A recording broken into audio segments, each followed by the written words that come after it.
architecture. So I request all the centers, please keep the queries for the end because it is recording. So keep the queries for the end. You can ask the queries. We will take 15 minutes for the queries.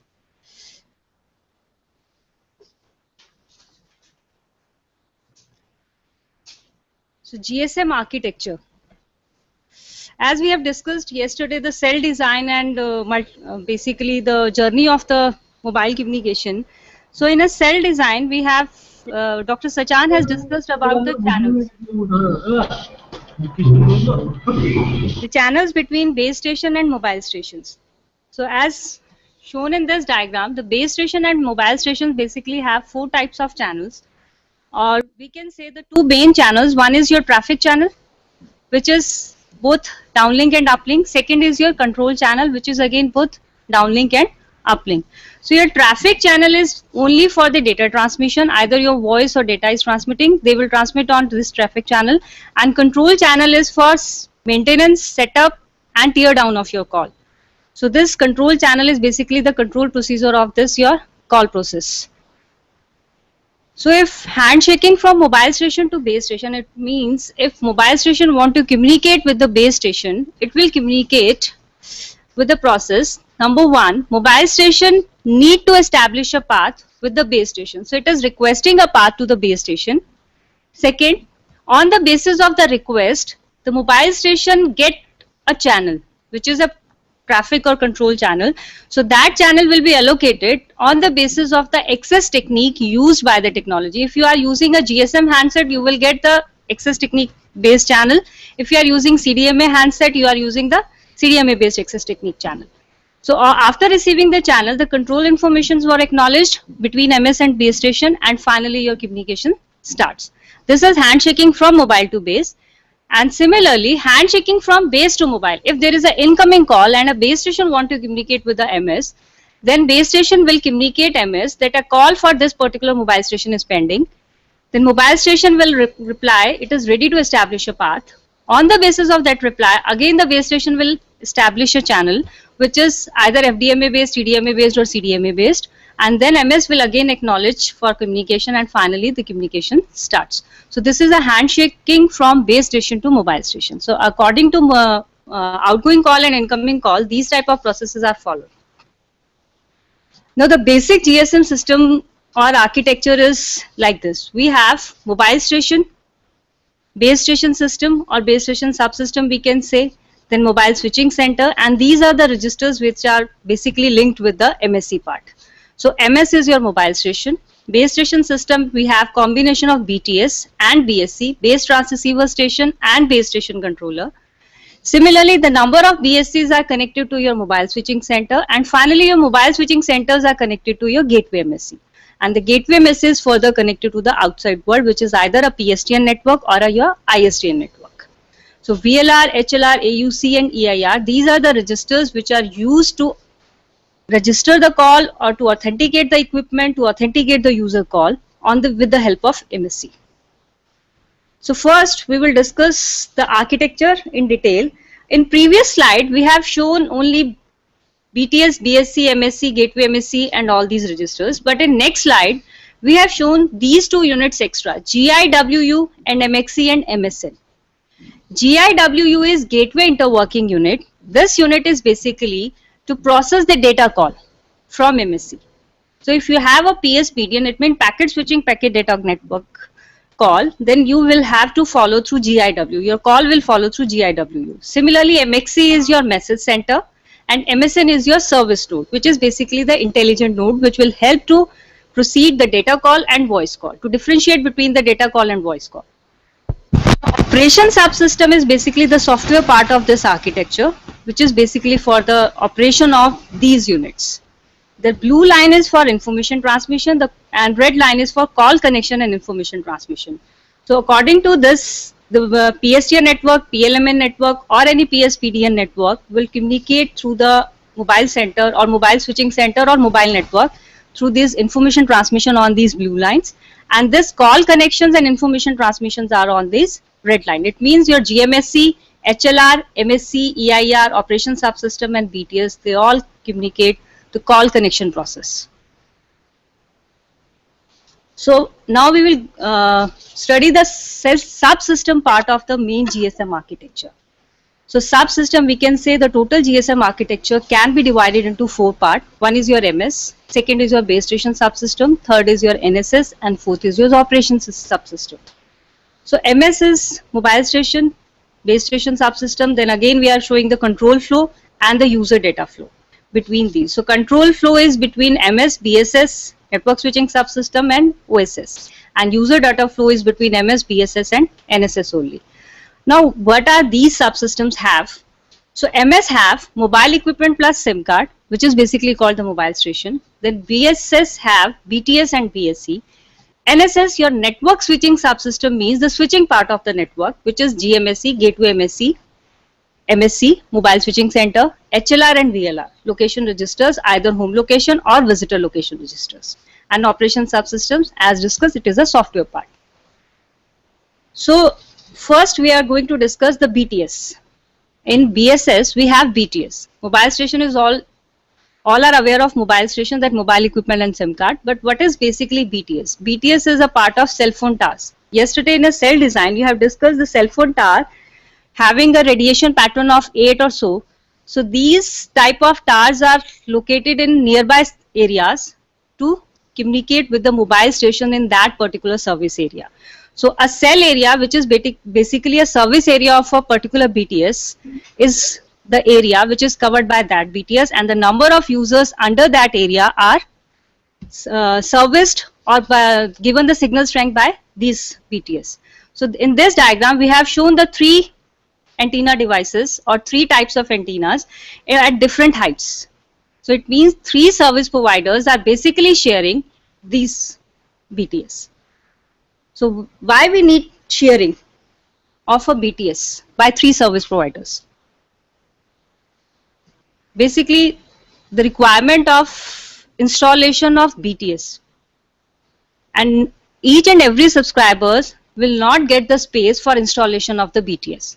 That's why they install the BTS a single place, and all the service providers normally share that particular BTS. And these antennas are for one BTS, service provider. These antennas are for another service providers, and these antennas are for third service providers. So it is a steel pole or lattice structure which is raised hundreds of feet into the air. Basically, GSM cell phone towers are normally of this height, and the tower shown in figure is a modern tower with 3 different cell phone providers. And at the base of the tower, you will have seen these type of equipments. So these parts are basically actually BTS, and this is only tower. So BTS part is this, and the connections from tower antenna will be given to this part. This is the flow of this, and these are the cables which are coming out from the antenna and finally communicating with the BTS. So the tower and all of the cables and equipment at the base of tower, they are heavily grounded, and as shown in this diagram. So they are grounded with a copper grounding plate.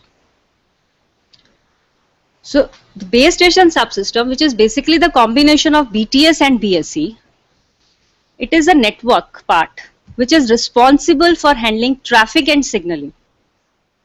So if a mobile user want to communicate with another mobile user, he will transmit a signal to BTS. BTS will transmit that signal to BSC. So base station subsystem has the part of responsibility for handling the traffic and signaling both between the mobile phone and the network switching subsystem. So it will take the middle part of that network switching subsystem and mobile phone. So base station subsystem carries out the allocation of radio channels to mobile phones and paging, quality management of transmission and reception over the air interface. It means if we have a tower and we want to communicate, a mobile station want to communicate with the BTS, this BTS is connected to some BSC. So it means your mobile station will handshaking, provide a handshaking. It means it will send a request to your BTS. So on the basis of this request, BTS will handle the channel, which is called the radio channel or ARFCL. So that radio channel will be allocated to this particular mobile station, and on the basis of request, it will communicate that transmission to PSC part. So it means the paging part, your radio channels to mobile phones, your paging, quality management of transmission and reception over the air interface.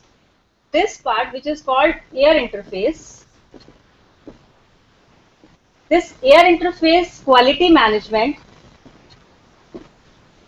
is the responsibility of BTS, that a user should get a call with the proper voice quality and proper signal strength. So this is the responsibility of our BTS part or BSS part. So base station subsystem consists of one or more BTS and one BSC. It means one BSC can have more than one BTS.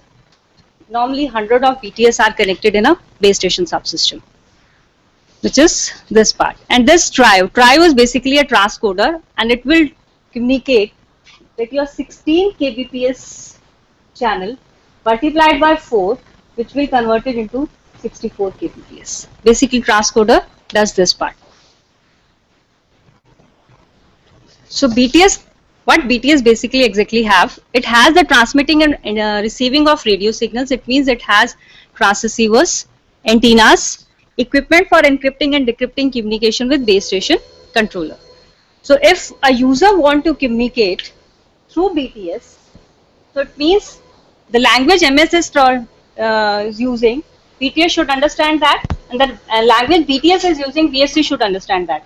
So it means your encryption and description part of these units, which are handled by base station subsystem or BTS, then your antennas, which are located at the height of the tower, and finally the transceivers, which are basically linked for the inner part, internal part of the unit, which is connected at the down part of your BTS. So the plain transceiver, which receives information from mobile station, this air interface in UM, name given UM. UM is the name of this air interface in a GSM. So basically U and M, there is no significance why it is kept UM, but it is a name given. As per my concern, I think it should be a user with mobility, because a user is there and it is having a mobility because of this air interface. So the name given is UM. Now what are the basic functions? Radio sources, as user will demand a call, either incoming call or an outgoing call, user will get a channel from BTS. Signaling, link management, your signal should be proper, and synchronization. Synchronization means your MS should be in synchronization with your network. So what is BSC now? BSC is another part of base station subsystem. So BSC means base station controller. It is basically the controller part of your network, which will control all the BTS under its coverage. And the main part is radio resource management. अगर आप as a user एक call request डालते हैं, तो आप बात करते हैं 1 मिनट 2 मिनट 3 मिनट 5 मिनट भी बात करते हैं, बट वो जो कॉल आपकी चलती रहेगी, वो कॉल 5 मिनट्स तक कैसे कंटिन्यू रहेगी, वो रेडियो रिसोर्स मैनेजमेंट बीएससी को करना है, और विद प्रॉपर सिग्नल स्ट्रेंथ आपकी और प्रॉपर क्वालिटी के साथ मेंटेन रहे. It is a part of radio resource management की जो रेडियो रिसोर्स है. दूसरा कि number of channels they are fixed.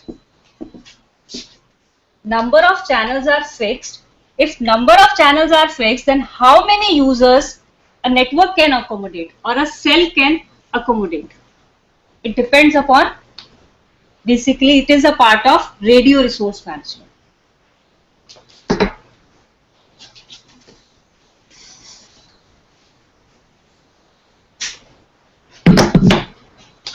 So it means PSC, BTS and MS. So radio resource management is one of the main function of BSC. Then internal BSC, operation and maintenance, it is another part of function of BSC. Then handling of MS connections, how much MS are connected to particular BTS, and obviously BSC has to handle it. And last part As you can see in this diagram, a BSC is connected to MSC. It means number of base stations which are connected to BSC, they has to transmit the information to MSC. So BSC has to transmit that information to MSC, and finally MSC will inform all other parameters regarding that. Another thing we can see in this diagram is the number of interfaces. As I have already discussed, the interface between this is called UM. Between mobile and tower is called UM. Now the interface between BTS and BSC, the name given is ABIS. And finally the interface between BSC and MSC is A. These are the name givens for the interfaces. So number of BTS which are connected to one BSC, similarly another number of group of BTS connected to BSC, and finally the interfaces. And this whole system is called base station subsystem, and finally MSC is connected to that particular BSC. And similarly number of BSCs are connected to MSC.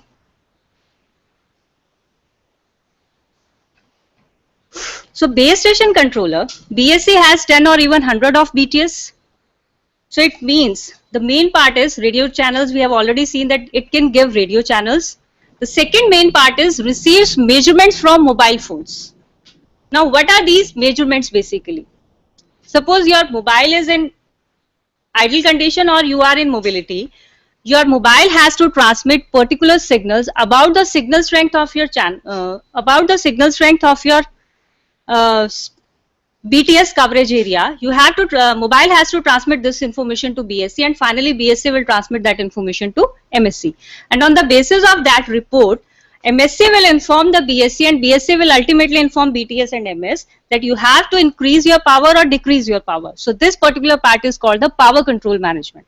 So power control strategies are there so that the user can get the proper signal strength in a call.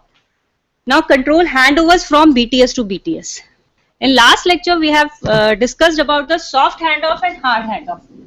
Now how handovers are handled by BTS and BSC. Suppose we are BSC, BSC, BSC and BSC. Suppose we have 4 BSCs and one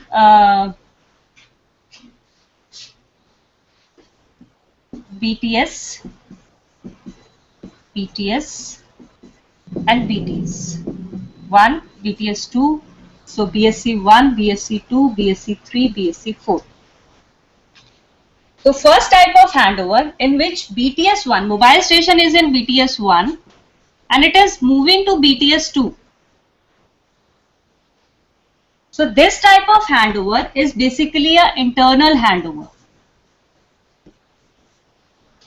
As we are talking about GSM, so GSM will follow the technology of hard handover. Hard handover means break before make. So the MS has to lose the connection of BTS 1 before acquiring the connection of BTS 2. But this type of handover has internal handover. It means their BSC is same, only they are changing the channel. Another type of internal handover is 1A and 1B. Another type of internal handover is if we are not getting a proper signal in particular BTS. Suppose you are standing here, you are not getting a proper signal. So obviously you move little bit towards the door or towards the window. So it means you are within a same cell, within a coverage of same BTS, but you want to change a channel. So it means BTS obviously respond to your request that you want to change the channel, or you are moving here and there. It means BTS is monitoring your signal strength. So on the monitoring, if it decides that the receiver is not getting a proper signal strength, it will automatically change the channel 1 to channel 2. Suppose it is changing from channel 1 to channel 2. This type of handover is another type of internal handover. So we have two types of internal handovers. One handover in which BTS is changing only channel within a same cell. Second handover when your MS is changing from one BTS to another BTS but within a coverage area of same BSC. Now third type of handover, if we are changing from BTS2 to BTS3 and also your BSC is changing. In this part, BSC has to inform the MSC. These two BSCs are in the coverage area of MSC1 and MSC2 has the coverage area of BSC3 and 4. So MSC BSC2 will inform the MSC1 about the transmission of or the user mobility from BTS2 to BTS3. And this type of handover is called external handover type 1.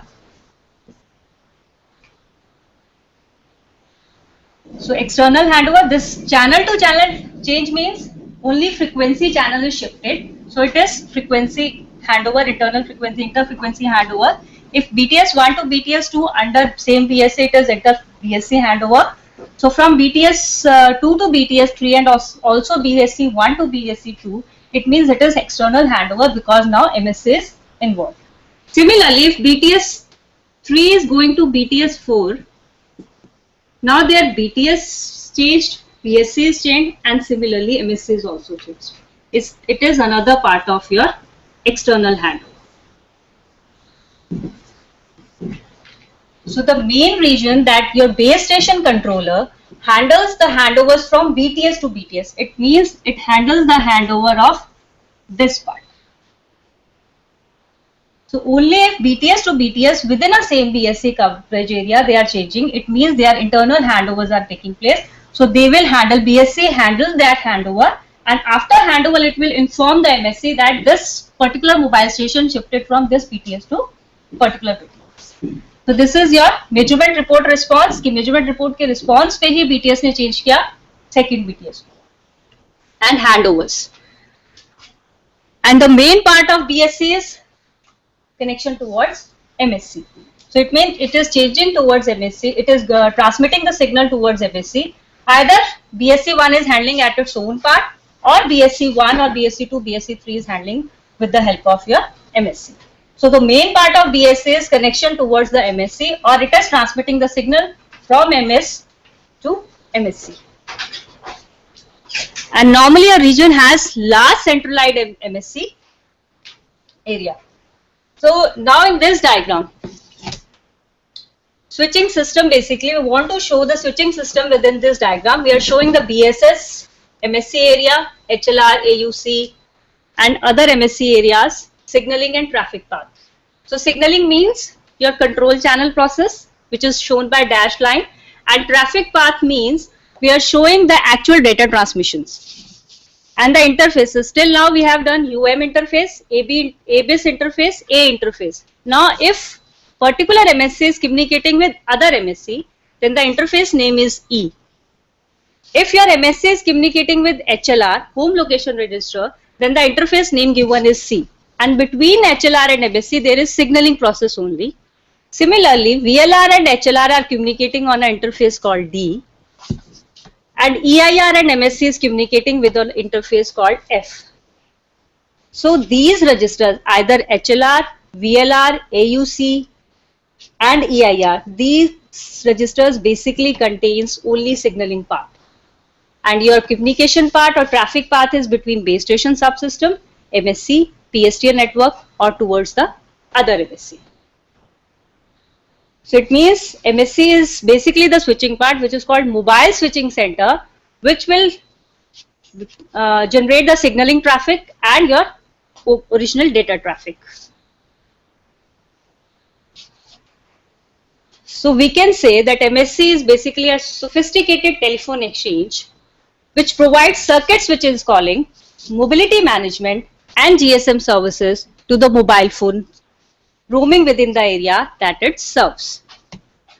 Normal telephone exchange में क्या होता था, जो previously landline exchange होता था, आपका manually होता था, फिर ऑटोमेटिकली एक्सचेंज होना शुरू हुआ. सेम ये है, वी कैन से कि मोबाइल स्विचिंग सेंटर एक एक्सचेंज है जो कि सर्किट स्विचिंग कॉलिंग प्रोवाइड करता है, लेकिन उसके साथ साथ वो मोबिलिटी मैनेजमेंट भी देता है और जीएसएम की सर्विसेज भी देता है. So it is called mobile switching centre. It means voice, data, fax, SMS, call divert, call forwarding, जो आपकी जीएसएम की बेसिक सप्लीमेंट्री सर्विसेज हैं, वो सब आपको एमएससी की हेल्प से मिलती है. Then the names for MSC. हम जनरली नेम पढ़ते हैं एमएससी मोबाइल स्विचिंग सेंटर. एक आपने नाम पढ़ा जो डायग्राम दिखाया था शुरू में, it is called gateway MSC, GMSC, which is basically connected to MSC. So आपका MSC के साथ उसका कनेक्शन था गेटवे MSC का. So MSC to gateway MSC connections में basically क्या है? When a user is want to move or want to transmit a signal, it basically want to transmit a signal to other MSC. Other MSC means you are a Airtel user and you want to transmit a signal to BSNL user. It means you want to call a BSNL user. You have to communicate through BSNL MSC, and for communication you need GMSC, gateway MSC. So your call will route from MSC to GMSC to MSC. It is your gateway MSC. It will go to their gateway MSC, and finally from their gateway MSC it will go to BSNL MSC. So gateway MSC is basically gatekeeper for your mobile switching center network, total network. Because if you are calling on a same service provider, then your call will route without gateway MSC. If you want to call a service provider number from other service provider, your call will route through gateway. So this gateway MSC is basically MSC that determines that the called subscriber related to which MSC exactly, and it also interfaces with the PSTN network. PSTN means your landline exchange is communicated through GMSC, and mobile to mobile calls and PSTN to mobile calls, they are routed through gateway MSC. Have you ever heard these names, visited MSC and anchor MSC and target MSC? These are basically not mentioned in theoretical aspects, but the visited MSC is the MSC basically when a customer is currently located. Suppose you all are visitors here, so it means your MSC area in which your number is basically serving, it is your visited MSC. And the VLR associated with MSC will have the subscriber data in it. So they will have the subscriber data in their visitor location registers. Now anchor MSC is, if you want to communicate, you are moving from one region to another region. Suppose you are moving from Delhi to Chandigarh.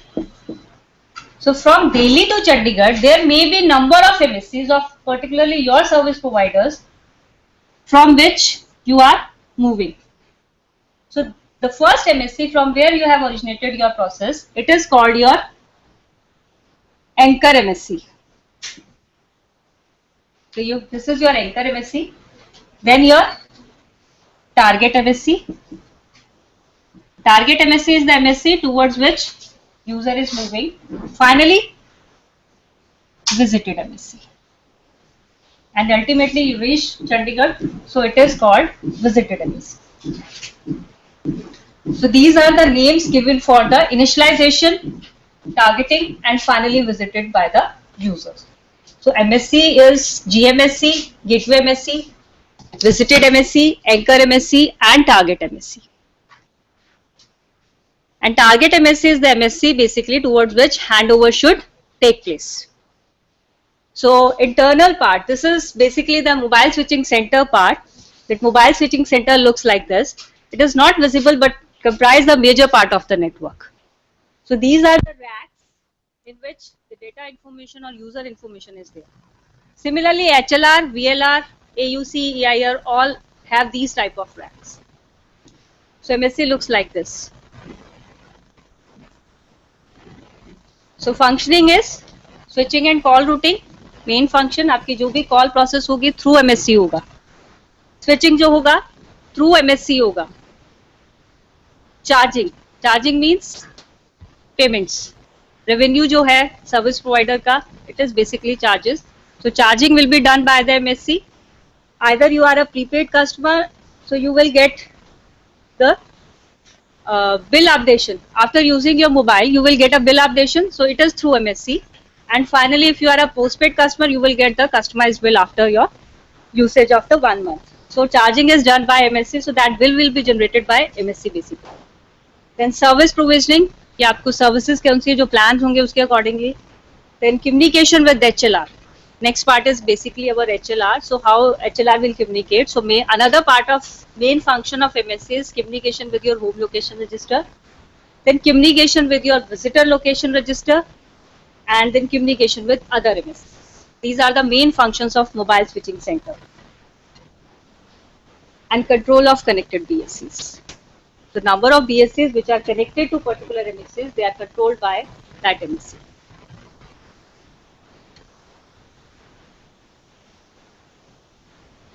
Signalling interface to databases. अगर आप एक user call करता है तो user के call को process करने के लिए क्या क्या चीजें यूज होती हैं, that is basically signal interfaces database. कि आपका एचएलआर यूज कैसे होगा, वीएलआर कैसे यूज होगा, एचएलआर का क्या फंक्शन होगा, वो प्रोसेस खत्म होने के बाद आपके पास एमएससी की फंक्शन खत्म होती है. Then gateway to SMS. Nowadays SMS is not much popular, but previously SMS centers was dedicatedly SMS centers was there. They will transmit the data and receive the data. So that SMS centers gateways was to provide SMS to the subscribers. Handle interworking function. Interworking function means when you are working as a interworking unit, it means you want a data call or a voice call. That interworking function is GIWE. So it is an ISDN exchange which is connected to the VLR, HLR and whole network. And my main part of this MSC is handling of your mobile applications. Otherwise, landline exchange was there to handle a voice call, but mobility application was handled by MSC. So that's why I gave the name Mobile Switching Center. Now the main part is Visitor Location Register. What is Visitor Location Register or VLR? It is one of the main part or a database which contains temporary information about subscriber which is needed by the MSC in order to service visiting subscriber. If you are a visitor, it means you want to communicate with and you have a mobile phone. So your MSC has registered HLR, VLR. First we are talking about VLR. So VLR is connected with, you can say, MSC area. So this MSC area, when a user MS1, suppose MS1 came into MSC area 1, then a user information will transmit to VLR. And that user information to VLR will come from HLR of this mobile station. So this mobile station HLR will transmit the information to VLR, visitor location registers, and after that, when the user will accommodate or will transmit a data over UM interface, or when a user will use its phone, the charging process or the authentication process all will be done by this MSC with the help of this visitor location database. So it means in order to service the visiting subscribers, VLR is used. So it is integrated with MSC. So when a mobile station roams into a new MSC area, it is connected to MSC, will request the data about the mobile station from the HLR. And if it makes a call, VLR will have the information needed for call setup without having to interrogate the HLR each time. Now what is the reason that we have to store the data in VLR instead of using it from home location register of that particular MS? Reason being the time and bandwidth. If you are a Delhi user, suppose you are from Delhi, your home location register is situated in Delhi and you want a call in Chandigarh. So authentication process have to follow, and for authentication process, MSC will query your HLR. It means from MSC from Chandigarh or in Punjab region will query the MSC in HLR region of the Delhi region. So it will take bandwidth and time both, because without authentication your call request will not be processed. Either it is an incoming call or an outgoing call. अगर आप missed call भी देते हैं ना, तब भी आपकी authentication होती है. आपने नंबर डायल किया, आपने चैनल रिक्वेस्ट किया, आपका एमएससी पे ऑथेंटिकेशन प्रोसेस स्टार्ट होगा. और एमएससी ऑथेंटिकेशन प्रोसेस करने के बाद आपको कॉल रिंगिंग साउंड आपके पास आती है या यूजर के पास जाती है जिसको आप कॉल करते हैं. आपने तो एक मिस्ड कॉल डाल के छोड़ दी, उसने अपना पूरा नेटवर्क यूज किया. सो वो टाइम और बैंडविड्थ को सेव कर. करने के लिए उसने VLR जनरेट किया कि VLR में डेटा स्टोर कर लो, जितनी देर यूजर VLR में रहेगा उतनी देर उसका डेटाबेस VLR में चला जाएगा, और जैसे ही यूजर उस रीजन को छोड़ेगा उसका पूरा डेटाबेस उठ के वापस उसकी MSC और HLR के पास जाएगा। It is basically the copy. अब आप पोस्टपेड कस्टमर है, पोस्टपेड कस्टमर का तो प्रीपेड का तो साथ के साथ बिलिंग हो जाता है, पर पोस्टपेड की बिलिंग नहीं एंड में आएगी, तो वो पूरी की पूरी इन्फॉर्मेशन कि उसने उस वीक में कैसे यूज किया हैंडसेट को अपने और कॉल्स कैसे लिए हैं, वो सब का सब उठा के MSC को देता है, उसके बाद ही आपके पास चार्जिंग आती है। So it contains data of all mobile roaming in its area. One VLR may be in charge of one or more LA. LA means your location area. आपकी जो ये MSCs हैं या BSCs हैं वो बेसिकली लोकेशन बेस्ड बनाई जाती हैं। And VLR is updated by HLR on entry of MS its area. And VLR assigned TMSC, which keeps on changing. ये एक सिक्योरिटी फीचर टाइप GSM ने रखा हुआ है कि VLR एक temporary mobile subscriber identity provide करता है, और जितनी बार आप यूज करेंगे उतनी बार एक डिफरेंट होगा, फिक्स नहीं होता ये किसी भी कारण। सो डाटा क्या होता है VLR में, आपका IMI number, IMSI number, sorry IMSI number, IMSI means your SIM card number and temporary mobile subscriber identity जो नेटवर्क जनरेट करता है। Then your mobile station number, mobile station ISDN number, MSRN mobile station roaming number. Front end पे हमें जो दिखाई देता है, back and पे उसने मैपिंग की हुई है हर नंबर की, और वो नेटवर्क पे वो मैप्ड नंबर चलाता है। तो आपका फ्रंट एंड नंबर है MS ISDN नंबर, के बैक पे वो mobile station roaming number generate करेगा। देन लोकेशन एरिया, किस लोकेशन एरिया में पर्टिकुलर वो यूजर है, ऑथेंटिकेशन की क्या है उस यूजर की, ये सारी इंफॉर्मेशन आपकी VLR में जनरेट होगी।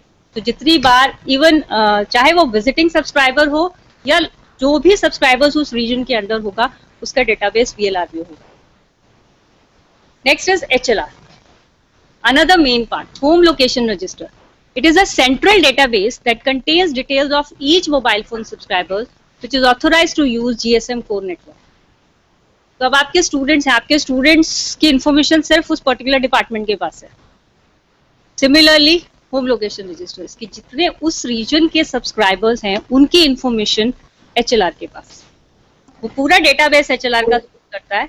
और एक PLMN, public land mobile network, there is one HLR in one PLMN. PLMN means service area of particular service provider, कि पूरा region coverage area जो उसको मिला है service provider को, it is called a PLMN. And HLR is a single database which can be maintained as a separate database when the number of data is stored is more than capacity. It means number of users are very much higher than the previous users, we can maintain more than one HLR. And it stores the information about your SIM card basically, because your identity is your SIM card. So HLR means home location registers. It stores the information about your SIM card, and these SIM cards are individuals IDs, which is IMSI number is your individual unique numbers which are allocated to each SIM.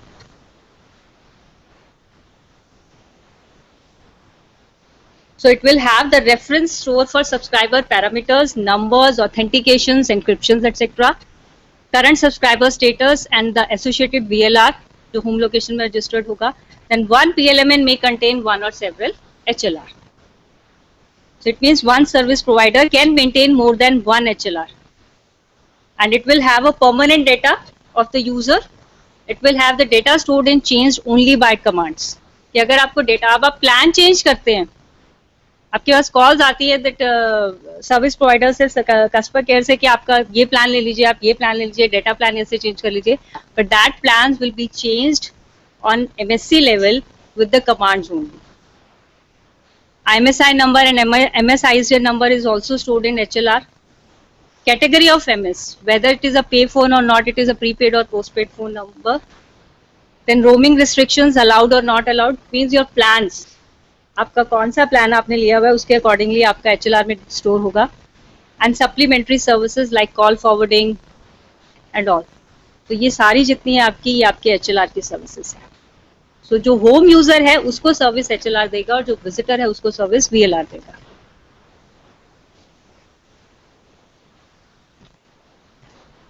So temporary data क्या होता है HLR में? Permanent data जो था वो HLR में था. Temporary data, data changes from call to call and is dynamic.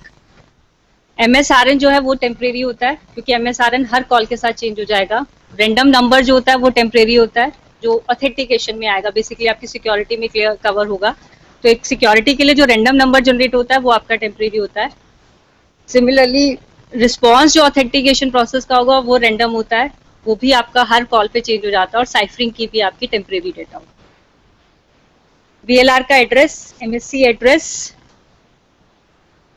and message waiting data used for SMS. These types of data are temporary data which are stored in HLR.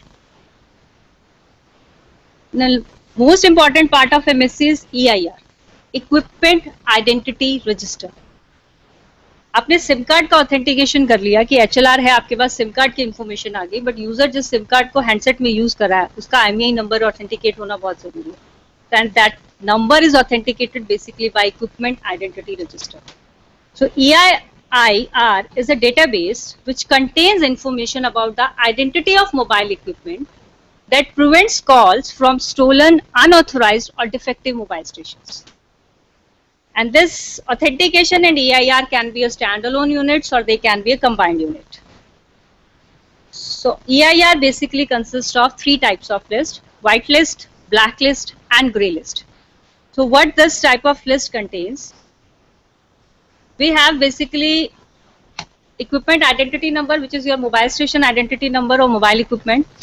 So only one EIR per PLMN is registered. एक service area में एक ही EIR बनाया जाता है. एक basically आपका कि एक सर्विस प्रोवाइडर के पूरे रीजन में कवरेज एरिया में एक ही EIR होता है, इक्विपमेंट आइडेंटिटी रजिस्टर. तो जो व्हाइट लिस्ट है वो IMEI नंबर्स कंटेन करती है, which is valid mobile equipment IMEI number. तो जो टाइप अप्रूवल कोड के साथ IMEI नंबर्स डिफाइंड होते हैं, they are white list IMEI numbers. Then your black list IMEI number, the IMEI number which is reported as a stolen number और lost numbers जो आप report करते हैं, so they are basically listed in your blacklist. And finally the gray list numbers, the IMEI numbers having problems like faulty softwares, wrong make of equipments, etc. So these numbers are listed in your gray list numbers. And central equipment identity registers are there to maintain these types of lists. So that's why they said that if you lost your mobile, so please report your IMEI numbers or get it banned or closed. क्योंकि अगर उसके बाद कोई इस phone को use करेगा, that number will be traced out, that someone is using that particular IMEI number. And last part is the authentication center. So authentication center is basically a unit which is for authentication and encryption to provide the user identity and confidentiality of each call. So user की identity, अब आपका equipment भी है, आपका SIM card भी है, वो user identity है. So how authentication center basically does this? To authenticate the subscriber which is attempt to use a network. अब आपका फोन कोई भी यूज कर रहा है, बेसिकली वो आपके फोन के सिम कार्ड को ऑथेंटिकेट कर रहा है, क्योंकि जिस नाम से वो सिम कार्ड इशूड है, जिस नंबर का वो सिम कार्ड इशूड है, वो अल्टीमेटली उस सब्सक्राइबर को ऑथेंटिकेट कर रहा है. So it means to authenticate the subscriber attempting to use a network, AUC is connected to HLR, which provides it with authentication parameters and ciphering keys, which is used to ensure the network security. So जब भी आप use करेंगे, अपने phone से number dial करते हैं, उस time पे HLR के थ्रू आपका ऑथेंटिकेशन प्रोसेस स्टार्ट होता है. तो आपको मिस्ड कॉल देनी है, आपने किसी को कॉल करना है, या आपने कोई कॉल रिसीव करनी है, your authentication process will be done by the network with the help of ciphering keys and authentication parameters which are provided in your SIM card. So up to this we have done HLR, VLR, then your EIR and AUC. These four registers are main part of your MSC, that your MSC is working on the basis of these registers, identifying the author, identifying the user, authenticate the user, authenticate the equipment, and ultimately processing the call. Now the main additional units which we are talking about is GIWU, MXC and MSN. So GIWU is basically the gateway interworking unit which is used for differentiating between the voice call and the data call. So it is a combination of hardware and software which provides an interface to various networks for data communication. And through GIWU, user can alternate between the speech and data during the same call. So GIWO hardware equipment is having the other two functional elements, which are called MXC and MSN. So MXC is a node which provides integrated voice, fax and data messaging, and your MXC handles short message service, cell broadcast, voicemail, and fax, email and notifications. So all these types of services provided by MXC. That's the sector. And mobile service node is the node which handles more intelligent network IN services physically located at your MSC area. So it will handle the intelligent network services, which is given the name mobile service node, MSN. So the architecture point of view, we can say that GSM was introduced in approximately 1990. Access method is TDMA, time division multiple access. The channel bandwidth is 200 kilohertz. We are using number of 124 duplex channels. Then user per channel is 8. Speech coding rate is 13 kbps. Your data coding rate is approximately 12 kbps, and your frame size is 4.6 milliseconds. This is basic architecture of GSM.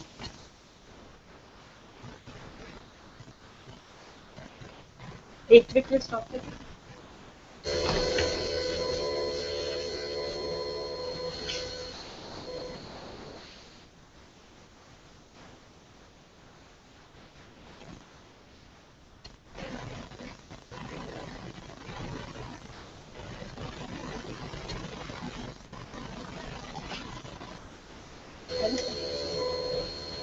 So now next, in continuation, we have the areas which are covered by the cell, mobile switching center, location area or PLMN service. So basically how MSC works or how location areas work. So we have shown this diagram. The cell is the area covered by 1 BTS, your one base transceiver area. Then location area which is covered by 1 MSC. Then MSC VLR area which is particularly covered by 1 MSC of combination of your location areas, and finally PLMN service area is one operator's network area. So cell area is already known, that area of 1 BTS. Now number of areas covered in a particular cell areas.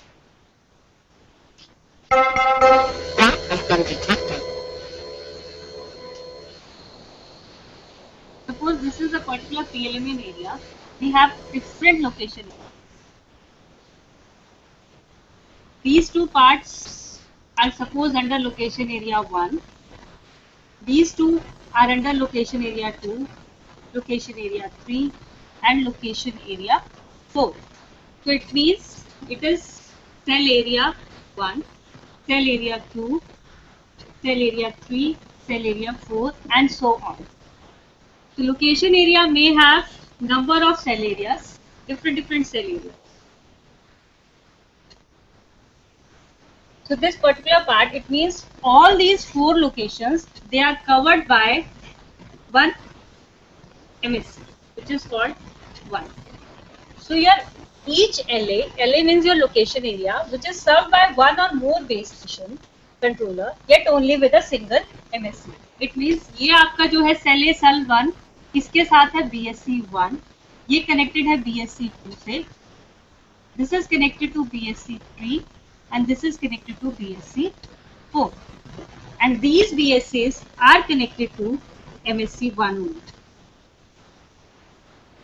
The number of BSC coverage area which is connected to one MSC is basically the location area, and each location area has location area identity number.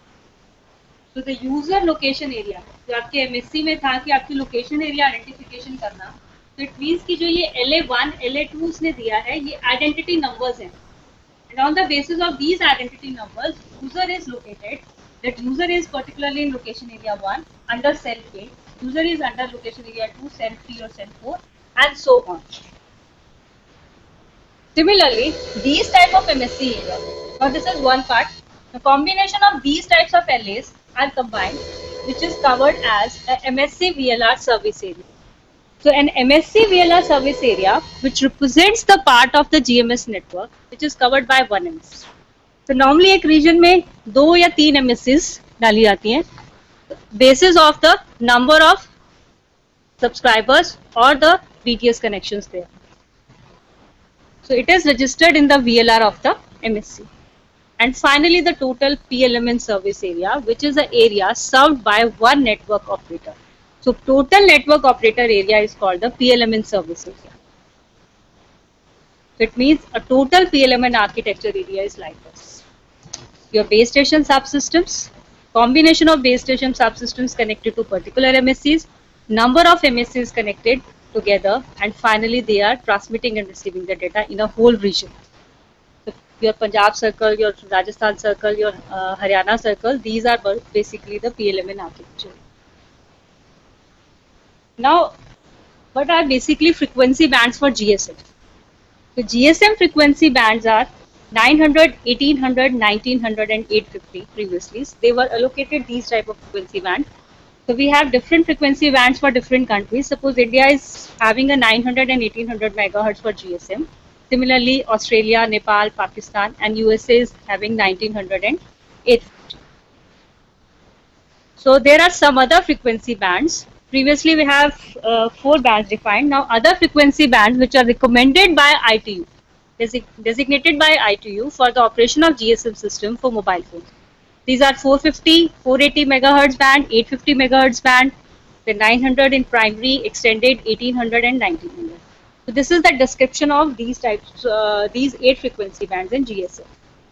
GSM 400 band means band type is 450 megahertz. Your uplink frequency is 450.4 to 457.6 and 460.4 to 467.6. Now channel number allocated. Channel number means the number of channels allocated to particular set or particular frequency band. One BTS, another BTS. So how many frequencies are allocated to a particular BTS? These are called channel number.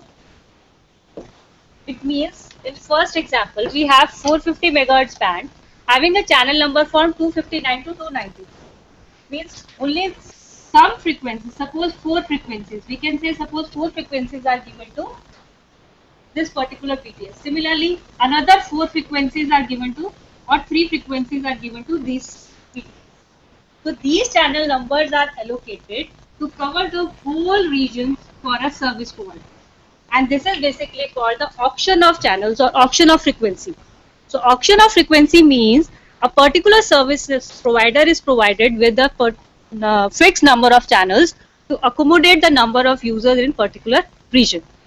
Similarly, 480 megahertz band have the 306 to 340, 850 megahertz, and the GSM in India is basically primary GSM was there previously, 890 to 915 megahertz for uplink, 935 to 960 megahertz for downlink, having a channel number of 1 to 124.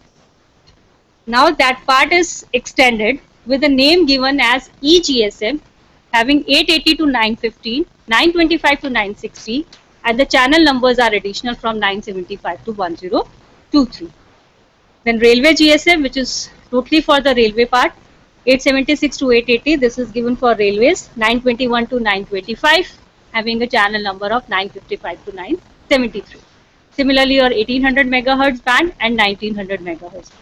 So these have 124 channels basically, and these have approximately how much bands in 885 to 512. So if you subtract this, you will get the number of frequencies or number of channels allocated to the particular band. So why we need basically extended GSM? Because of the restrictions of frequency band and the increase in number of subscribers, we need extra frequency bands. So ITU standardized that, extended the band with the name of eGSM with 880 to 915 and 925 to 960. So now your GSM is extended, started from 880 and it will end up to 960 with a band gap. So what is the gap between the 880 to 950 or 890 to 950?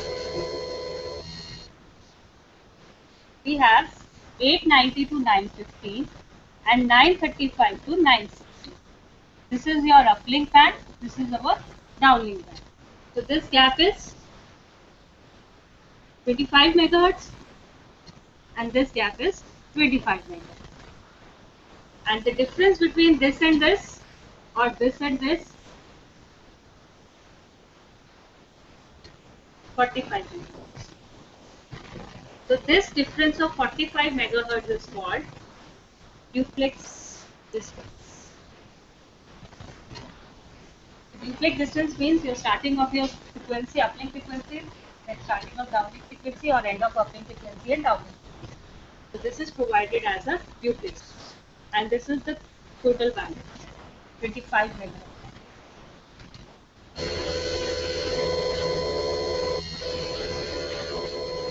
So this is an example for dual band GSM 900 and 1800 plus GPRS, very old phone nowadays.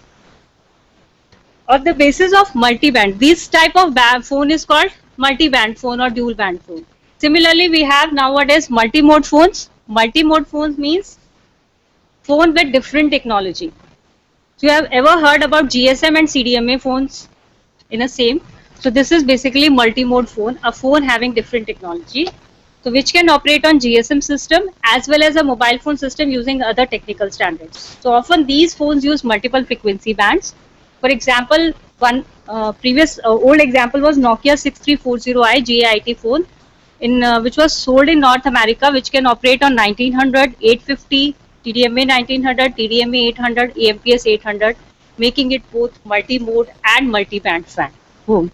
So multi-band means same frequency bands or different frequency bands, and multi-mode means your technical standard is also different.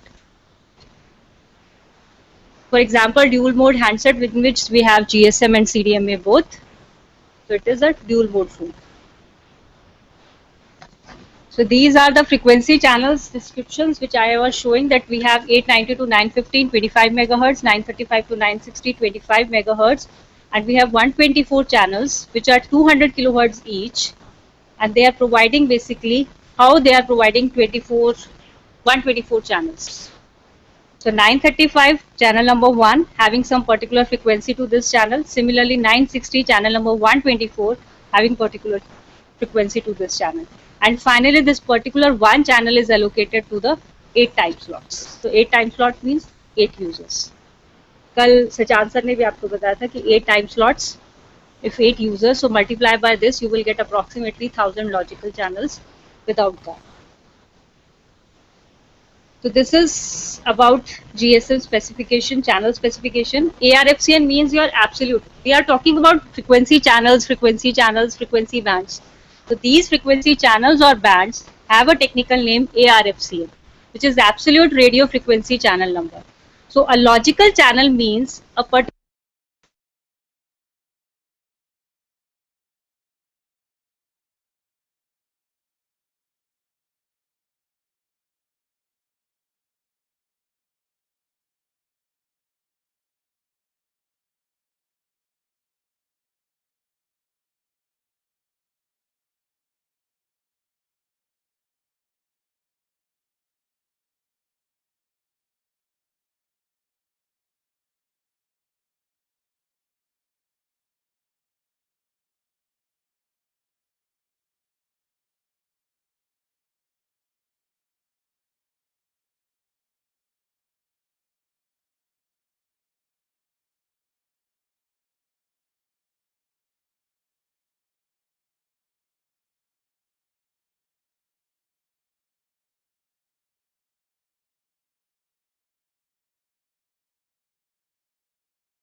Noida Institute of Engineering.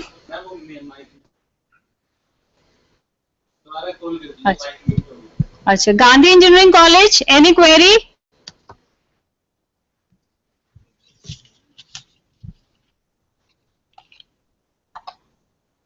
Gandhi engineering college, hello, हाँ जी sir,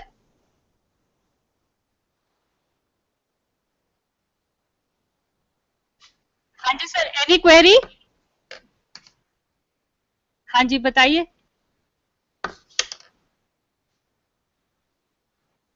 hello,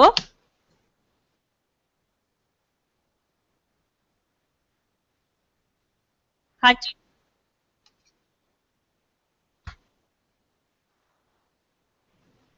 technique of soft hand over,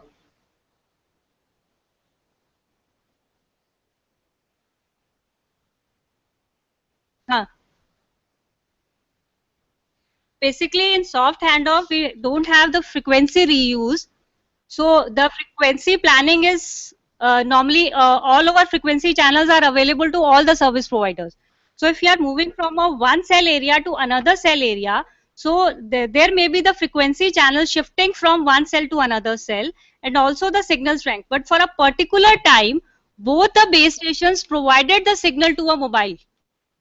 So they, हाँ, best signal will be executed on the basis of the rake processors which are provided in your CDMA handsets. So rake processing will be done. They will provide the calculation, and finally the best signal was chosen from the mobile station.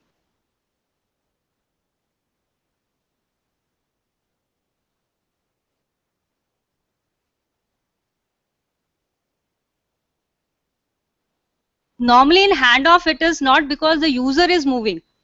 So automatically when user is moving, it will degrade the signal of one BTS and it will automatically increase the signal of other BTS. Yeah. Okay. Noida Institute of Engineering. Hello. हाँ जी, हाँ, हाँ,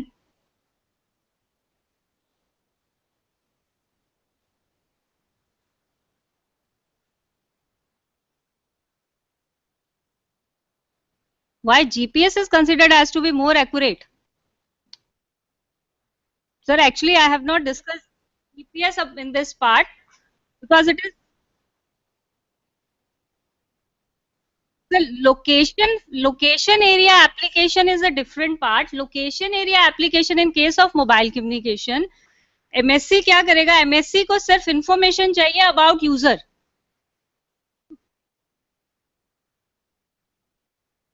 It can detect that. It detect on the basis of the identities under which the mobile station is served. Your MSC identity, under that your location area identity, under location area identity it will serve the cell area identity, and under cell area identity it will search for your BTS identity. So particular BTS area which is giving coverage to you, it will be served by that area. So that's why it will only provide the location for, on the basis of that. And finally the paging system, when it want to communicate a signal to a particular user, suppose you have an incoming call, so it will communicate through a paging system to BTS areas or BSC areas that please communicate this signal to particular cell area, and the particular mobile station will communicate back that yes, I am this. So automatically on the basis of that, the mobile station will get the call from your BSC. So it will search the user on the basis of identities or the upgradations which were provided to MSC. As you move, your upgradations was there, so MSC will inform about that. Suppose your Okay. handovers will help in that also. Mhm. Okay, my next question is that from a mobile handset, uh, the connection to BTS is wireless. From BTS to BSC, it is wireless, I think. And from BSC onward to MSC, it is optical. Through optical fiber, we are Yeah. transferring the signal. My Yes. question is that can we use laser light for means BTS to BSC?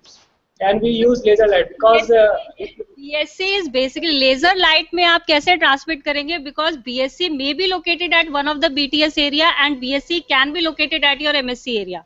So it is difficult to transmit the signal from BTS to BSC through laser. But we But use microwave microwave normally antenna. BTS to BSC connection is either your line connection or it is wireless microwave connection. Yeah. So it But is difficult to to laser transmit also. laser transmission.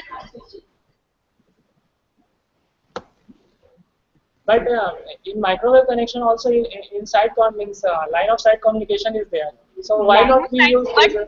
microwave connection is not feasible in all the areas. It is one of the options which is used. Mostly it is wired connection. Okay. Microwave is used from BTS to BTS connectivity.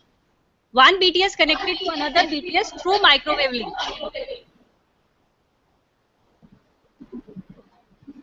Okay. Thank you.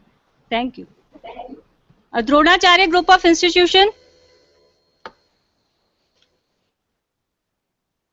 Hello. हाँ जी ma'am बोलिए. Morning, ma'am. Good My morning. question is there any possibilities of spoofing the conversation between two callers? Sorry ma'am आपका question clear नहीं है. Ma'am, is there any possibilities of spoofing the conversation between two callers? Whenever two callers are talking, can their speech be spoofed? That is, I am talking about the security point of view. Whenever you and me are talking, can a third party can get that conversation by any way by breaking the security or authentication? मुझे जो समझ में आया ma'am, you are asking about the transmission of two voice calls on a same channel. So actually, what I'm asking is that whenever two callers are talking between themselves, is there any chance by the third party to spoof that call? That means we can go through what the Yeah, if it is on air, if it is on air interface, there are chances because air interface is very easily it can interrupt it. It can be interrupted. If user knows the frequency band, exactly the frequency channel number, it can interrupt the channel. So there are security lapses between these parts. Right. Thank you. कोई और बात? आपकी तरफ से any query from the center itself, Nitter? DIT. DIT Dehradun. Any query?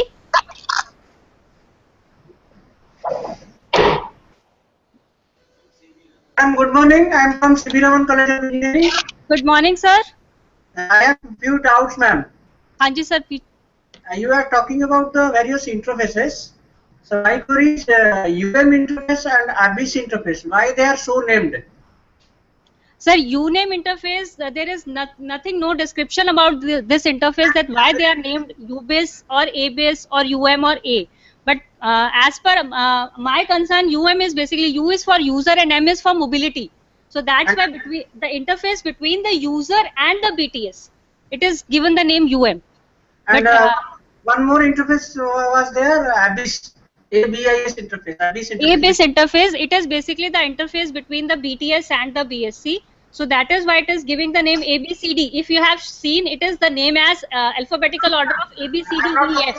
ABCDEF. All Yes. these, These are the name given to just to remind that there is an interface between these two units and the name given to them is this. is there any abbreviation for ABIS interface? No, ABIS. sir. No. But in 3G, they have the abbreviations. They have mentioned these particular interfaces with a particular name that they can identify the interface between the two units. In 3G, they have named that like that. Thank you, ma'am. One more query I have. Yes, Can sir. you explain us the routing of SMS, short message service, in GSM? Short message service in GSM. How it is being routed? Okay, sir. So short message service is basically, we can say,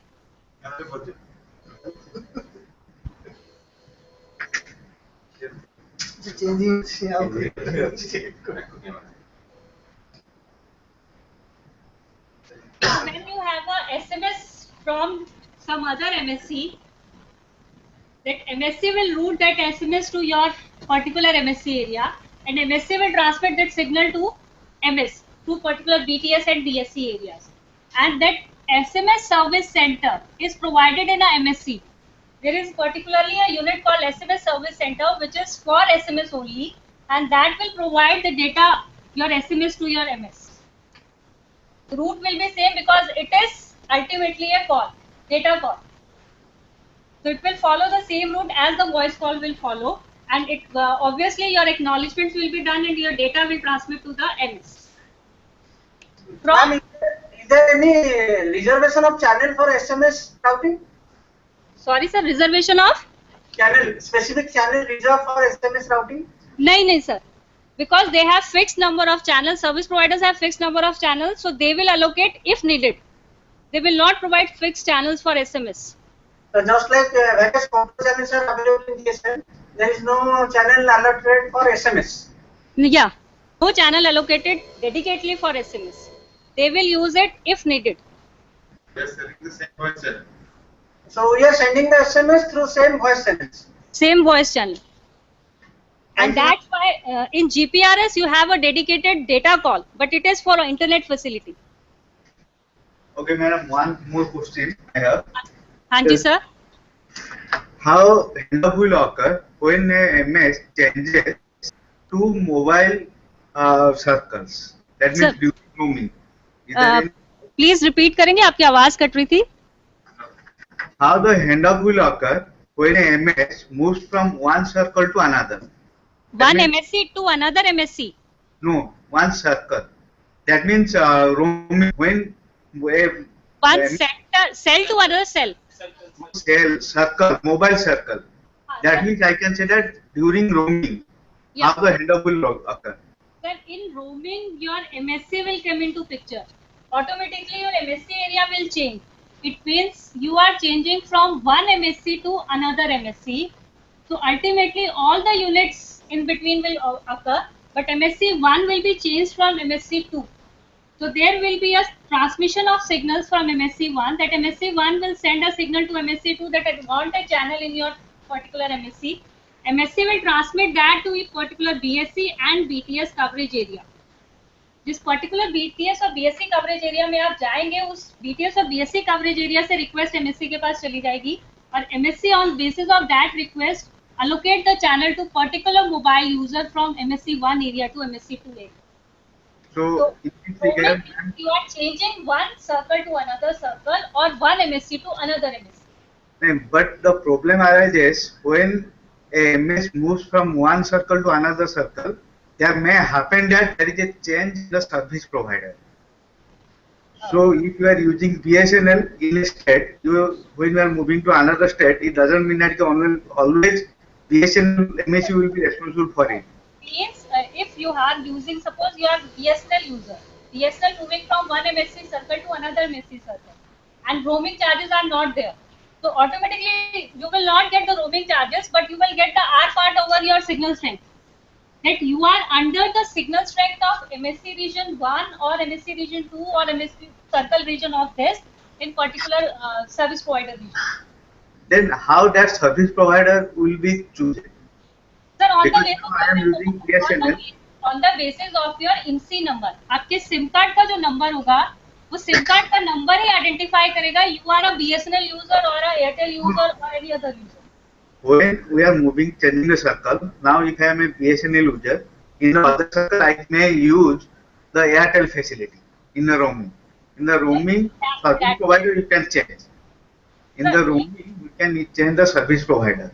Yeah, So we how you handle it? service provider on the you are saying that you are using the you are manually searching the network and finally you select Airtel.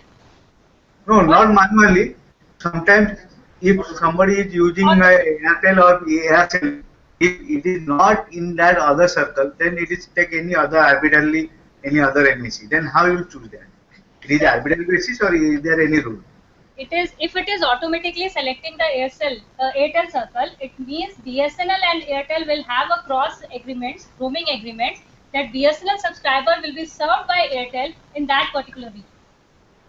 So, Another question I have. Airtel subscriber will be served by BSNL in that particular region. So these are cross roaming agreements between the service providers. Okay.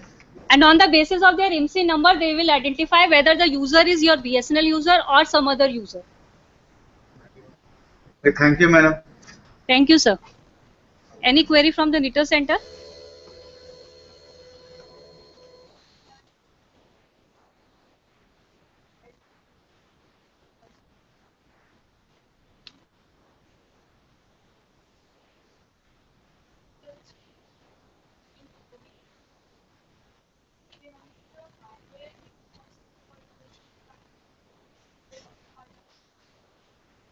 software part will be there with hardware.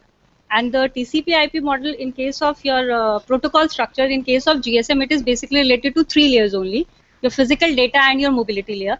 So in that mobility layer, you have connection management, your radio resource management, and your mobility management. So these type of three layers will communicate to transmit between MS to BTS, BTS to BSC, BSC to MSC, and finally MSC to another network. So hardware and software, both combinations were there. Yeah. Any other query? Thank you. Now we will meet at 11:30 after tea break.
So good morning, all the centers and participants at NITTTR Center itself. We are going to start our second session, air interface or multiple access techniques.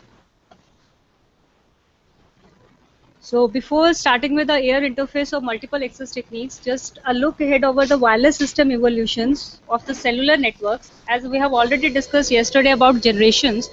So in 1G we have the name of some of the names AMPS or Interim Standard 41, then ETACS, which is basically European Total Access Communication System, which is a first generation devices. Similarly, second generation we have evolution of USDC, which is basically enhancement of your IS-41 or the name given as IS-136. IS stands for interim standard. Then in 2G another name which is the extension or evolution of ETACS is GSM, Global System for Mobile Communication, and the another standard which was evolved in second generation is interim standard 95, named as CDMA. Then in 2.5G, your USDC was enhanced or evolved with the name of CDPD, which is your cellular digital packet data, which is further enhanced or evolved using GPRS, then Edge, and CDMA version 2.5G CDMA 1, which is IS95P. And in 3G, the name of CDMA is CDMA 2000, 1X and 3X, which are basically for data speeds. And UMTS WCDMA, which is enhancement of this Edge part, and time division CDMA, which is single carrier CDMA. So these generations basically differs on the basis of air interface or access techniques. So say one generation, two generation, 2.5G, 3G, 3.5, 3.75G and all, they basically differs with the air interface and access technique. So before discussing the air interface, we are here to discuss the sectors for mobile communication. Basically in the field of mobile communication, there are three sectors. Number one, the telecom companies who operate the network. It means your service providers. Second are the cellular phone makers who make the phone, your phone manufacturers.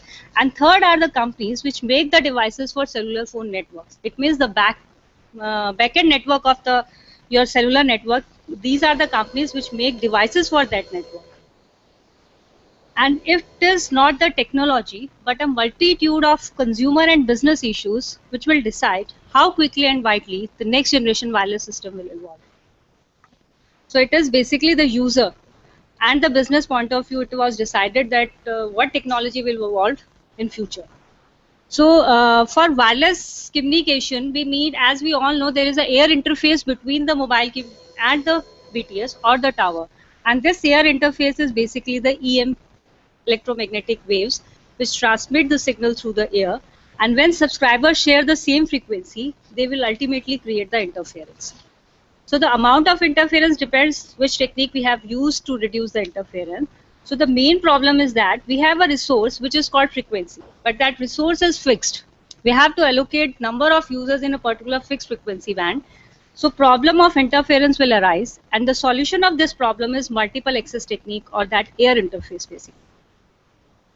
So what is multiple access technique? Multiple access technique means which allows the user to share simultaneously a finite amount of spectrum. It means number of users are much larger as compared to the frequency bands available. And for high quality communications, this must be done without severe degradation. As a user, no user wants degradation of a quality of a signal or degradation of the signal. So basically our high quality communication is the aim, but with the high quality communication, number of users to be accommodated in that fixed spectrum is the aim of the service provider.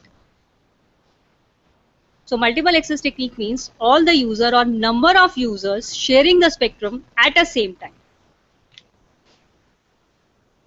So basically three types of multiple access techniques was there for 1G, 2G specifically. So it is FDMA, TDMA and CDMA. Frequency division multiple access, time division multiple access and code division multiple access. So the multiple access technologies are shown in this table basically for different wireless system. For example, AMPS, it is basically FDMA based technique having frequency division duplexing. Then GSM, TDMA based technique having frequency division duplexing. Similarly, US Digital Cellular has TDMA based technology with frequency division duplexing. Japanese digital cellular has TDMA technology, and digital European cordless telephone has FDMA technology, and IS 95, which is basically CDMA system, it is having CDMA FDD technology. So the one thing to be noticed that in 2G second generation mobile systems, FDD technique is used with TDMA technology. So in 1G we have FDMA, frequency division multiple access. So what is basically frequency division multiple access? As a user,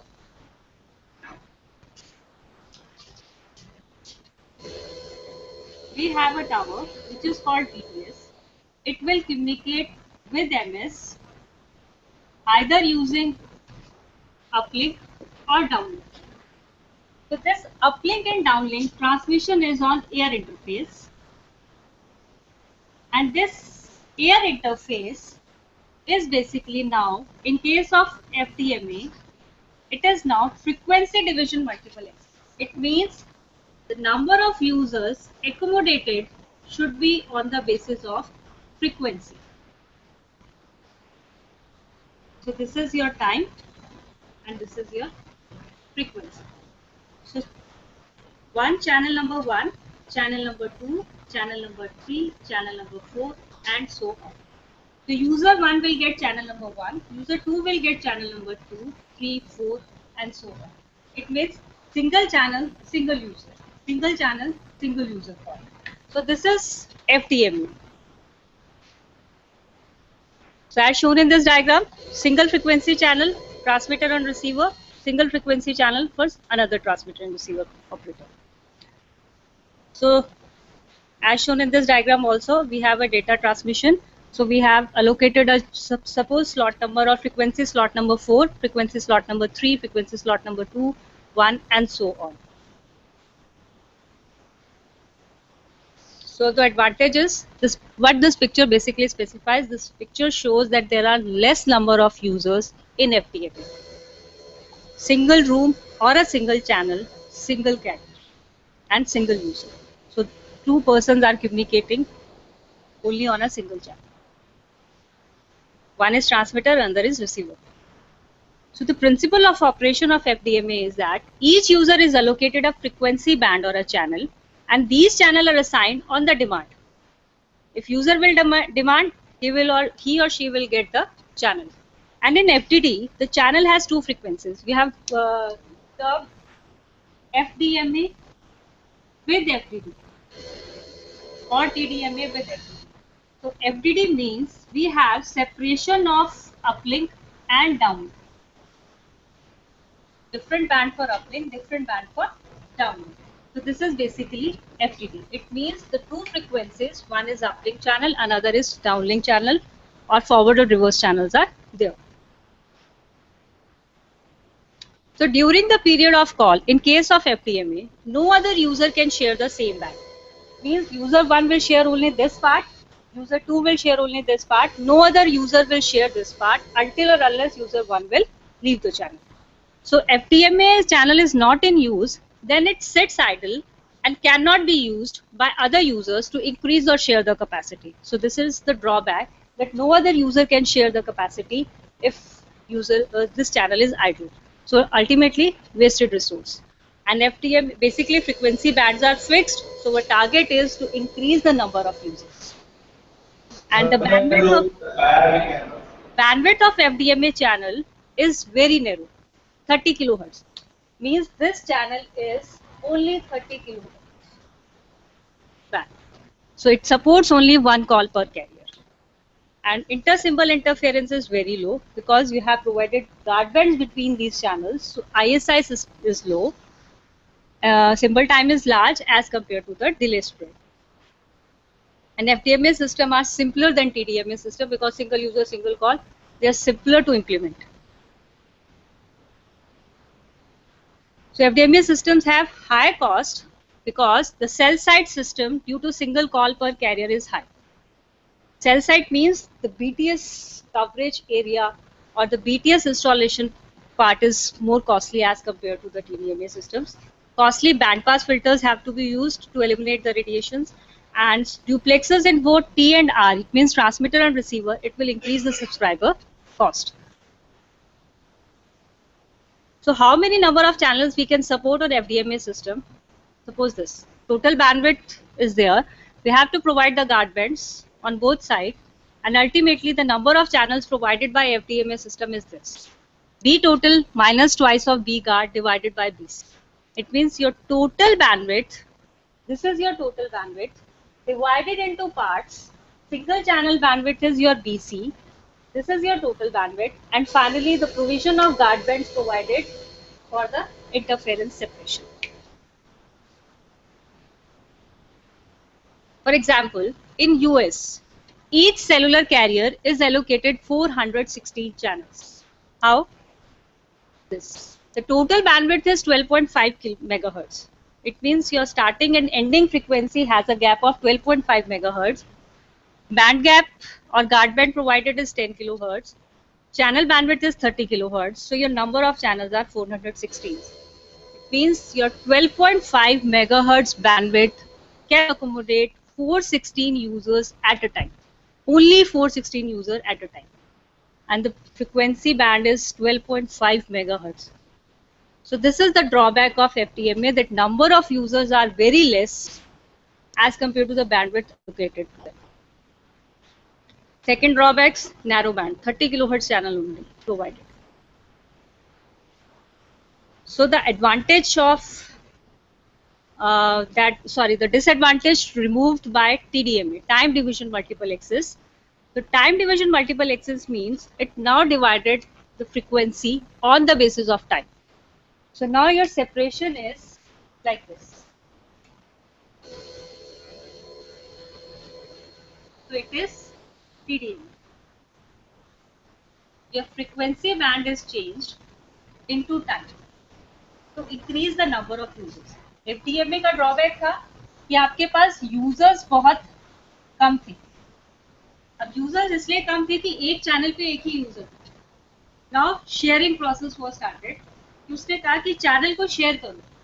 तो channel sharing के लिए उसने, कल आपने cell design में देखा होगा, channel sharing means your single channel is divided into 8 time slot, which is 1, 2, 3, 4, 5, 6, 7, and ultimately is 8. So we have 8 time slot in a single channel, and the bandwidth, carrier bandwidth is now 200 kilohertz for channel 1. Similarly for channel 2 and so on. अब आपके पास 8 time slots ये हैं, 8 time slots ये हैं, and so on. तो आपके number of users accommodate हो गए. इट मींस इस सिंगल चैनल के ऊपर we have user 1, user 2, user 3, user 4, 5, 6, 7, 8. So single 200 kilohertz band was fixed and allocated to 8 number of users at a time.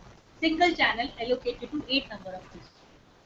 Next 8 numbers allocated to another channel. Next 8 allocated to another channel.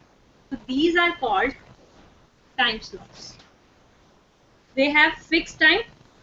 This is T1, T2, T3 up to T8. So we have fixed time for a user. So user will get a time slot of fixed time, fixed frequency band to transmit and receive. This is basically TDMA. So it is divided on the basis of, so TDMA is basically the combination of, you can say, FDMA and TDMA, because we have frequency channel and we are dividing that frequency channel on the basis of time slots. So as shown in this diagram, single frequency channel, which is used by, suppose, 2 users at a time to transmit the data. This purple and green. So it means the number of users we can accommodate are much more than FDMA. So your number of users are more as compared to FDMA. Now what is the principle of operation? As shown, the TDMA systems divide the spectrum into time slots, and each user is allowed either to transmit or receive in this particular time slot. So each user occupies cyclically repeating time slots. It means ये time slot fixed है.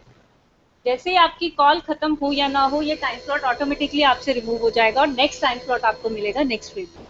तो it means ये cyclically repeating time slots हैं जो कि use होंगे combination in case of TDMA.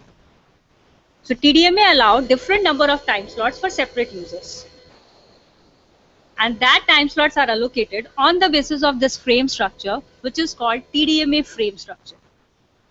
So this TDMA frame structure means कि आपका ये जो एक टाइम स्लॉट का कॉम्बिनेशन बना, it is basically one frame.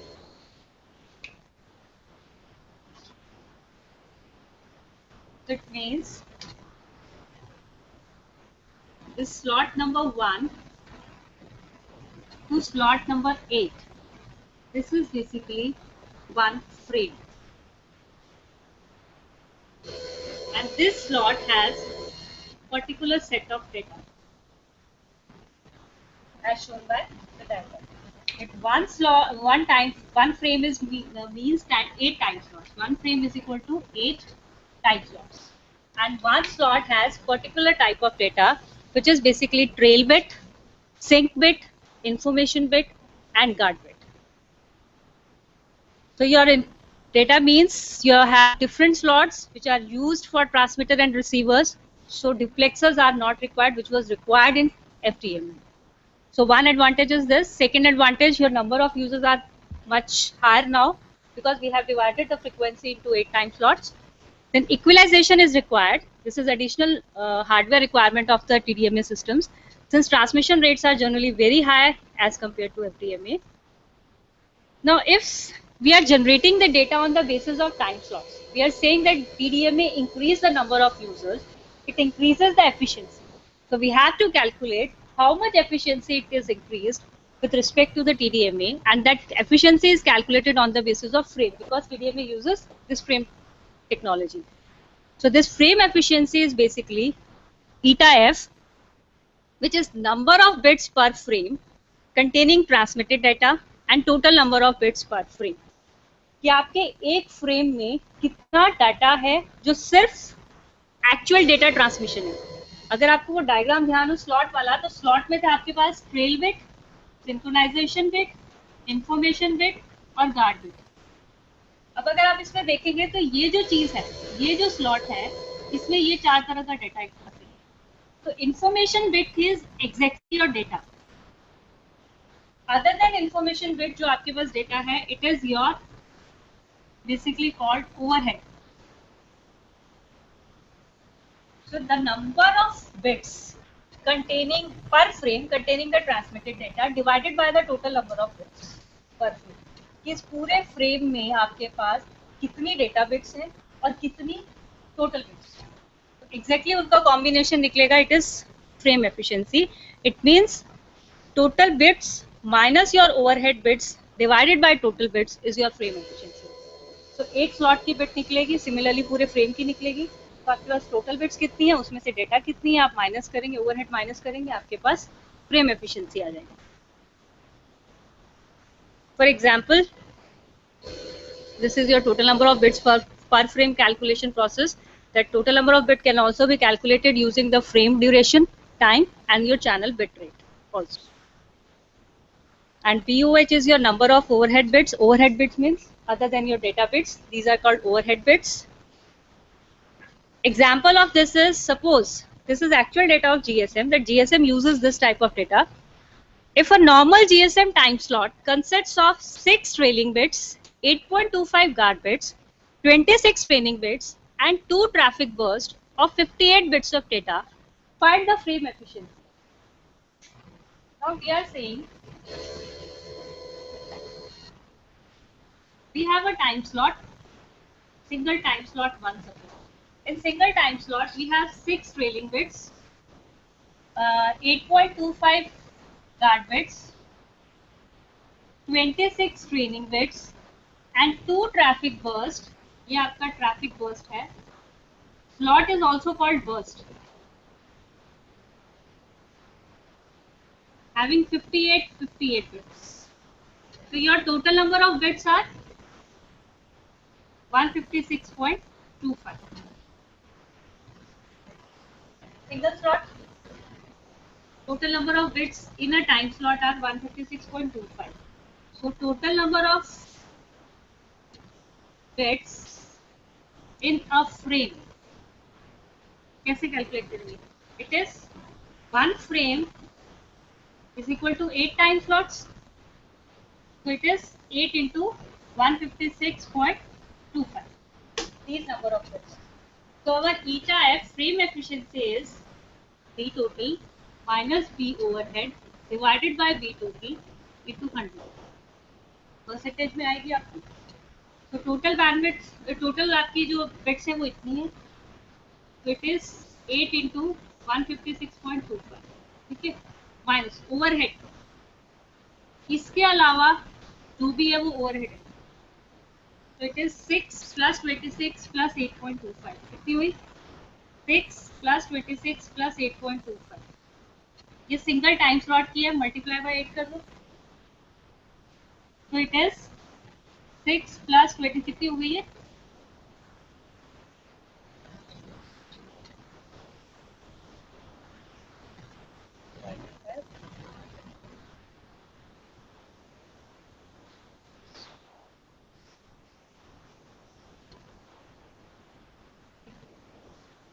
40.25.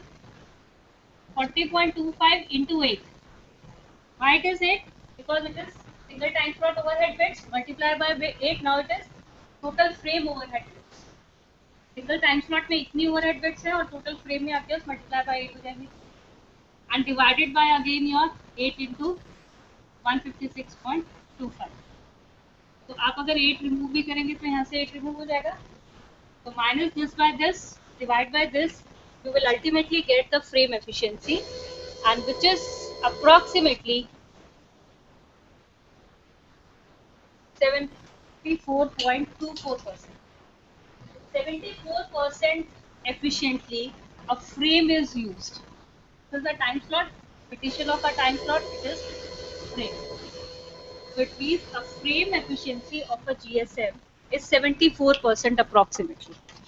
And we have only 2 traffic bursts for the transmission of data.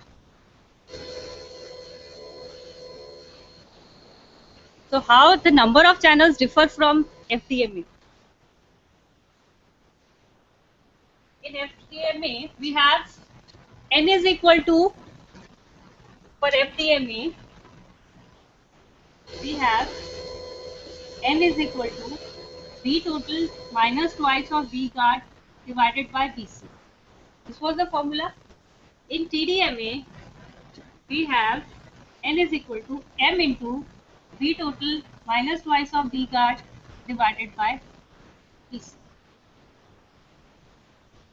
So this multiplication of m automatically increase the number of channels, and number of channels are increased, it means your number of users are increased. So what will be the value of this m?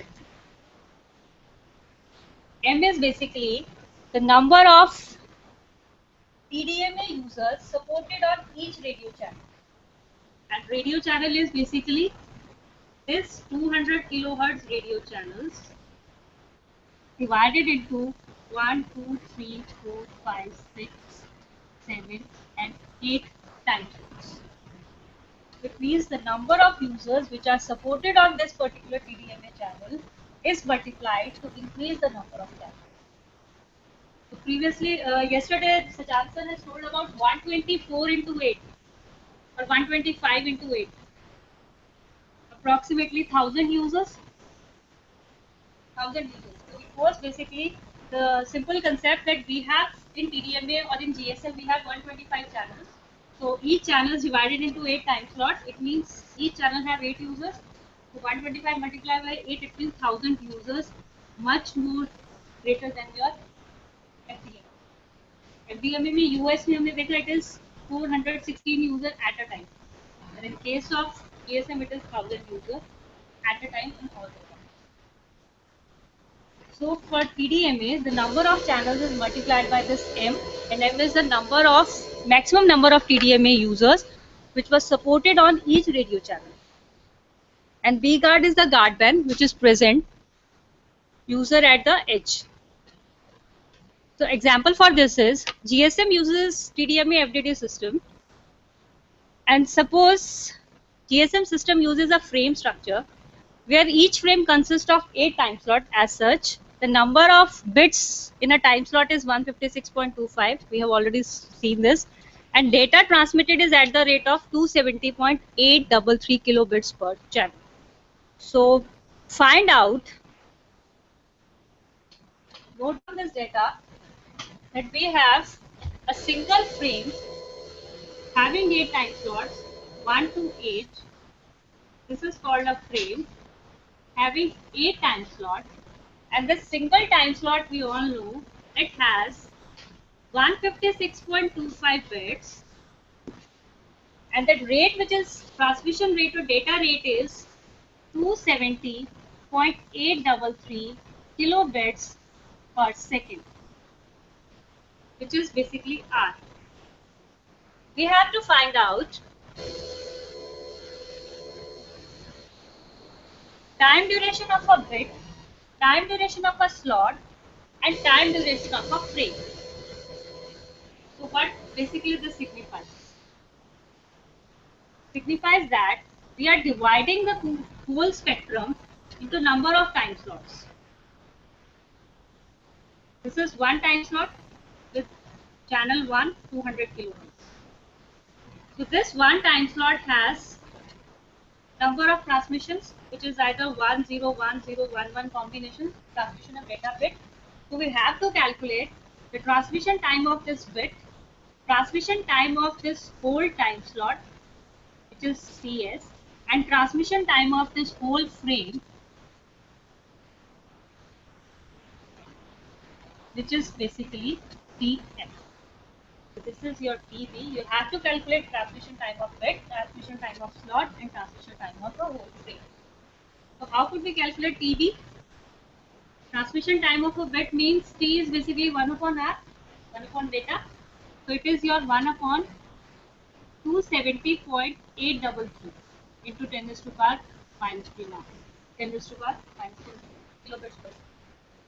So it is a calculation of time. Now the calculation of slot. How we can calculate slot?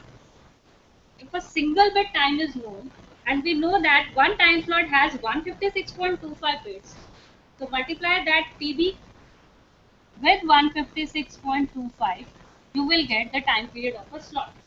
And ultimately, for time period of a frame, one slot has TS and 8 slots will have the time TS into 8. So you will get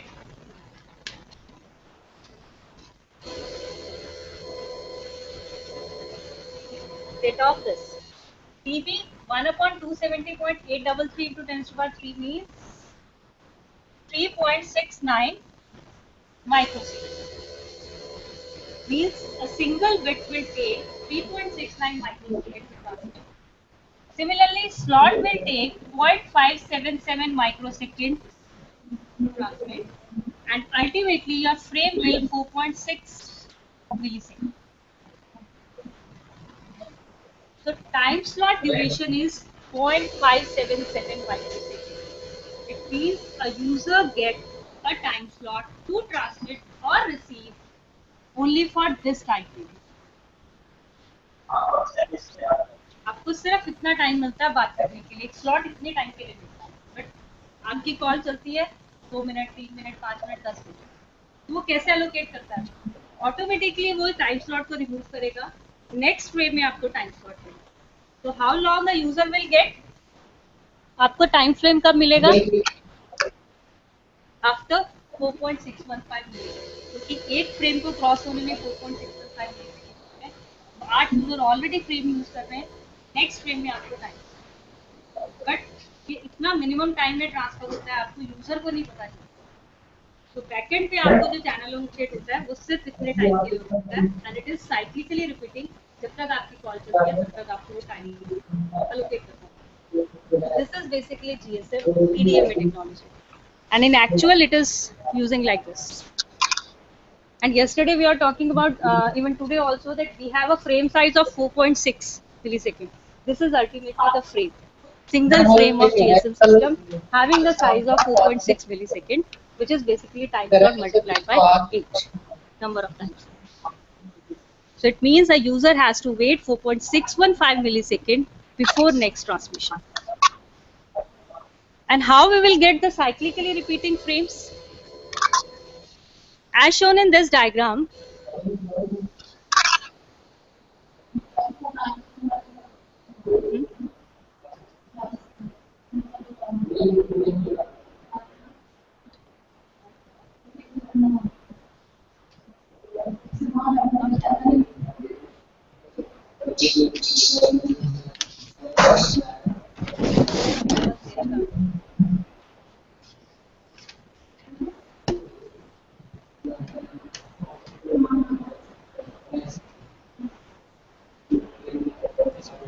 so according to this diagram, we are showing that we have a frame, we have a slot which is showing a 26 multi-frame. It means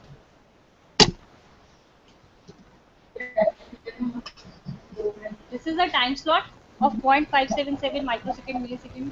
This is a frame, single frame of 8 time slot, 4.615 millisecond. Now these combinations of frames, these are combined, known as multi-frame, and finally these multi-frames are combined, which are known as super-frame. And this is ultimately our whole control channel process on the basis of frames. That your single frame, one frame, which have 8 burst periods or 8 time slots. Then 51 frames are combined, forming a multi-frame, which is called a frame of 235.5838 millisecond. Ultimately, these multi-frames are combined, forming a super frame, and finally these super frames are combined, which are formed as a hyperframe. So one hyperframe has 2048 superframes, which is of 3 hours 28 minutes 53.760 seconds. So we have ultimately these types of hyperframes. Combination of hyperframes, superframes, combination of multiframes, superframe, then combination of frames is multiframes, combination of time slot is a frame. And we have seen this FCCH, SCH, BCCH. These are control channels which are provided to particular channel numbers for transmission and distribution.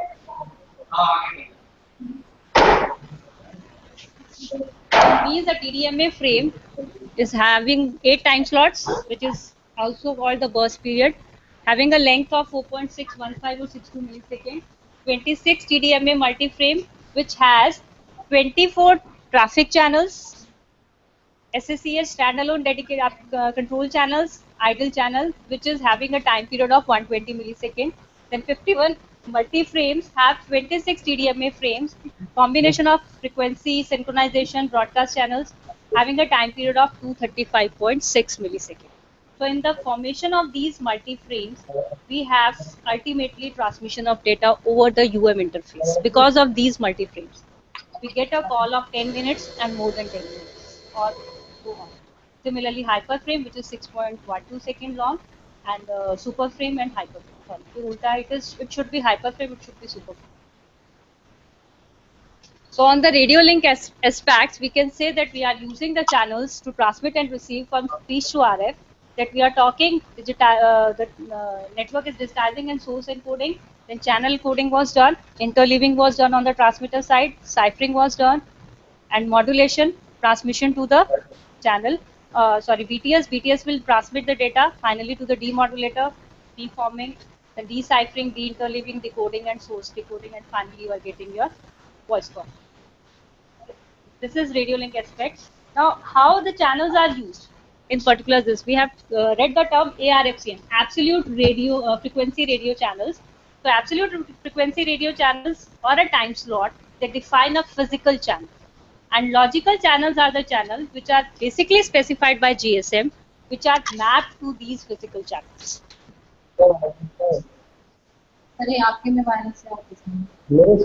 For example, this. In starting of the GSM architecture lecture, we have defined that there are the channels, one for control and other for traffic. So control channels are further subdivided, and similarly traffic channels are further subdivided. So as shown in this diagram, these frequency channel numbers or ARFCNs have particular channels to transmit and receive the data, to maintain the call, to tear down the call, and for other parameters. For example, broadcast channel is a one of the type of control channel which is downlink. This arrow shows that it is downlink only. It is from BTS to MS only, and these types of channels are synchronization, frequency control, and broadcast. It means whenever you switch on your mobile, these three processes normally occurs. Frequency correction will be there, synchronization with the network will be there, and ultimately the reports will be transmitted to the broadcast through broadcast control channel to the user. Similarly, second type of control channels are common control channels. These channels are used for assessing of channel. When you dial a number, so ultimately you are requesting a channel, and that request was transmitted to the service provider through this access grant channel and random access channel. It means this random access channel is uplink. Mobile is requesting a channel to the BTS that please give me a channel to communicate. It is called random access channel. And finally, BTS will allocate a channel which is through access grant channel. You are asking for a channel, channel is granted. This is access grant channel which is downlink, and it is a type of common control channel. Then paging channels, paging notifications, and all these are through these type of channels. They are again downlink from BTS to MS. Third type of control channels are dedicated control channels. They are both ways, from mobile to base and from base to mobile.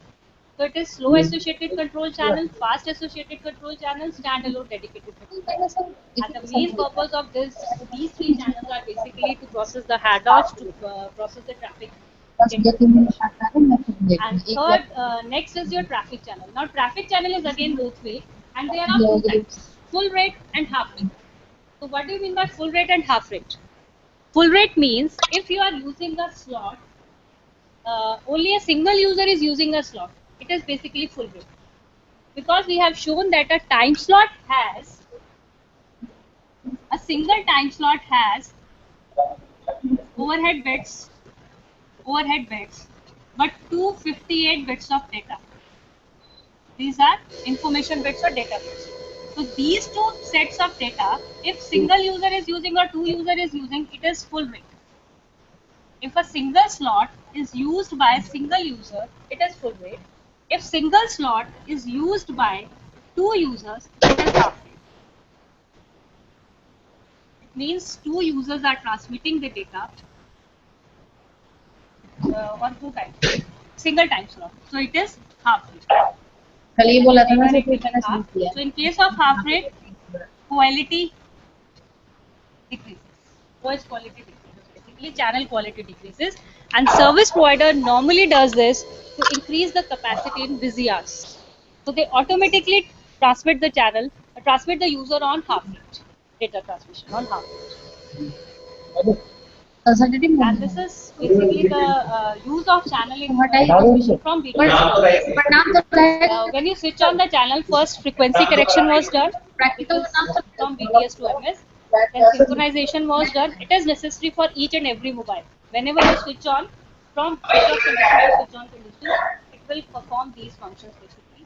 Then broadcast control channel, when you are requesting for a channel, it means MS to BTS. Then subscriber paging was done. Then access grant was given. And similarly, broadcast information, dedicated signaling channel was provided. SMS informations and all information were on the associated channel. Then your traffic or speech was transmitted on traffic channel. And finally, associated signaling was on your fastest channel. Similarly, on the MS part, your traffic or speech will be on traffic channel.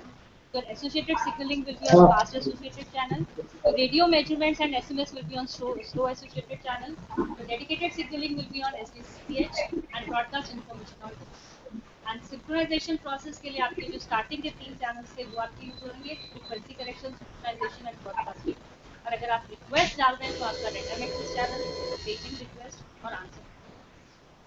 These types of channels basically the function MS and BTS perform. On the basis of that, these channels were used. And these channels are in combinations of frames and multi-frames as well. So we have dedicatedly control channels for some processes, dedicated traffic channel for data transmission. So for MS, we have shown the example of MS terminating calls. MS terminating calls means your incoming call for a MS mobile station. So in that case, BTS is paging a request to MS. It is through PCH channel, and finally on that request, channel was requested by the mobile station. आपके लिए incoming call है तो आपको BTS ने बताया आपके लिए incoming call है, ऑब्वियसली आपको एक चैनल चाहिए, उसके लिए ट्रांसमिशन के लिए मोबाइल ने चैनल रिक्वेस्ट डाली, इट इज ऑन RAC, आपके रिक्वेस्ट पे आपको चैनल मिला, it is on channel assignment is on AGCS. After that, your paging response, authentications, setup, call confirmation, assign command.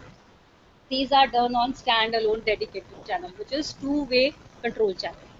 Finally, fast associated control channel was used for connection acknowledgement on process, and ultimately your voice and data will be transmitted over traffic channel.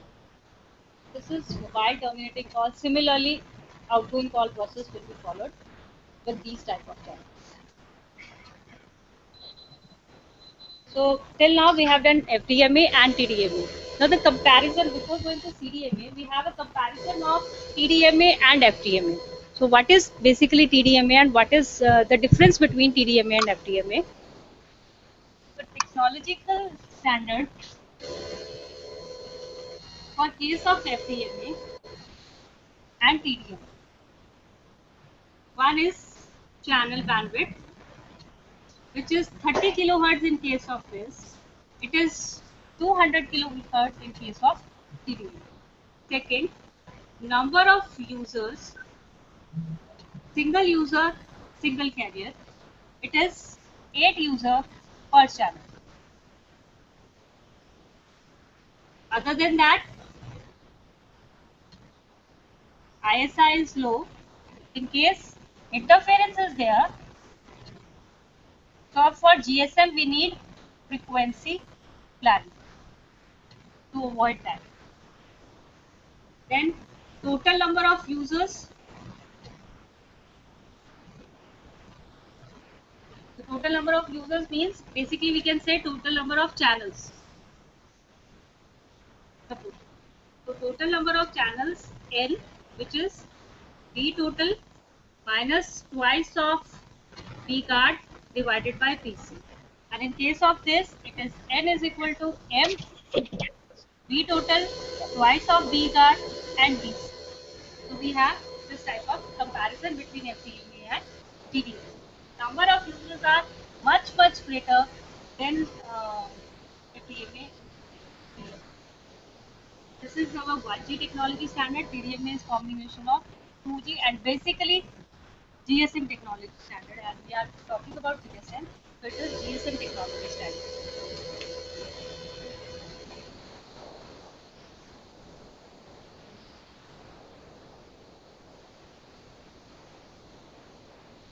Now, how users are allocated? In the first session, we have seen 890 and 935, 890 to 950, and 935 to 96. These are two frequency bands for GSM 900. GSM 900 bands. So it means this particular band is divided into 1 to 124 or 0 to 124 channels. So this particular channel is 200 kilohertz. Each channel divided into 1 to 8 time slots. So your number of time slots are increasing. Now, how service providers are using this? Why we need this number of time slots? How service providers are using it? Normally, one frequency, this 900 megahertz, can accommodate 3 service providers. It means 124 channels can be divided into 3 service providers. Similarly, 1800 megahertz may have 3 to 4 service providers. Normally, a frequency has 3 to 4 service providers. So if user has to accommodate, he has to share this frequency band. So this is 890, suppose it is 890.2. This is channel 1, channel 2. Now 890.4 and last is 915 and 914.8 and so on. 200 gigahertz, it is megahertz, 200 megahertz kilohertz difference. So it is 890.2, 890.4 and 890. Suppose a service provider has, suppose BSNL has 30 frequencies. 30 frequencies means combination of uplink and downlink. Downlink is again in the same combination. 935, 935.2, 960, 958 and so on. So this means a service provider will get combination of these two frequencies, uplink and downlink frequencies. They always get pairing of frequencies in uplink and downlink. Now, a service provider has to allocate these 30 to 30 frequencies in a region. So how he will allocate? He will use frequency planning, and according to that frequency planning, he will do the drive test. That frequency planning is basically frequency reuse. So suppose frequency 1, frequency 2 and frequency 3. Because there is a, in cell design sir told yesterday that there is a restriction that we cannot use the frequency in a same device. So for repeating the frequency reuse means you are repeating the same frequency after some distance. So for repeating that frequency, we need a particular distance, and that distance should be T, which is the first parameter for frequency. So we have F1, F2, F3. It means suppose this is 890.2, 890.6, 890.8 and so on. So we have different frequencies. And this 890.2 has only 890. So it means BTS has to cover in these 8 time slots. 2 or 3 frequencies are normally, channels are allocated to a particular set. Similarly, this whole cluster will be repeated. The whole cluster will be again repeated, and ultimately we are covering the coverage area of a location. And now these came into the picture how location areas are allocated. Location areas are allocated on the basis of these cells. So they allocate those location areas, and ultimately those location areas are used by the. So your frequency will be used by the user, and these frequencies, the number of frequencies which are allocated to particular service providers, will be written in your SIM card. So your SIM card will have the information that BSNL have these type of frequency, and that's why you will automatically latch to your BSNL service provider. Similarly, TDMA technology for uplink and downlink both. So all the service providers will get the number of frequencies through auction, and normally one single band. Previously we are using 900 megahertz band. So previous service providers are on this 900 megahertz band, and nowadays 1800 megahertz band was also used for GS. This is CDMA and FDMA. Next is CDMA. That, how CDMA is different by CDMA and FDMA.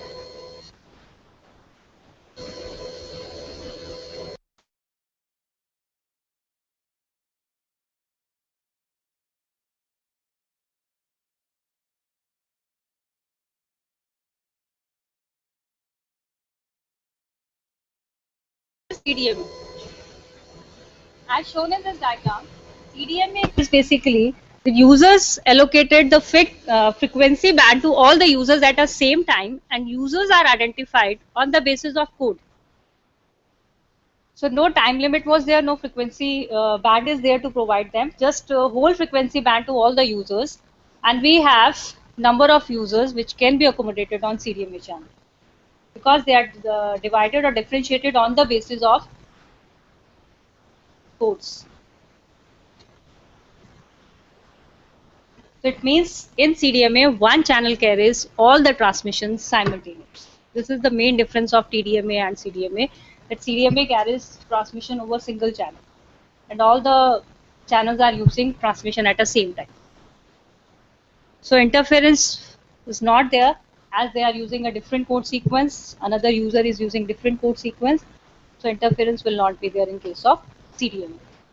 Now CDMA is using the channel at the same time. It means the number of users can be accommodated are much larger than TDMA technology or GSM. But with a restriction, as number of users increases, the quality of the signal will degrade.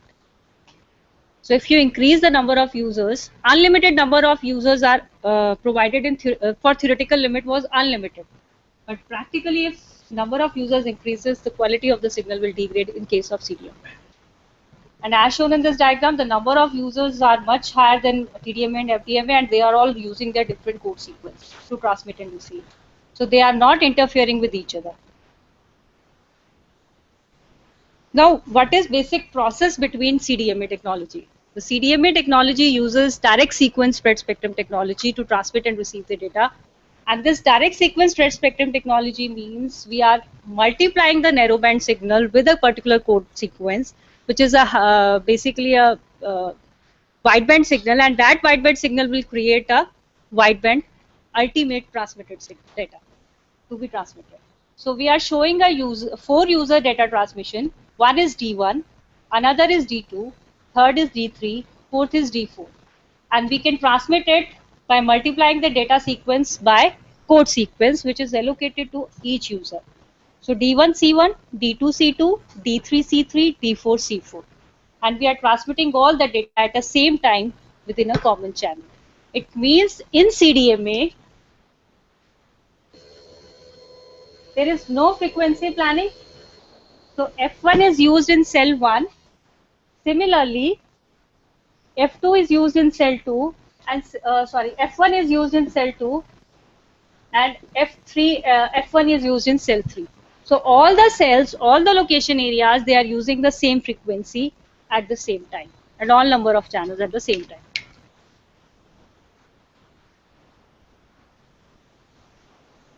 So for transmitting the data, we have used the code sequences. These code sequences are basically called chip sequences.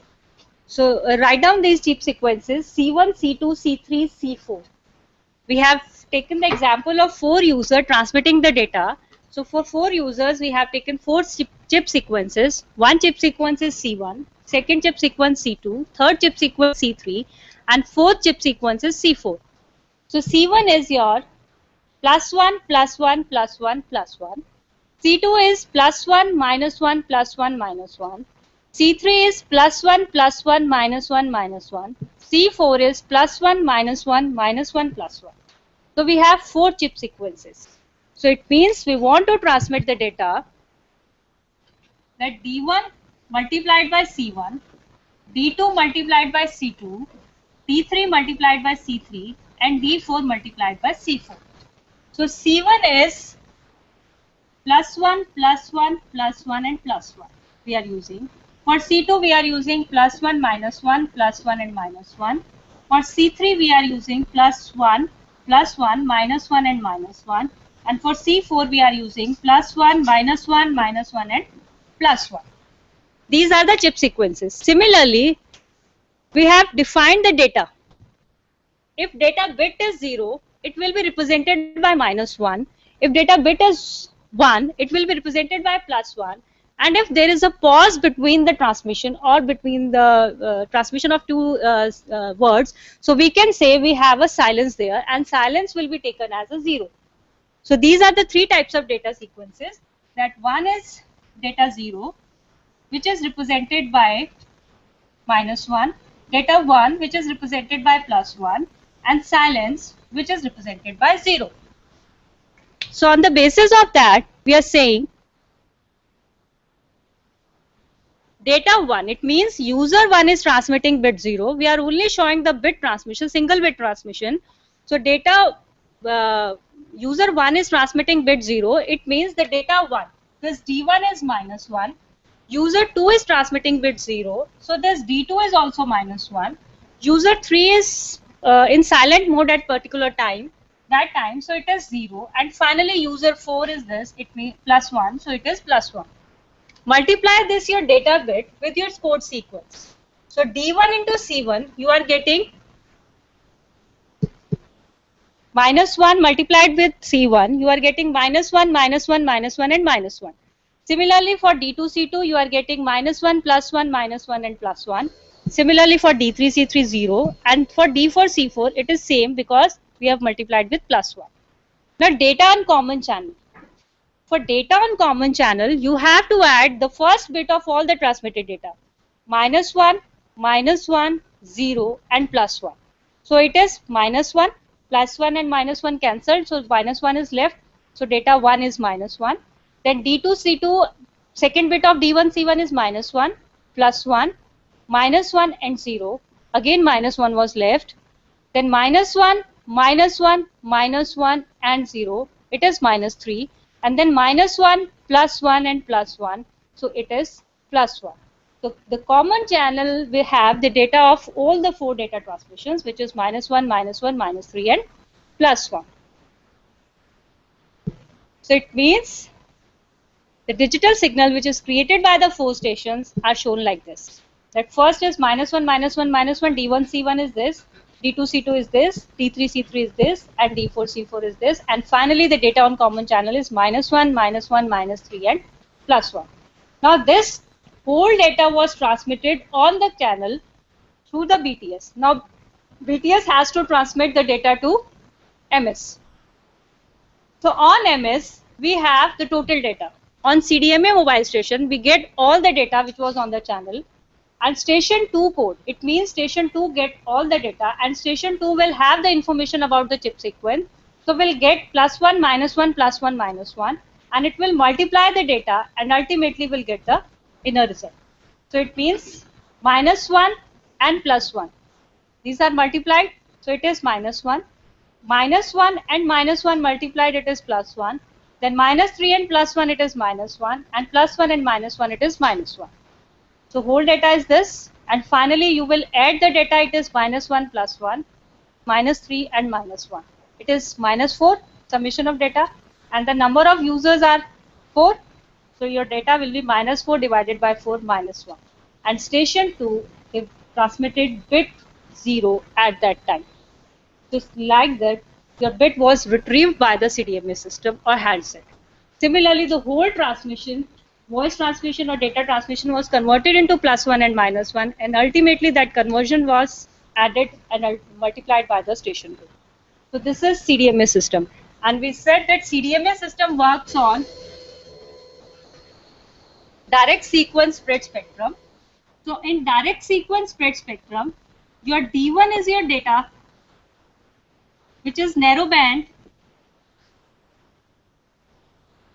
C1 is your code sequence, which is a wide band, we can say, as compared to this.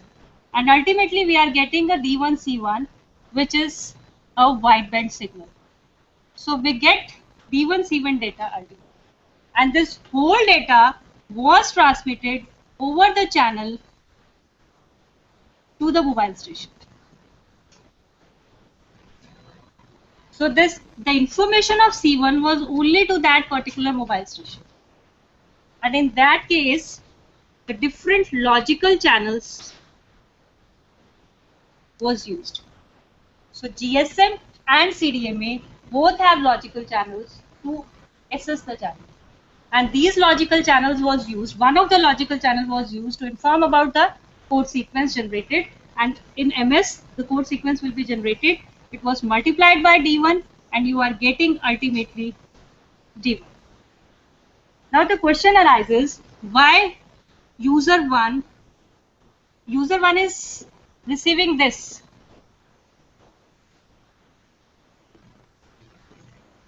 User 1 is receiving D1, C1, D2, C2, D3, C3, D4, C4.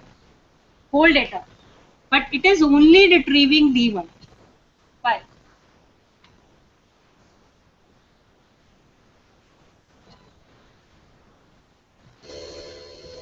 User 1 is receiving whole data, but it is receiving only D1 because these code sequences are orthogonal.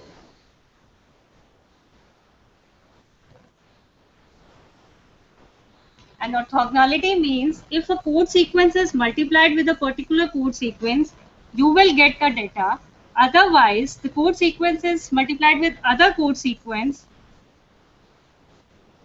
it will give you 0. Your cross product will be 0. So C1 when multiplied by C1, it will retrieve only data D1 and other part will be 0. So when we retrieve the data, ultimately our only part is this. This is D1 and rest of the data was 0 level or low level. So it is rest of the data was discarded and only D1 was used. So it is a bit by bit transmission. Similarly, the data was transmitted and received on the CDMS. So the difference is architecture is same.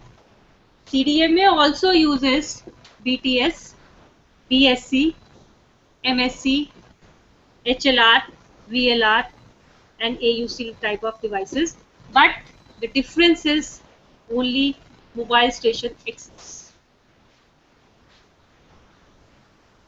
The air interface between GSM and CDMA is different.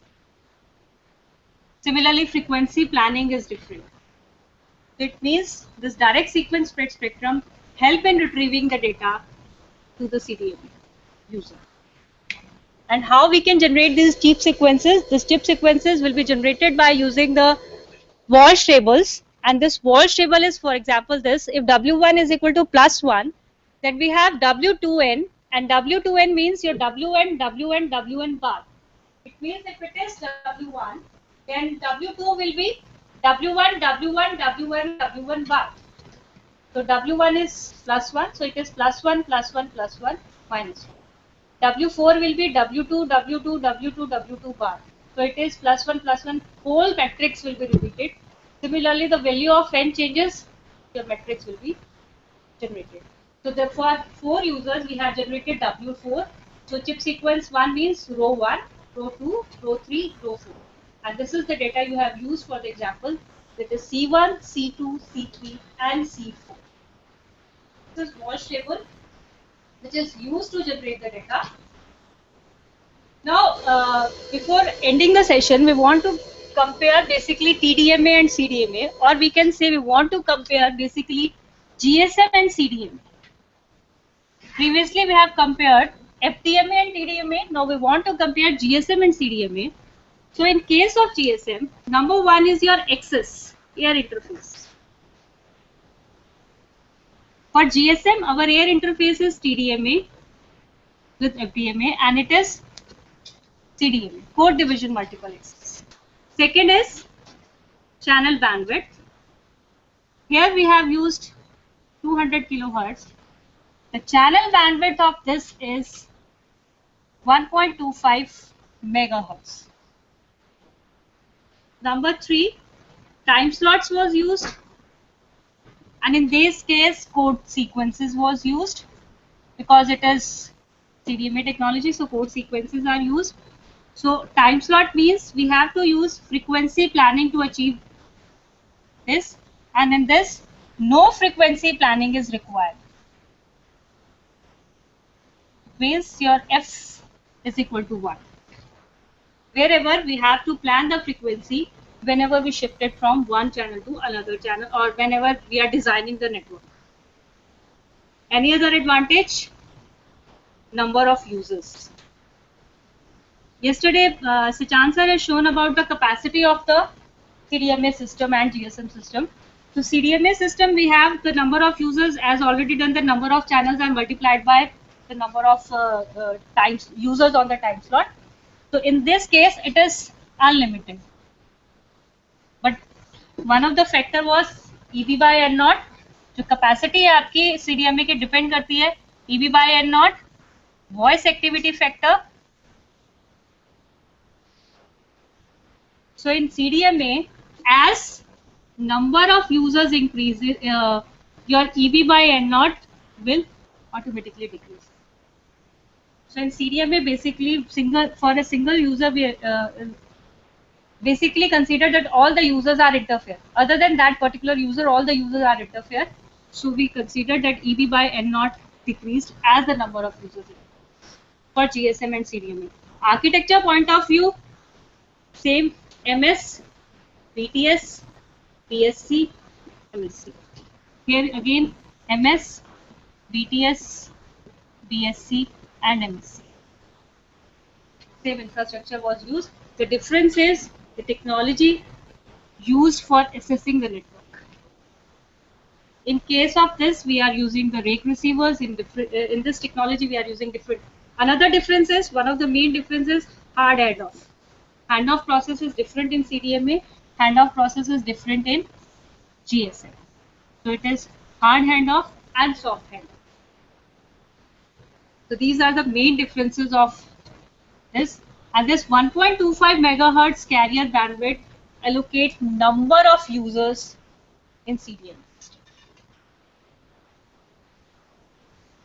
As we all know, there are number of users can be accommodated in CDMA system. Still, there are less number of users of CDMA.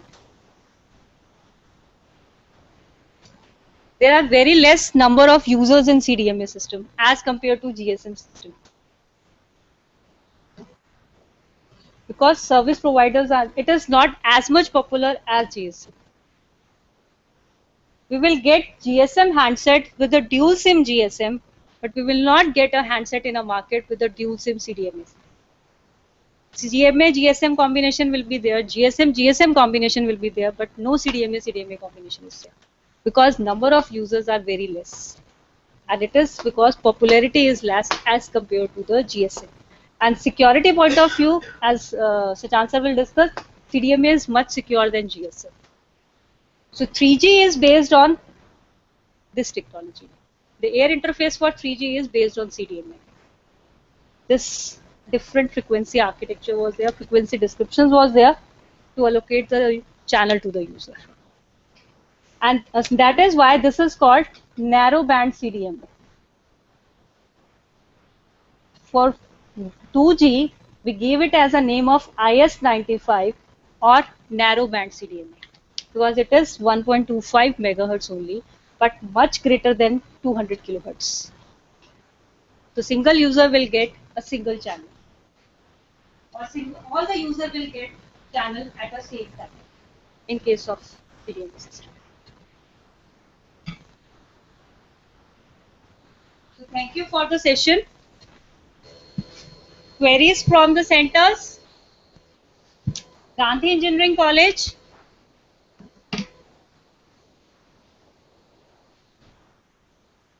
Gandhi Engineering College. Any query?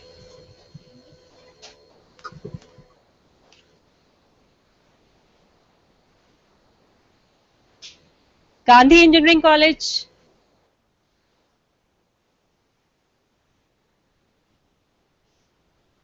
Hello.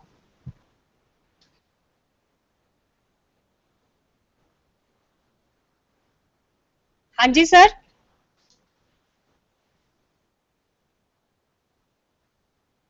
हाँ जी sir.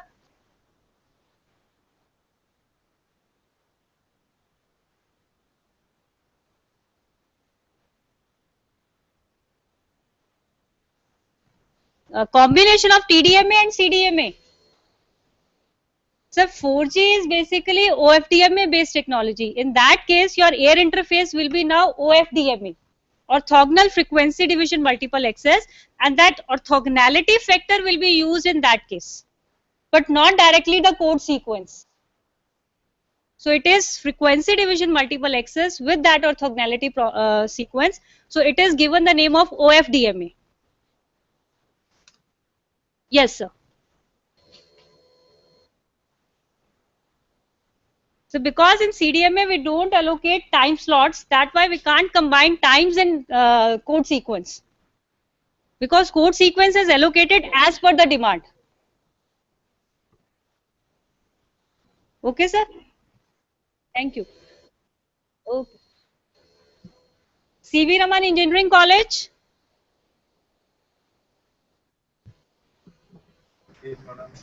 Any query from your center, CV Raman Engineering College? Madam, this is from C.V. Raman College of Engineering. हाँ जी ma'am. Madam, can you please explain me the strategy as well as the mode of allocation of the codes for every CDMA user during a call initiation?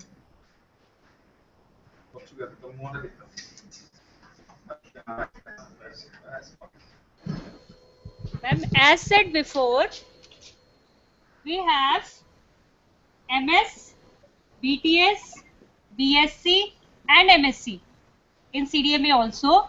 So whenever mobile station initiate a call or anything else, it will use logical channel. In case of CDMA also. So first ever, you are asking for a call processing or a normal code sequence generation, na? Actually, madam, we are here about the code generation, but the code allocation to every user during a particular call initiation. Call initiation. So it means your mobile station will have the feature of code generation, and similarly BTS have the feature of code generation. It means we have Walsh sequence to be generated. As I have shown earlier, we have Walsh sequence to be generated. As the number of users request for the call, the sequence which is generated by the Walsh, which is and it is basically called the Hadmard matrix. Ultimately, it is given the name of Hadmard matrix, which is W1, W1, W1, W1 bar. So it means it is Wn, Wn, Wn, Wn bar. What is the value of your Wn which was taken by the W1 which was taken by the BTS at that time, which was fixed from them? So it is generated 1, 1, 1 and -1. It is in case of when your number of users are 2, because it is W2n which is equal to Wn, Wn, Wn and Wn bar. So when you put number of n is equal to 1, you will get the value of W2. W2 means 2 codes will be generated for 2 users. Similarly, if number of users are more, we can generate more number of codes. And the limit is basically it is 64 by 64 matrix. So 64 into 64 bits are generated for the transmission reception, and rows wise they allocate the channels. Sorry, code sequence. So code sequence 1, code sequence 2, code sequence 3, 4, 5, 6 and so on. So MS will send the request to BTS. BTS will generate the channel for them. Then data will be transmitted, multiplied, and ultimately it will be transmitted to the sequence. Similarly, when you have an incoming call or when you have a data sequence here, then MS, one of the logical channel will inform about the code sequence. That code sequence was generated by MS, and D1 into C1 into D1 was done. C1 was done, and ultimately this will respond as a 1, and you will get as a data. So this will, Okay, ma'am, thank you. But like after a call gets terminated, so immediately the code will be dissolved and it will be ready for any next temporary use for any other users? yes, it is available for any other user. Okay. So it is not permanent for any user? Yeah, it is not fixed. Every time you will initiate a call, you will get a different call, code sequence. Understood. Understood. And at that particular time of things, any two PN sequence codes are supposed to be orthogonal to each other. Yeah, they're supposed to be orthogonal. And even in PN sequence code, there are descriptions that it is a long sequence code or short sequence code, and they have different functions on the basis of that. Long sequence codes basically for identification of BTS and all, and similarly short sequence codes are used for the identification. So these type of code sequences are defined on the basis of functioning they are doing. Understood. Madam, I have another query. Hanji. What are the upper limitations of direct sequence spread spectrum which actually compelled us to go for the frequency hopping spread spectrum? What was the upper limitation? Upper limit in the sense you are asking for? What were the exact disadvantages of DSSS which led us to implementation of FHSS, that is frequency hopping? And in short, you can also explain me what are the applications, exact applications in which you can exclusively use FHSS? So FHSS is basically even in GSM we are using frequency hopping. Exactly, we are not saying that it is spread spectrum technology, but it is frequency hopping type technology, because we are shifting the channel, and channel shifting means you are shifting the frequency from one band to another band. So it is frequency hopping, and DSS has the advantage that as the number of users increases, the signal to noise ratio will decrease, and the bandwidth is 1.25 megahertz. We have to allocate this 1.25 megahertz bandwidth or a band to all the users in all the circle. Whole circle. So number of users increases, EB by N naught decreases. So capacity is not as much as compared to the 3G and 4G systems. So that's why we are moving towards 4G OFDMA, because we want spectral efficiency. We want to generate more, we want to accommodate more number of users, and we want that data loss should be less, and your delay should be less. Actually, madam, let me tell you, like in case of DSSS, I'm sure DSSS was the first in line when the spread spectrum modulation was introduced. So in DSSS, of course, sequence code has been directly multiplied with the incoming binary sequence. Sequence. The limitation was that to improve the security, the strategy is to lengthen the PN sequence code. Now, that, of course, the PN Because actually this was previously used for the security purpose in military applications. That was GSS was used there. But for commercial application, they used it because they want the number of users to accommodate that frequency channel. I understand, madam, but to improve the security, the strategy is that we have to lengthen the PN sequence code. Yeah, we have to lengthen. The PN sequence code generator also has a limitation that beyond a certain limit, it cannot increase the length of the PN sequence code. And there comes the introduction of FHSS. Yes, the frequency hopping is another application for spread spectrum technology. It is another type of spread spectrum technology that for increasing the security, we have used the frequency hopping. And in that also slow and fast frequency hopping. Right. But what exclusive application should we be using FHSS, and in which application we can be okay with the DSSS? CDMA system is okay with IS-95 is okay with DSSS. Okay. But for FHSS, basically one of the system, I'm not remembering the name, but previously there was a FHSS CDMA system which was mentioned in the report, that there is an application of the FHSS CDMA system. Okay. But that hopping technique was used by GSM. Hopping technology was used by GSM. Madam, just last in FHSS, we are going to hop with a certain variation of frequency about a central frequency of the channel, right? Now, I just want to know the exact variation of the frequency by what it is hopped. What is the exact variation from the center frequency of a channel by which the hopping has been done? Sorry, I'm not getting your question. So with what factor you are getting? Madam, how much should be the variation of the hopping, of the frequency hopping around the center frequency when you're going for FHSS? In FHSS, we have two types of hopping, slow and fast. Right. So, as the number of users are accommodating, so we are dividing that slow frequency should be the rate less than that of the particular data transmission rate. And fast should have the rate greater than that. Hopping rate should be greater than the data rate. So, the hopping rate will define that how much fast you want your transmission to be hopped, your data to be hopped. And in a single bit, it means if you are using a PN sequence of 1011, suppose, so in a single bit you want a hopping for case of fast, and for slow you want a 2-bit hopping. So this is basically the hopping, that you will define whether hopping rate should be greater than or less than that of transmission rate. It will define your FHSS. Understood. Okay, madam. Thank you. Thank you. Noida Institute of Engineering and Technology.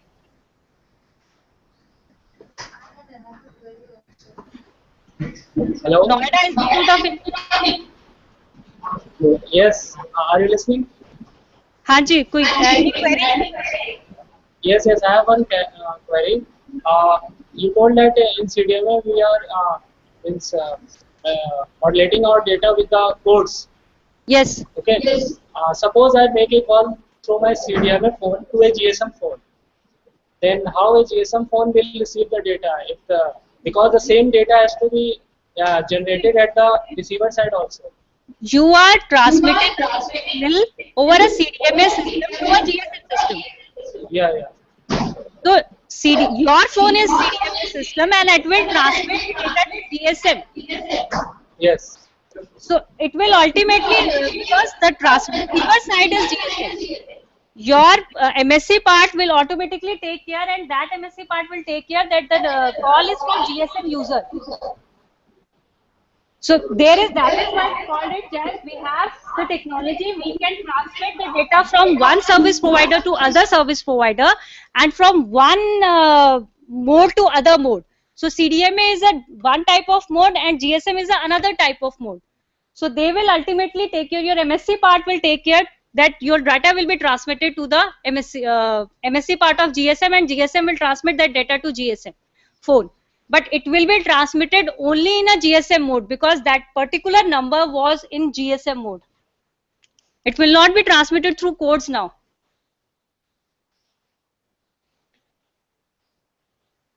Hello? Hello? Hello? हाँ जी. Means you are trying to saying that at MSC we have that decoding codes to decode the data. To decode the data, obviously, otherwise, how will you proceed the GSM call to CDMA and CDMA call to GSM? If technology standard will not be there, these are basically standard that a GSM user can call a CDMA user and CDMA user can call a GSM user because they have the compatibility. Very much popular in US and some European countries and in countries like China and Taiwan. But in India it failed. Can you specify some regions? It is not popular because in India the second generation mobile phone launched was GSM.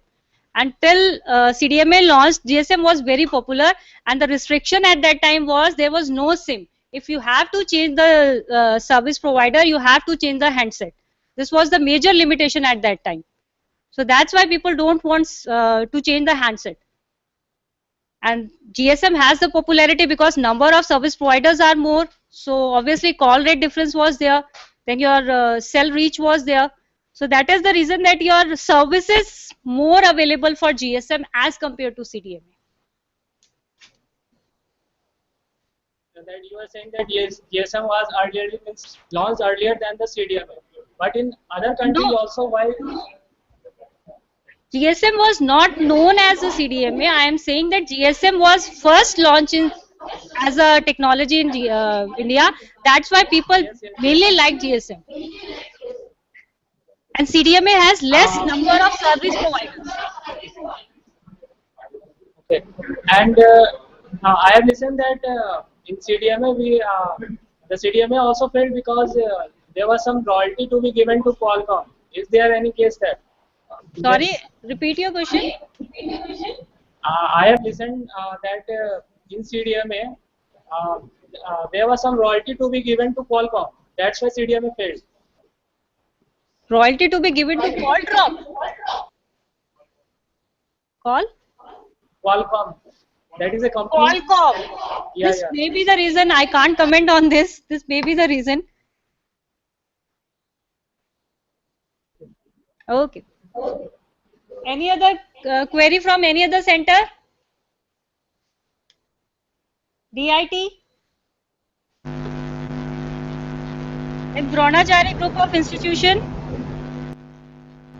Gandhi Engineering College?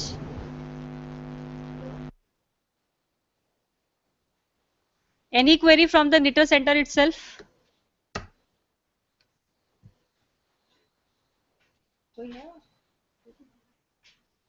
So thank you all. We will meet at 2:30. Dr. Simranjeet Singh Tiwana from Punjabi University Patiala will be there to deliver a talk on small scale multipath propagation and the research part of that basically. What are the research areas in that part basically. So be here on 2:30. Thank you.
छिड़ा है।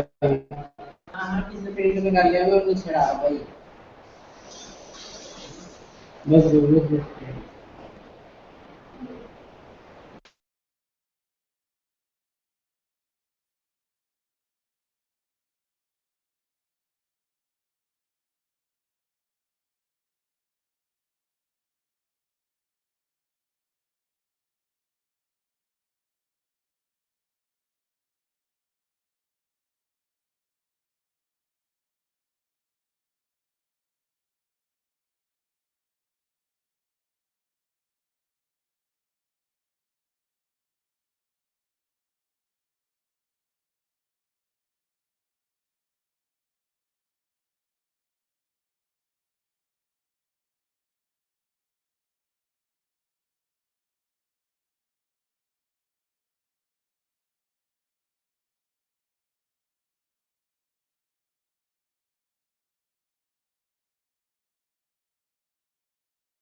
Good afternoon, all the centers. We are going to start our third session of the day, small scale multipath propagation by Dr. Simranjeet Singh Tiwana from Punjabi University, Patiala. Good afternoon, everybody. I'm Simranjeet, and I'm going to present small-scale multipath propagation. First of all, let us ponder a few questions before I start my lecture. Uh, um, Basically, why is the voice quality constant during a cell phone call? The signal keeps cutting off and coming back. Why does a GPS indicator sometimes fluctuate while reporting your position on the map? And why is the strength of a Wi-Fi signal not constant even when you are stationary? These are some questions which always come to mind that while traveling, or you can say while looking for a location on GPS, the dot always seems to move. Why is that, right? So these questions are going to be answered in the rest of the slides while I go through my presentation. First of all, this is the basic wireless communication system as proposed by Claude Shannon. Um, all these things are like source encoder, channel encoder, modulator, wireless channel demodulator, decoder, and user. Out of this, today, the area of our interest is the wireless channel. So here I show you different radio channels. Okay, um, these are like the most basic and the most commonly encountered radio channels in wireless communication. The first one is troposcatter, second is microwave line of sight. But the ones which are of more interest to us today is like the mobile radio channel. Okay, this is like more commonly found in cellular communication, right? And the second one, indoor radio, most commonly found in wireless local area networks. So these two channels are of interest. We are going to be talking about specifically these two channels today. Okay, signal propagation ranges. So if I've got a transmitter in the center, my transmitter is going to transmit the power, and as it goes far away, it is going to decay. As you all know, according to the path laws, it is going to decay. And so according to that, we have divided the ranges into three parts. One is the transmission range, second is the detection range, and the third is the interference range. Out of this, transmission range is the range in which we are interested in today, because that is the range where communication is possible, okay, and the error rate is low. Detection range is one where detection of the signal might be possible, but communication is not possible due to the high bit error rate. And interference range, signal detection is also not possible, and signal only adds to the background noise. So this is the area, transmission range is the area in which we are interested in today. Okay, so when a signal propagates through the environment, it undergoes several effects. Okay, I've listed them here. Basically, I've shown them in the diagram. Out of them, you are already aware of, you can say, reflection. When a signal goes, strikes the buildings and comes back, it is known as reflection. Scattering. Scattering means a signal goes and strikes something and it gets scattered, right? Diffraction means the signal gets bent off the sharp edges. It gets slightly bent according to the Huygens principle. And then another one is shadowing, which I show here. Shadowing. Shadowing means actually when a person is directly trying to transmit to you, or an antenna is directly trying to transmit to you, and something is obstructing the path and it is creating a shadow. That is known as shadowing. And path loss, I already discussed. It means that as you move along away from the antenna, the signal power falls. That is, now these are the various effects which I have shown individually here. Shadowing, as I show in the first picture, this is like basically obstructing the signal to reach you. It's forming a kind of shadow and you are standing in the shadow. Second is reflection. When a wave falls on a building, it tends to get reflected. Okay, and there is also a phenomena in which the wave can also penetrate or it can get reflected. I have listed these 2 points. Wavelength, if it is much greater than the size of the object on which it falls, signal penetrates the object. And if the wavelength is very less than the size of the object, the signal is absorbed or it gets reflected by the object. The third is refraction. This we are not much concerned with. Scattering. When the signal falls on small substances, it actually tends to scatter, get divided into smaller amplitude waves. And then diffraction. As you can see in the last figure here, I'm going to point my pointer. This is diffraction. This means that signal gets bent off the sharp edges according to the Huygens principle. So this is these are the basic phenomena that you can say all amount to the small scale fading, which we are going to discuss. First is large scale path loss. I show a diagram here, okay, and at the bottom I've given a formula for the received power. As you go away and as the time goes by and the mobile is moving away from the base, the power starts to fall. This is known as distance attenuation, and this is but natural. I think we can all understand, as we are having an antenna and as we go far away from the antenna, the power is obviously going to fall because the radiation is strongest close to the antenna, and as we keep going farther away, the radiation becomes weak, right? And here in the formula also we show reference power at distance d naught. That means when we have to calculate the received power, path loss, we always give a point as a reference that up till this point we will calculate, and further the path loss we can just, you can say, interpolate, right? And this is a path loss exponent. It depends upon the environment in which you are trying to measure the path loss. For example, in a rural area this path loss exponent will be less, and in an urban area this will be very high. Okay, now second one is path loss plus shadowing. The path loss graph remains where it was, but here we have added another graph. It is known as shadowing. So in terms of, you can say, scales, we can always call path loss as large scale fading, and shadowing we can always call as medium scale fading. Okay, as you can see, the signal is not, as you can say, the fall of power is not as constant or as consistent as it was in you can say path loss. In shadowing, the power does fluctuate a little, but those fluctuations are not, though you can say, very big in order to us to consider it to be really dangerous. So this is like considered to be as a medium scale fading. Now the third one, which is, you can say, the most dangerous of all, it is known as small scale fading, right? In small scale fading, in this graph, we have shown all the three lines: path loss, shadowing, and small scale fading. And the small scale fading is one in which the signal is, you can see the random fluctuations in the signal, and the power is falling. You can say sometimes it falls down to a very low level and then it abruptly comes up. So basically, small scale fading cannot be predicted. As you can see, path loss is a straight line and we can predict it very easily, right? It's just a straight line, it's falling off with distance. Shadowing, you can't predict, but you can still tell that it is going to be around the large scale path loss, because the changes in the signal strength, they are gradual, they are not abrupt. But in small scale fading, as you see, the changes in the signal strength, they are very, very abrupt. That means the signal, you never know.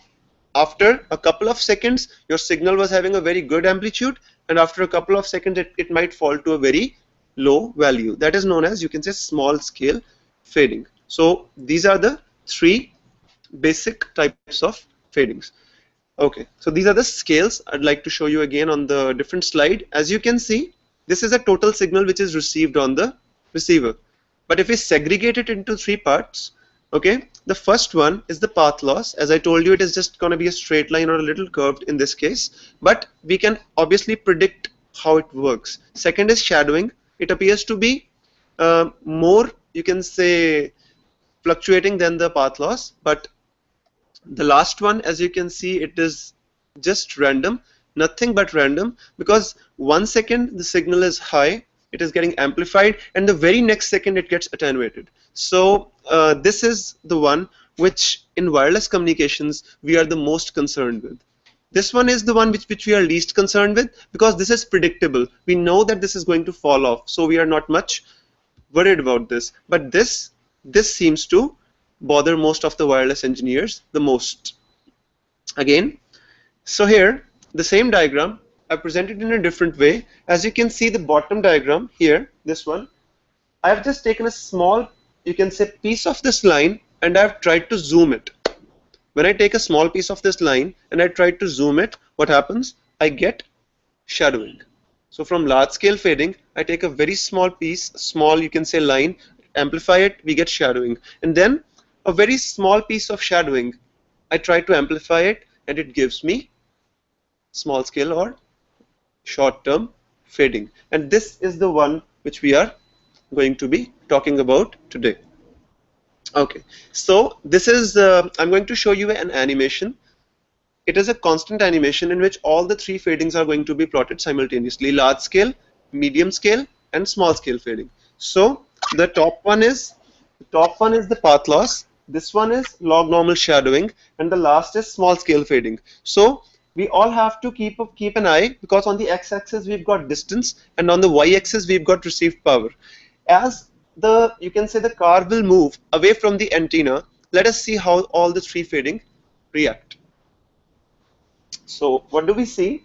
Large scale fading is very obvious, because it is just as expected. We go away from the antenna and the power is decreasing. How much power is decreasing is being plotted there. Shadowing, obviously it is not as clear as large scale fading, but still we could have predicted that, okay, a little bit of the fluctuation is going to be there. But I don't think anybody could have predicted this, the last graph, the small scale fading. Okay, so now we take them again, we amplify them, and when you amplify them, then you actually get to see the true nature of the fading channel. I'll go back from here. Even some of you might think that shadowing is also really you can say harmful, but when we zoom these three, we can see large scale fading is just a straight line, medium scale fading or shadowing is like also approximately a straight line, but small scale fading, even at this zoom level, it shows you how much the power falls off with distance or with time. So in this case it was distance, since the car was moving, so it is both, car is moving through space and it is also moving through time, right? So rapid changes in signal strength over a small traveling distance is known as small scale fading. The signal has to change rapidly, okay, over a small time or a small distance. That will be known as your small scale fading. Okay, so this is a graph which I have plotted in MATLAB. This is, you can say, practically been plotted from a mathematical model of Rayleigh fading. Okay, so again, what I was trying to depict there, it's very hard to predict. At one point, I can see that my Rayleigh fading is like having an amplitude of 10 dB. My received signal, which comes from Rayleigh fading, has an amplitude of 10 dB. The next very second, it can fall down to, you can say, minus 15 dB. So how are you going to model or predict such a phenomena in which at 1 second the signal goes to 10 dB and then very next second it falls down to minus 15 dB? So it is really hard to, you can say, predict or model this kind of phenomena. And second, it can also be possible that you say if all the wireless fading channels were to be modeled in the same way.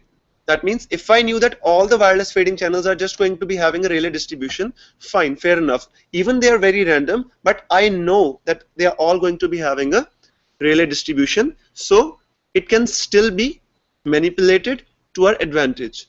But since fading channels are very different and fading channel keeps changing, so it's not possible to just consider a single fading channel in order to model all the environments in wireless communication.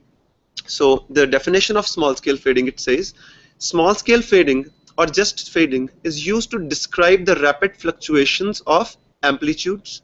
Amplitudes is the received power. The amplitude of the received power is fluctuating rapidly. Phases or multipath delays over a radio signal over a short period of time or travel distance. If you can see the x-axis here, I've even specifically mentioned that with small change, large variation in the received power. This is due to the Rayleigh fading. Okay. So now what are the factors that are basically contributing to this small scale fading? Now we know that there is small scale fading, there is large scale fading, and there is also medium scale fading. So what is the factor which contributes to the small scale fading? These are the three major factors which we are going to be discussing today. There might be other factors, but let us assume that they are not that influential in small scale fading, because these three are the ones which we need to concentrate the most on. First is multipath fading. Let us discuss the effect of multipath fading only, ignoring the other two. Small scale fading, system design. In this, as you can read, wireless communication typically happens at a very high carrier frequency. For example, when we say wireless communication, what is the first thing that comes to mind? I think maybe mobile communication, maybe Wi-Fi, or maybe satellite communication. I think these are the three things which come to mind the very first time you think about wireless communication, right? So here I've given you an example of a carrier frequency 900 megahertz, which is there in the case of mobile communication, right? So wireless communication typically happens at a very high carrier frequency, example 900 megahertz or 1.9 gigahertz, right? Channel varies when a mobile moves a distance of the order of the carrier wavelength.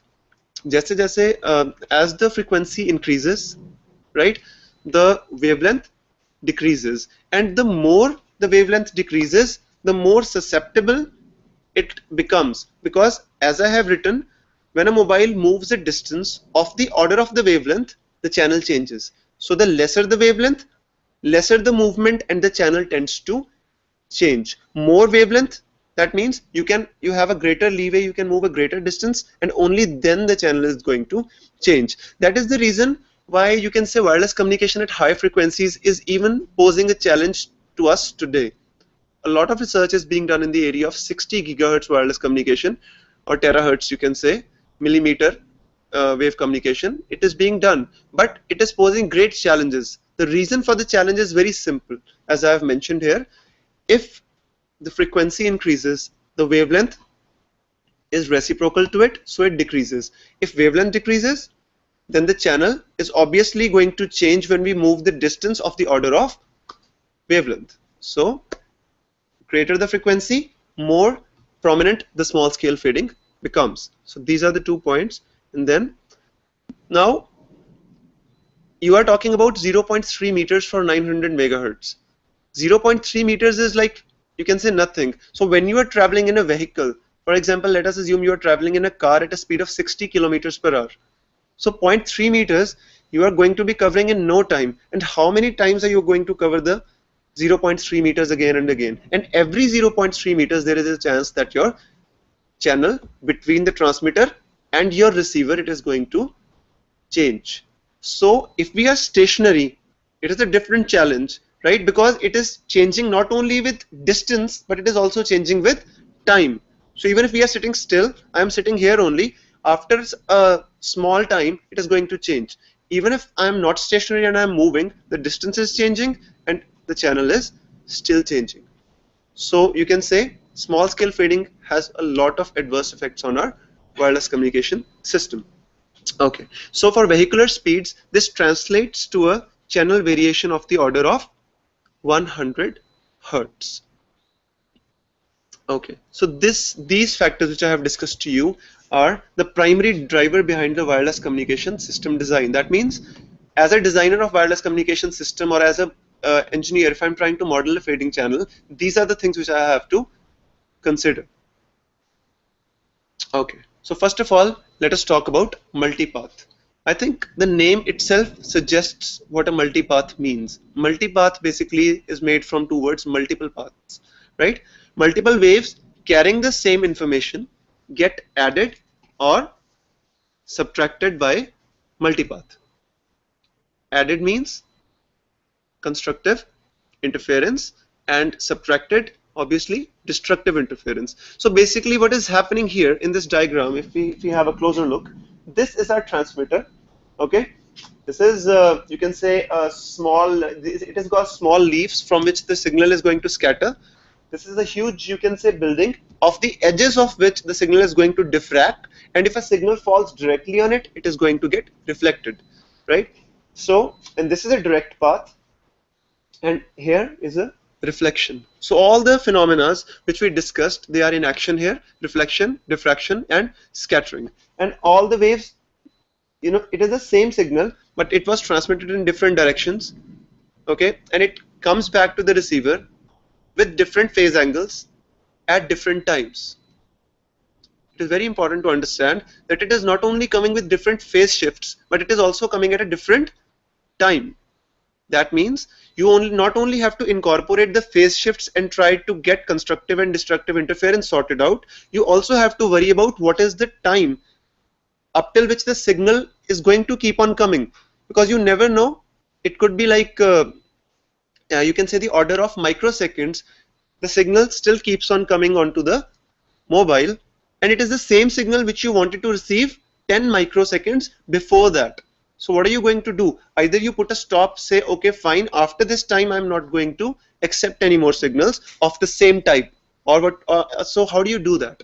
For that, we've got a power delay profile, and we calculate the mean excess delay, but that is beyond the scope, so I'm not going to go into that. So multiple paths, what are they doing? Coming at different times at different phase shifts. Let's leave the time alone. Let's say they are all coming at the same time, but they are coming with different phase shifts and different amplitudes also. Not only phase shifts, but amplitudes. So essentially, what does that mean? So if I draw here, so this is a waveform. This has got a particular amplitude, okay, and then there might be another waveform. It might not have such a huge amplitude. So basically, if I try to, you can say, cancel out these two or add these two waveforms, what is going to be the result? Obviously, it is going to be a subtraction of these two waveforms, because wherever the crest is, here is a drop. And when we try to understand constructive and destructive interference, we always think that the signals are going to be either completely constructively adding up or completely destructively. But mostly what happens is signals are never like this, never 180-degree out of phase. How are they? We can assume that this is a signal, and we can always say that this will be our second signal. So this is a more practical scenario when they are not completely out of phase or completely in phase. They are having a slight phase shift.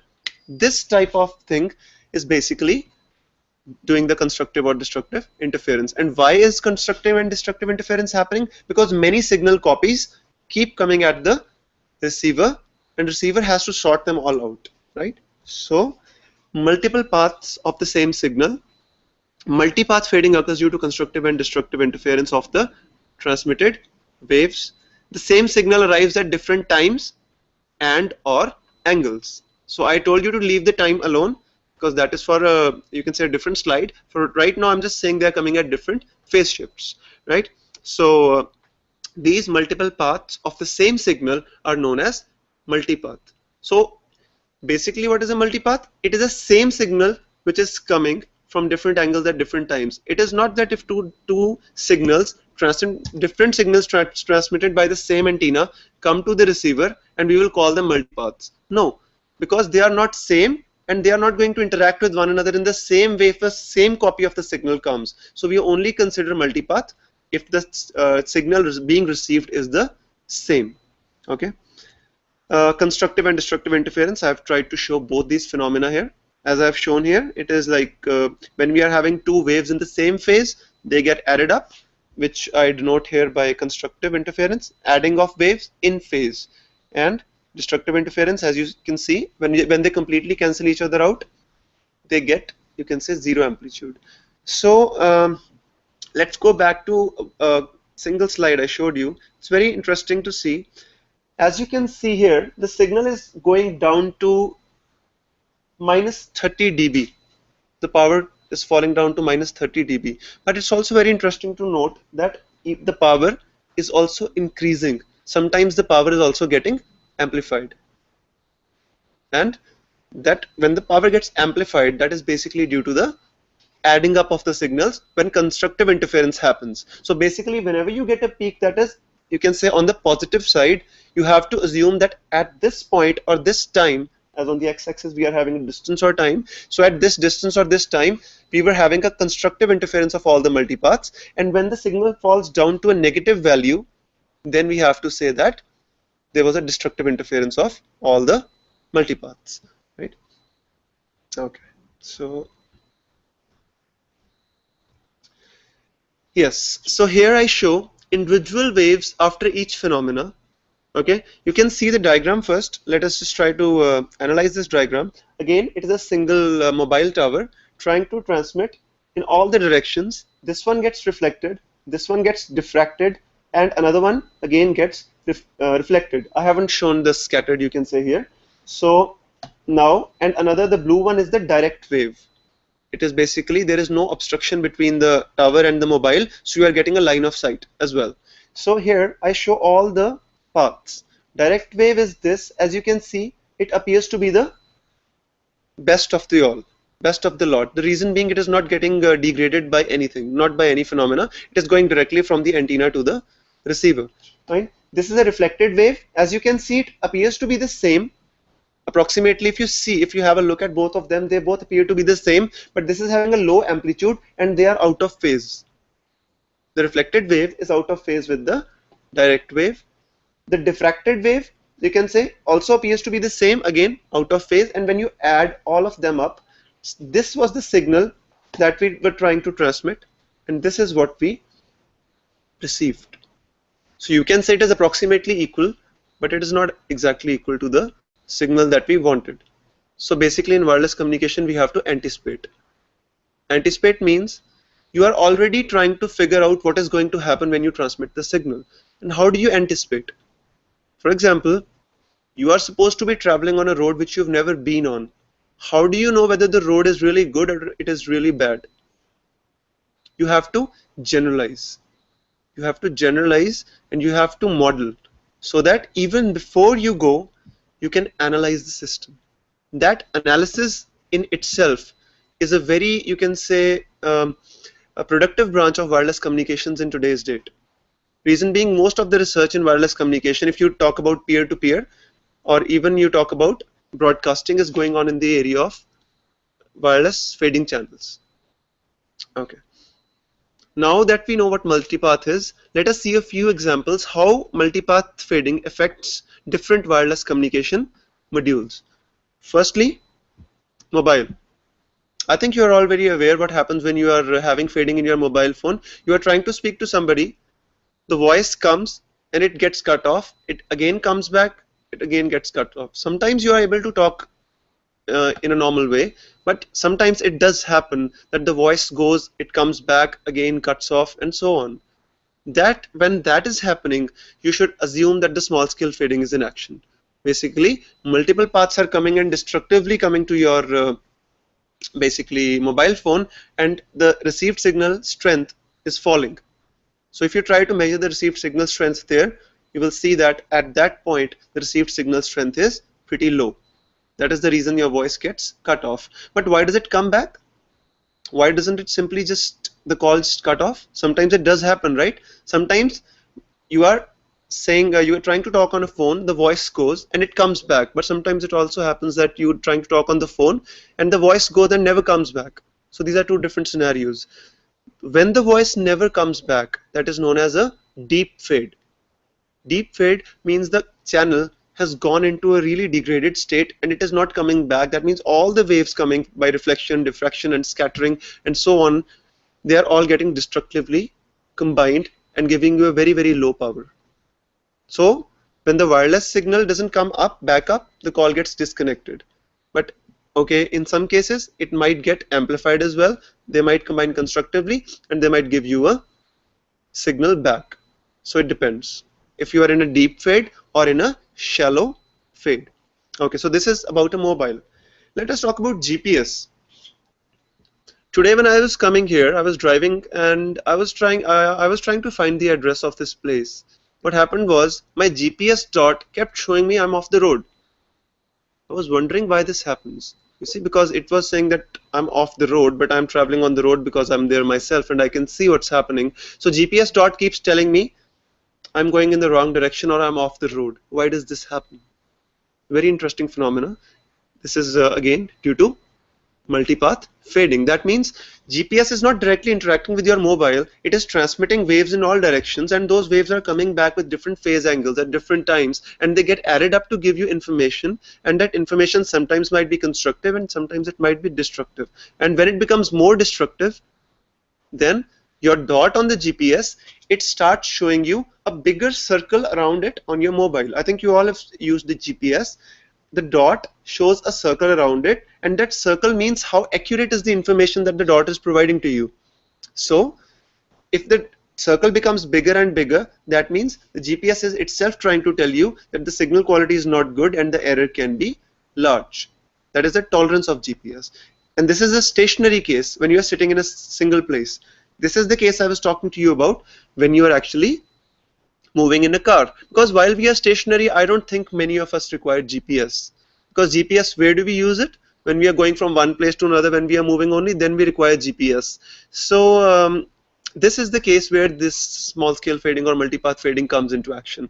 As you can see, in the first case where the car is, we can't see any multipaths. That means at this point, this car must be getting a good signal.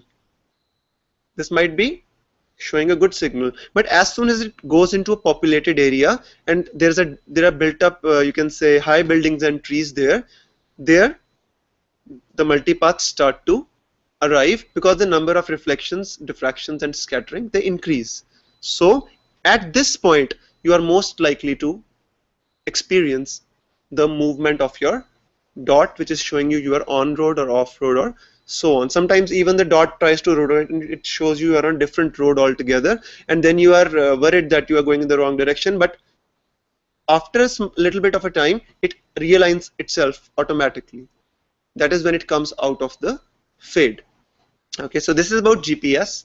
This is stationary, when you are stationary, and people are thinking that when we are stationary we are not moving, we are sitting in the same place, the fading will not affect us that much. But it is not true.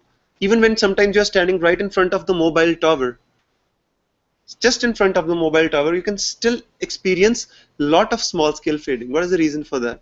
The reason is antenna is not directly transmitting to your mobile. It is also transmitting in all the directions. So the case which we saw here, as you can see, we are in this case we are not having a direct path, but even if we did have a direct path, we would also have a lot of multipaths. Those are the ones which come back to affect the directly received power. It falls below a particular threshold, and standing in front of the antenna, still your voice is not audible or it cuts off. right? So this is about GPS. And now let us see about the third case, wireless local area networks. Indoor, what happens is you are having Wi-Fi in your house, right? It is a, you can say, a cavity kind of an environment, because there are walls, furniture, things inside the house, and waves tend to get reflected out of most of them, especially metal. Metal, it reflects the waves.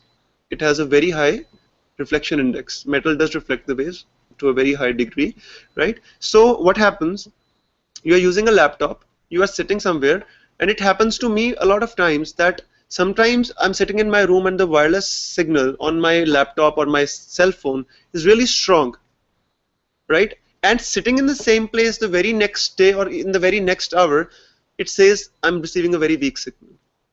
Why does that happen? Again, the answer is the same.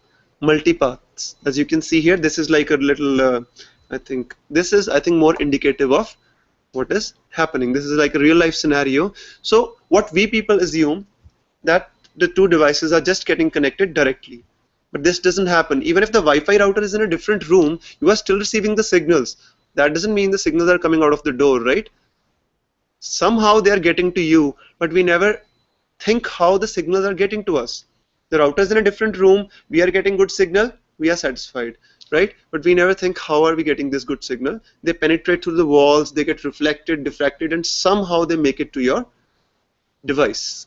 So this is a practical scenario, another picture of the wireless local area network in which it gets reflected off the wall, the furniture. So one more thing I would like to point out here. I told you about the power delay, right? Power delay means the signal, same signal, comes on the mobile after at different times. In case of indoor environments, that power delay is less. So what can be the reason in the case of indoor environments? Why is the power delay less? Why in outdoor environments it is more? What do you think? I think it's because in indoor environments, we are more likely to experience absorption, more reflection, because we are in a more constrained environment. We are in a constrained environment and we are much more likely to experience the fading, right? And absorption, scattering, and reflection. So the signal copies, the copies of the signal, which we call multipath, they don't last for a very long time. They get eaten up very quickly because the concrete, it eats up your signal. The walls, they eat up your signal very quickly. So indoor power delay is less, outdoor it is more. So this was about multipath fading. Now let us come to the second point, which is known as Doppler shift. I think we are all aware of what Doppler shift is. I'll just like to give you a brief introduction. It is also known as Doppler effect or Doppler shift. As you can see, this is a dot. This is a source. Basically, you can imagine it to be an antenna. It is an omnidirectional antenna producing power in all the directions, right? Since it is stationary, the power or the frequency in all directions is going to be constant. Now let's see what happens when it moves. Now I'm moving my antenna and I can see that in the direction of the movement the frequency seems to increase, but behind it the frequency seems to decrease. This is known as Doppler shift, right? I have mentioned three things here. On the left, stationary, moving towards or moving away.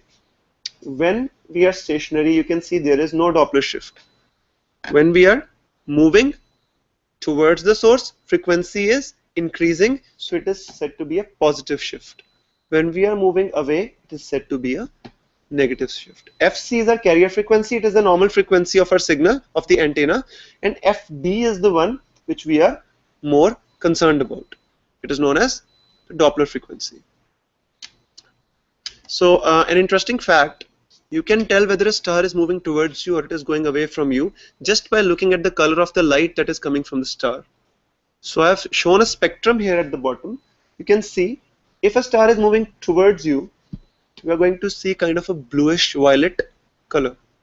And if it is moving away from you, you are going to see a reddish color. So it is due to the Doppler effect of the light that whether a star is moving away from us or towards us that we see different colors, and we can just simply guess. That is how the scientists actually work out the light rays which are coming from distant stars from million light years away, whether they're actually universe is actually expanding. That is how they figure out. It is basically due to the Doppler shift from the waves that are coming from I don't know how many light years, right? Okay.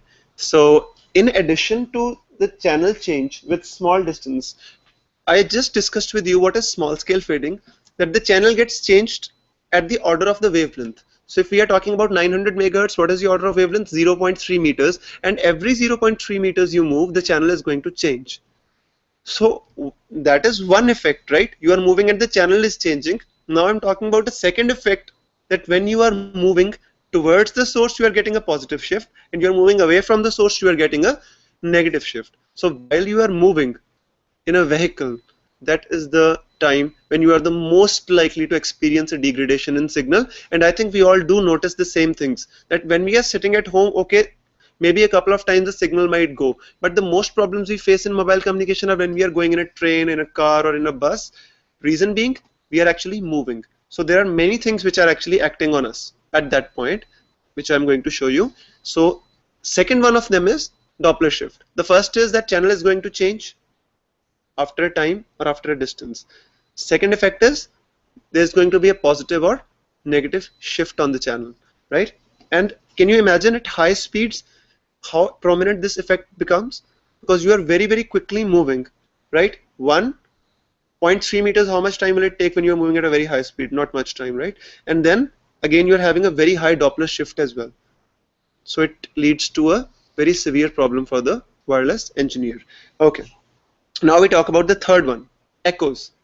I think we are all aware about what echo is. I think as a child, everybody would have definitely gone to a mountain and tried to shout from the mountain and tried to get an echo back, tried to listen that, okay, I speak once and my voice keeps coming back to me. That is a very fascinating thing for us as a child, right?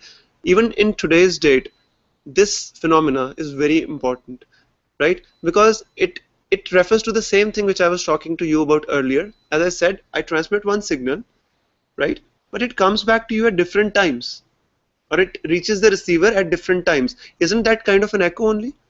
Because I transmit something, and whoever is trying to receive it is going to receive multiple copies of the same sound which I transmit. It is kind of the same. And in technical terms, echo is kind of a layman term. In technical terms, we are going to call it as time dispersion. Okay, so here we are going on a road without any problems, trying to speak on our mobile. What happens? We are receiving a signal. You can say the black signal. This is a direct line of sight path. Then we are receiving the blue signals which are getting reflected from these buildings, and then we are receiving the red signal which is getting reflected from these buildings, right? So at this point of time, the black signal is this. It is received the earliest. I think you all are aware why the black signal is coming the earliest. A straight line is the shortest distance between 2 points.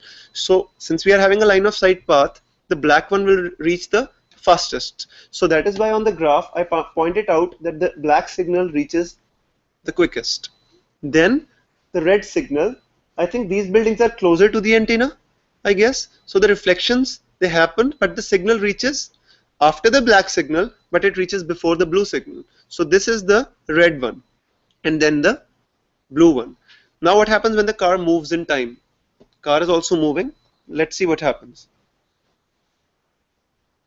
So it's a very interesting phenomena. The car moved one step, and the red power, which is coming out of a reflected wave, it became more than the direct power.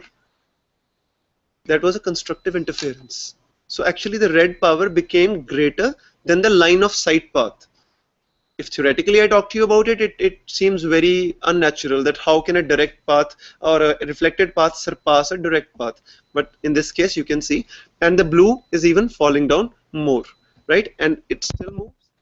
And now you can see the red power, which we were just talking about, that it is going beyond the black one. It has fallen down to a very low level. In all these three cases, let us have a look at the black power. It never changes. Red and blue are changing, the black is never changing. And this is what we want in wireless communication. We don't want this. We don't want this. Because we know that if there is amplification, the next very instant there can be a you can say, a very, very rapid fall in the signal power, attenuation. So we don't want this. This is, you can say, undesirable. What we desire, however, in wireless communication is a constant power coming to our receiver. That is what we desire. So this is basically known as time dispersion or echoes. जो हमारे पास echoes हैं, we can add them up. We can always add them up, and we can get them the resultant signal of the tree. Excuse me, I'll just have water.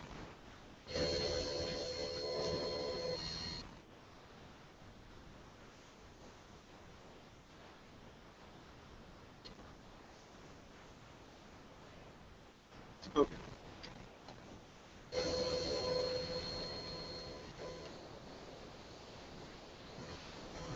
Now, this is what I'm trying to plot here on my graph.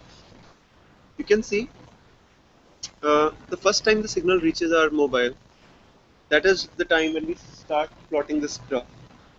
So this area which I indicate here is the first time the signal was received on the receiver, right? And the power was very high. It was good because it would have been a really good copy which got to the receiver the quickest. So the power is high, right? And slowly and gradually, as time goes by, more and more copies are coming, but most of those copies are really, really delayed, having a really bad phase shift, and they might be having a bad phase shift and a really good amplitude. That is even more dangerous for us. So what they lead to? Destructive interference with the signal which came before us, and you can see in the graph the power constantly keeps on falling. So this power which I have indicated here, the signals from close by reflectors. It could be to a due to a direct path, it could be to a close by reflector. Second is the signals from intermediate reflectors. And the last is signals from far away reflectors. So the signals from far away reflectors are the most, you can say, useless ones, but they are also the, you can say, the most troublesome because they come very late. And we have to wait for them in order to decide whether we have to accept them or we have to reject them depending upon how much power they are carrying. What happens if the signal comes away from a very far away source and it has a really good information or really good power? Can you ignore it? I don't think so. Why? Because in the end, in wireless communication, we are trying to receive the signal, receive the information. Even if it is coming late, it is good information, we can't ignore it. So we have to set a threshold here. Up till what point are we going to accept the signal, and beyond that we are going to reject all signals if the power doesn't go beyond that again. Like for example, I set this point as my, you can say this point as my minimum point, that I'm going to accept the power till this point. Okay, it's very good and jolly, I'm going forward, no power is going beyond this, and suddenly at a later time this power comes up. Then I have to accept all these signals. Why? Because after all this time we are still receiving a good amplitude, right? So this is known as a power delay profile. Okay, let us have a look. It's an animation kind of. Longer the path, more time it takes. So I have shown you again, it's kind of the same thing which I showed you with the car, but in this case it's with the stationary mobile phone. In that case the car was moving, right? In this case the car is moving through space and time. In this case we are stationary, but still we are having multipath fading and the signals are coming at different times to our cell phone. This is another example of a power delay profile. Now I come to, you can say, the point where I need to ask you a question. Why do we need models? I was telling you that it's hard to travel on a road that you've never been on before, right? Until and unless for some reason somebody tells you, okay, this road is okay or this road is good, you can go forward. But there has to be this somebody. And who is this somebody in the case of wireless communication? It is the mathematical models of the fading channels that we are making. So the question, it begs the question, first of all, why do we need models, right? Models help us, help to analyze the performance of large systems, right? Ask fundamental questions about a system like what is the best I can do with a given system. Like Shannon told us, a system can have as much capacity as it has an AWGN channel, right? So we know that Shannon told us this is the capacity of a channel, and if you want to reliably transmit information on this channel, you can't go beyond this rate. So if we didn't have a mathematical model, how are we supposed to tell him that you are able to send only this much information, and beyond that you're not able to send any information reliably on the channel? So this is the second thing. The third one is allows comparison of two or more systems. It is kind of the same technology. I think nowadays, earlier when people used to construct their houses, they only had a map on a piece of paper. They could never anticipate how their house was going to look after it got constructed, because they had no idea. Nowadays, however, they got a software. They are making 3D models of the house by looking at the piece of paper. So even before your house is constructed, you can actually make it, see it, and change whatever you don't like. What happens once you spend the money, you construct your house? How can you change it later on? It's not possible, right? So you have to change it on the computer. Have a look, change whatever you want to. You can just dismantle the entire house, make it again if you don't like the design. That is what the modeling process enables us to do. But again, there are also a few caveats. What are the caveats or the drawbacks? Less accurate as compared to experimental and simulation. In mathematical model, we are taking some approximations. We are trying to model a physical phenomena, and it doesn't always act the way we want it to act, right? So less accurate as compared to experimental and simulations. Every model makes assumptions. Last is results obtained by a model must be validated against reality. It doesn't help. You keep on making models and you try to model your system, and finally when you do the experiment, the results come out to be totally different. So basically, whatever model you make, it has to be verified against the physical reality. Then only your model can be validated. So in wireless communication, when we do research, right, we always try to take three types of results. And I always tell my students that you are supposed to always compare two types of results in order to, you can say, your research to be validated, or in order for your research to get published in really good reputed journals. Because if you just do a simulation and you are sending them your results, do you think they are going to accept them? Because they are having no verification. You can do whatever, even if you make a wrong model, you are still bound to get some results, right? But how do you know whether they are right or wrong? In that case, what you need to do, you actually need to always pick up two of the three. If you can do all three, more good, it's even better. But out of the three, basically what I'm talking about is experimental, simulation, and analytical. So whenever you do your research, you publish your results, you calculate the result analytically, and then you do the simulation. Both of them overlap, fair enough. Your research is validated, right? You do the experiment and you do the analytical, even better, because you actually, simulation is also just a, you can say, a poor replication of the reality, right? So if you do it really and analytically, it's even better. You do that and do that, it's even better. So first of all, this was the question that begs that why do we need models? In order to help analyze the performance of large systems. Like I told you, your house, you can build your house in a computer, check what you don't like, discard it, make a new one, right? Second point, ask fundamental questions like the fundamental capacity of the system.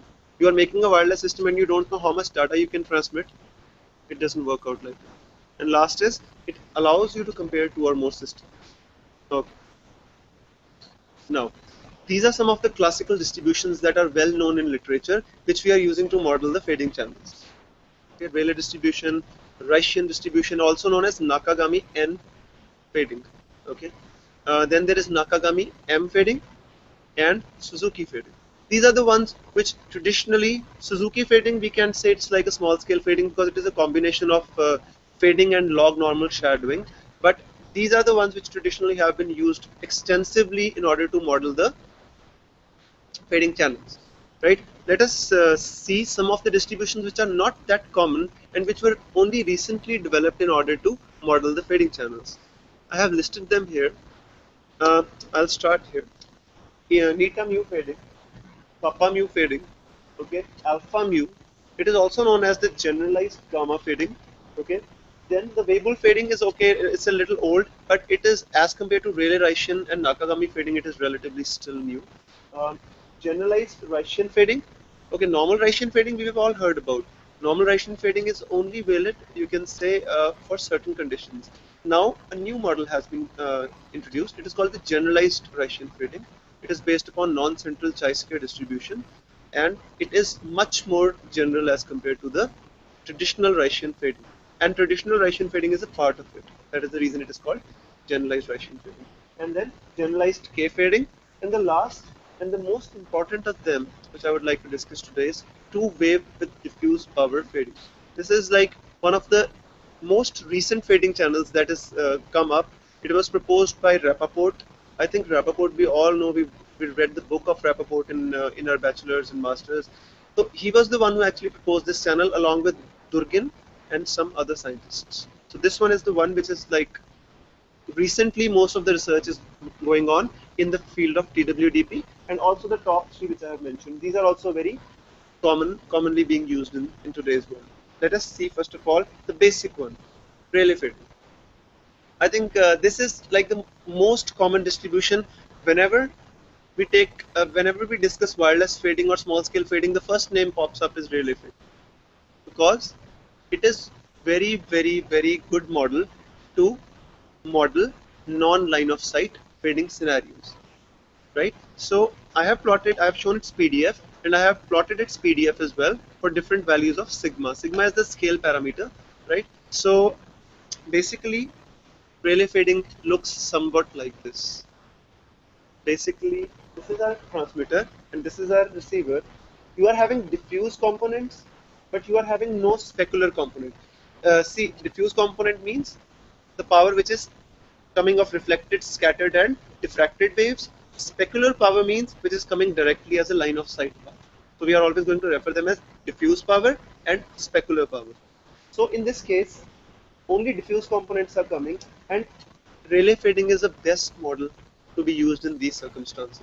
So basically in an urban area, urban city, maybe Chandigarh, we are going to use Rayleigh fading to model the mobile communication fading that is happening outside, because it is a very heavily built up city and you are not going to get many line of sight power unless you put your antennas on maybe the topmost buildings, right?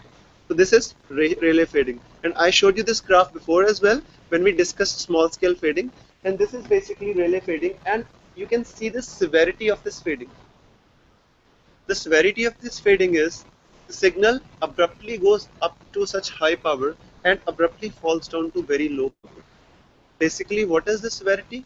The severity is this, you can say, disparity between the high point and the low point and how much time it takes. Like this point, really high, next very instant it goes to minus 20 dB, right? So this is the typical Rayleigh fading channel model, which has been plotted for a value of sigma equal to 1, right? Now, before I go any forward, I would like to discuss with you how to interpret the PDF. I think all of us have seen these distributions, the PDFs, but we never understand how we can make a fading channel out of these PDFs. We don't understand, because distribution is something else and the fading coefficients are totally something else. How to make fading coefficients out of your PDF? How are they related, right? Okay, so first of all, what is a PDF? It is a probability density function. Probability density function, as the name suggests, it tells you the probability of some particular event, right? So the total area under this PDF is always going to be 1, because the maximum value of probability is 1 and the probability lies between 0 and 1. So the total area under this PDF comes out to be 1, right? Now, suppose we want to find a condition. We can always find the shaded area. That means the area between A and B, and this will give you the probability that your random variable lies between A and B. So let's have a look at this distribution, and I think we can very well assume that most of the random variables which we construct with such type of distribution are going to lie in about this area. Why? Because if a distribution, the total area is 1 and most of the area is lying between this part, you can say 95% of the area is lying between this part. So most of the random variables that are going to be generated are going to be of power which lies between this point and this point. To take it a little further, the random variables that are going to be generated lie between A and B. How many random variables can lie outside A and B? I don't think many, because the area under the curve is very less. So the probability that a random variable of this distribution can have this value is very less. That is what a PDF tells us. Now, how do you relate this to fading? That is the most important, and it begs the question. And I just give you this one graph which will help you in order to understand. I take this Gaussian PDF, okay, and I rotate it. The power axis become the same. You can see 1, 0.5, 0, 0.5, -1. The axis become the same, right? What are we doing? The Gaussian distribution, I think you all know, it is the only distribution in the world which is having a mean, median, and mode at the same point. So it is having equal area. If we cut it from the center, it is having equal area. So this automatically tells us that if we calculate the mean of this, it will come out to be 0. Because the mean, median, and mode is 0. It is at the center because I have plotted this distribution to have a mean, median, and mode at point 0. So if I take a mean of this distribution of these coefficients, it will always come out to be 0, provided the number of samples I have is large. I can't expect to get 0 with 30 samples. I need to have a large number of points. But this is how you interpret a fading channel. Now, where will most of the points lie? I think in this between 1 and -1, most of the, if you see the area, most of the points will lie between -1 and +1. This is how we interpret. This is how we actually plot. We know how many points will be where and where is the most congested area. So just by looking at the PDF, if you are aware of this method, this is not, you can say, a very you can say popular method, but it is a very helpful method, because you can just look at the PDF and you can actually tell where the points of the fading channel are going to lie. Very helpful thing, right? So this is Gaussian distribution, and between these two lines lie the most number of points. Agree? Because outside these lines, I don't think many points can be found. It's having a little area outside these points, so a little number of points will be obviously here. Now, how is the Rayleigh distribution made? You can always take a Gaussian distribution in phase and quadrature and square them and take the square root and you get a Rayleigh distribution. So this is just I wanted to show you. Now let us see how we interpret the Rayleigh distribution in the same way. Like we did for the Gaussian, we can also interpret the Rayleigh distribution in the same way. As Gaussian distribution was equally distributed on both sides, so the points were also, the coefficients were also equally distributed. In this case, you can see most of the area is here in this area, and most of the points are also congested below this line. Any PDF, you can look at the PDF and you can actually tell if the PDF is going to give you a good answer or it is going to give you a very severe fading.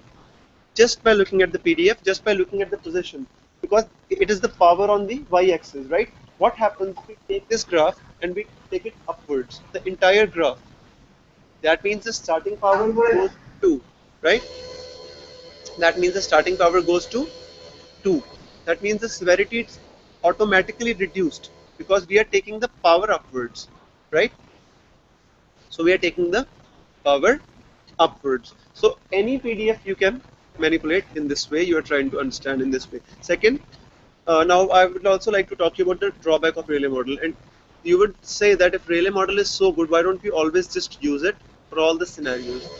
Since Rayleigh fading is theoretically based on central limit theorem, it is based on central limit theorem, right? And central limit theorem implicitly states that if the number of observations are not too many, then you can't say that the result will be a Gaussian distribution, right? So it is only valid, I just lost my mouse, it is only valid for large number of incoming radio waves. That means if the scattering, reflection and diffraction is very high, the number of incoming multiple path waves is very high, only then Rayleigh fading is applicable, otherwise not. So that is the reason Rayleigh fading cannot be used for all. When the number of incoming radio paths is limited, Rayleigh model can no longer be considered as useful. Again, second distribution is Rayleigh. This is also very common. Just like I showed you for Rayleigh, I would like to show you for Rayleigh. What is the difference? I have removed the building in the center. I have removed the building in the center, and you are having a direct line of sight path from the transmitter to the receiver. The diffuse power remains to be the same. Only addition is a green line, that is a line of sight path. And its power you can always decide by using a k factor. More the value of k, more power will be concentrated in the line of sight path, less power will be concentrated in the diffuse path. If you are having the value of k to be less, it is the opposite. More power in diffuse paths and less power in line of sight paths. And Rayleigh fading can also be converted to Rayleigh fade. It's very simple. Just remove the line of sight path and it becomes a Rayleigh distribution. Okay. So I have plotted Rayleigh distribution for k is equal to 10.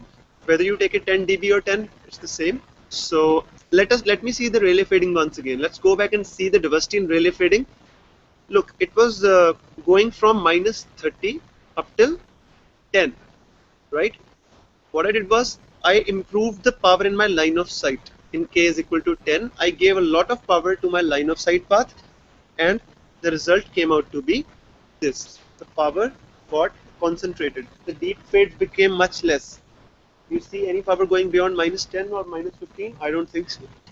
Because we managed to condense most of the power into our line of sight path, and the fading severity has reduced. As you can see the other way, the diversity was much more great. Here it is lesser, right? Okay. Next is Nakagami fading. This fading model is you can say has been used extensively for research over the past 20 to 25 years. It was proposed way back in 1940s and 1950s by Nakagami himself, right? But about 25 years back, it started to be used extensively. Why is this such a popular fading model? The reason for this being such popular fading model is because it is adaptable. It is adaptable. It has an adaptive M parameter. This M parameter can be changed, right, to model various types of fading distributions. For example, when we take M is equal to 1, Nakagami distribution becomes Rayleigh distribution. When we take M is equal to 2 and the M parameter increases, more and more power gets concentrated in the, you can say, in the center, and the fading distribution improves. Just by looking at the graph, okay, let's see, you don't know whether the fading improves or degrades with an increase in M. I showed you a simple way how to understand the fading. Can't you just see the PDF and you can tell? In this case, the power will be concentrated here and power will be scattered all over the place when the value of M is less. When the value of M is increasing, one, my graph is shifting towards the right, and second, more and more power is getting concentrated in the higher regions. So what does this mean? Most of the components which are going to come out from here. That automatically gives you a better bit error rate as compared to these three graphs. As you keep on increasing the value of M, your curve will keep going to the right and it will keep peaking, and more power will be concentrated in the higher regions. That means most of the power will lie in the high power regions, and the fading will never go down to a very deep fade.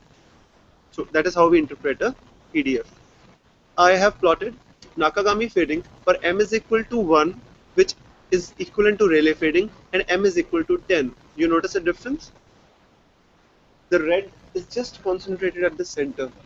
It doesn't have that much diversity. Remember what I told you when we started this lecture? I told you that we want our power to be constant. We don't want our power to get too much amplified or too much faded. We just want a constant power. Don't you think this is much more closer to constant power as compared to the blue graph, which is all over the place? It is having so much diversity. This is much better. So as we keep on increasing the value of M, this red actually tends to a straight line. And the fading becomes almost negligible when you keep on increasing the value of M. And it is reciprocal also true. Decrease the value of M, fading becomes much more severe. Okay. Now Weibull fading.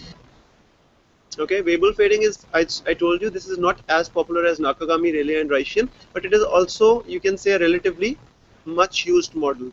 Why did they use the Rayleigh fading, Weibull fading? Why did they use it? Okay, Weibull distribution is a flexible statistical model. It is used for both indoor and outdoor propagation environments. Do you think for indoor environments Rayleigh fading is valid? I just told you it is based upon central limit theorem, right? Central limit theorem automatically means it needs many multipaths.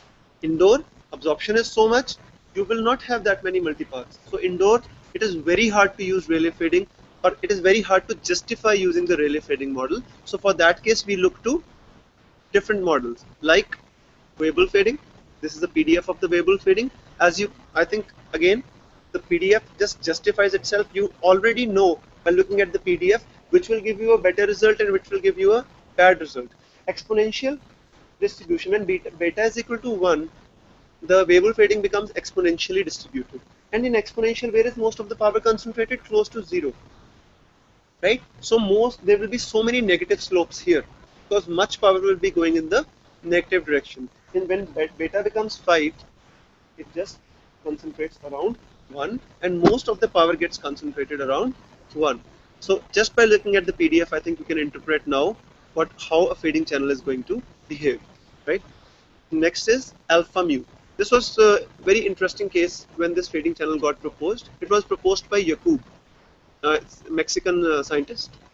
When he proposed it, he never knew that generalized gamma fading was also being proposed.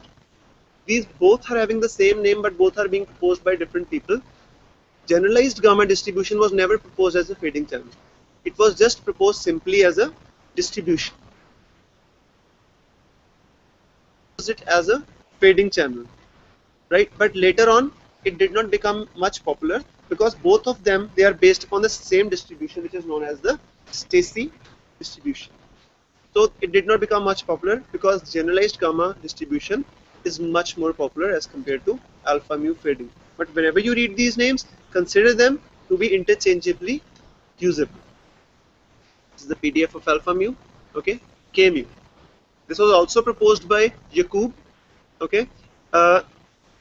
This fading model corresponds to a signal composed of cluster of multipath waves in line of sight communication. So K-mu fading is based upon non-central chi-square distribution, okay, and it helps to model practical line of sight channels. It is not suitable for non-line of sight channels. It is only suitable for line of sight channels. Line of sight channels like Rayleigh fading. So Rayleigh fading is also a part of K-mu fading. It's like you can always model similar situation to Rayleigh fading, right? And then we come to NITTTRCHD. This is also proposed by the same person in the same paper itself. This is more suitable for non-line of sight. So he proposed two models, one which was very flexible and very practical for line of sight channels. The second he proposed, which is very useful and practical for non-line of sight channels. So essentially he has tried to cover the entire domain of wireless fading. Okay. Developed by Jacob in 2007, this distribution has the ability to model large number of practical non-line of sight, but it still says large number of, it doesn't say all non-line of sight. You see, it's kind of still doesn't say that it has all the ingredients. So now I like to say that all suitable for either line of sight or non-line of sight.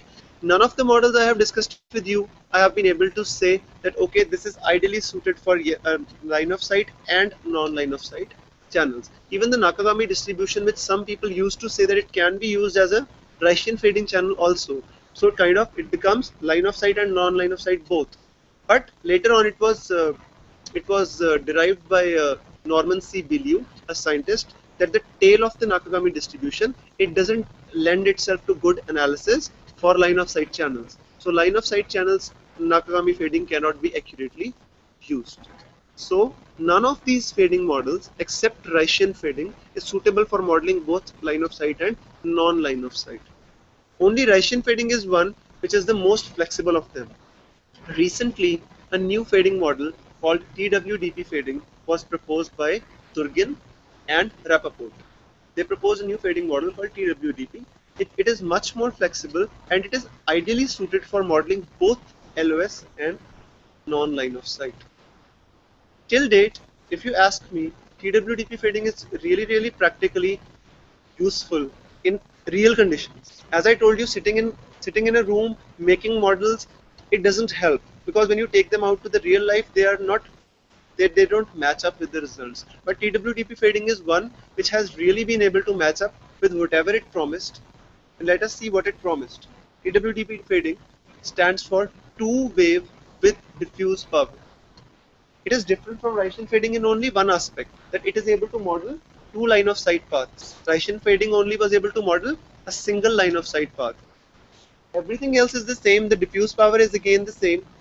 This is the difference. So, especially suitable for metallic cavity environments like airframes, bus frames, trains. Whenever we try to use Ricin fading in those particular situations, airframes, bus frames, train frames, it never used to give us good results. What was the reason? The reason was our Ricin fading doesn't exist there. There is more than one line of sight paths there, and how can we model it by using a single line of sight path? Even if you put a lot of power into the single line of sight, but it still can't justify having two paths by using a single path. So this model was developed. Okay, so this model looks somewhat like this. I just showed you Rayleigh and Ricin distribution in the same way. This model looks the same as Ricin, only it has two blue lines here instead of one. Now, this is not just the end of TWDP fading. All the distributions which I have been telling you they are useful, they are actually a part of TWDP fading. Like Rayleigh distribution, Ricin distribution, they are all special cases of our TWDP fading. I'll show you how. First of all, TWDP fading, let me go back. Let us have a look at this. This particular, this is the PDF of TWDP fading. Okay, it has two parameters, K and delta, which say fit our TWDP fading to a particular distribution. So now, what happens when K is equal to 0 and delta is equal to 0? K is the total specular power upon diffuse power, and delta is the relative strength of the two line of sight components. What happens when K is equal to 0 and delta is equal to 0? This TWDP fading actually becomes Rayleigh fading. What is the case? K is equal to 0, delta is equal to 0, our TWDP fading actually becomes Rayleigh fading. So it's a part of TWDP fading, the Rayleigh fading. Now, what happens when K is greater than 0 but delta is equal to 0? Our TWDP fading becomes Ricin fading. Okay. What happens when K is infinite and delta is equal to 0? Our TWDP fading reduces to one wave fading. No specular no diffuse components, just specular power. What happens when K is infinity and now delta is greater than 0? Our TWDP fading now reduces to two wave fading. So I think just by looking at this model, I'm able to justify how many different environments have I modeled by using this. Starting from the Rayleigh distribution, going to Ricin distribution, one wave fading, two wave fading, and I would also like to tell you one more thing. This TWDP fading is the one of the only fading channels that can give you a model for conditions which are more severe than Rayleigh fading. Earlier, Rayleigh fading was considered to be the severest fading model. But nowadays, TWDP fading can be used to model even severe fading conditions, because it is not true that conditions more severe than Rayleigh fading do not exist. Yes, they do exist, especially in metallic cavities, aeroplanes, trains, buses. Very, very severe conditions they are existing there. So for that, we need to model more severe conditions, and TWDP fading helps in that. So this is the table of what I just showed you. K0, delta can be anything, we get a Rayleigh fading. K greater than 0, delta 0, we get Ricin fading. K infinite, delta 0, we get one wave fading. K infinite and delta greater than 0, we get two wave fading. So it's like a flexibility of the model. This is a practical example of where TWDP fading exists, and no other fading model is able to replicate this. This is a picture of a you can say a cabin taken from the cockpit. The transmitting antenna is in the cockpit, and the reception antenna is at the end of the cabin. So when practically modeled, you can see the red lines are the specular power, and they are 2 in number, not 1. Earlier we used to model this condition by using Gaussian fading, and we used to get wrong results. But ever since we started using this model, the results came out to be right. So 2 specular powers, and these yellow powers represent the diffuse power, and this I have shown just 3 of them. They can be n number of the yellow lines, so I have just shown here 3. So this is a practical you can say application of the distribution. Just like I told you, any mathematical model has to be justified by the experimentation or by simulation. This has been found to have a really good fit when practically used.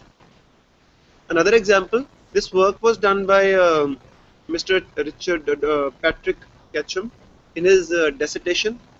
Okay, what he did was he tried to test the same fading in a helicopter. Helicopter also has a metal frame. It also is a cavity, kind of a cavity, because all the waves, if they can't go outside, they keep on getting reflected inside the helicopter only.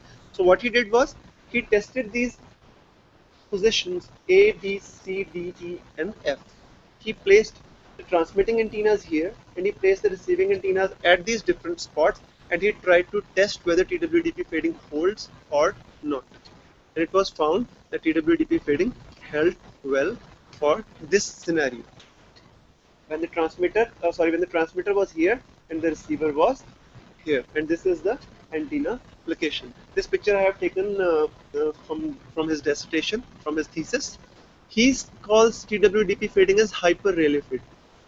It is also a case of, you can say, hyper Rayleigh fading is basically a fading which is more severe than Rayleigh fading. Since that is the case of TWDP fading, so this person is working only on those conditions, so he doesn't call it TWDP fading, he calls it hyper Rayleigh fading.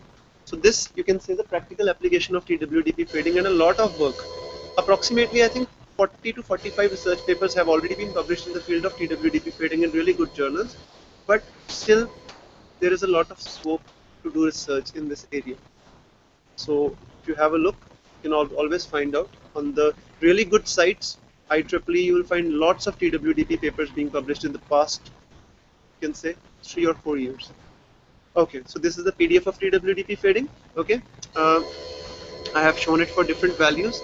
As you can see, when delta 1 becomes 1, the fading becomes really severe. It becomes even more severe than Rayleigh fading, because most of the spread goes towards the less power side, and more power side the amplitude decreases. As I told you, when you will have more amplitude here, then your fading coefficients will be less diversified. When you have a greater spread of your PDF, the fading coefficients will be all over the place. So TWDP fading can be used to model such a good, you can say, a good distribution also, with coefficients not wavering that much, and can also be used to model a distribution where the coefficients are all over the place and the fading is really severe.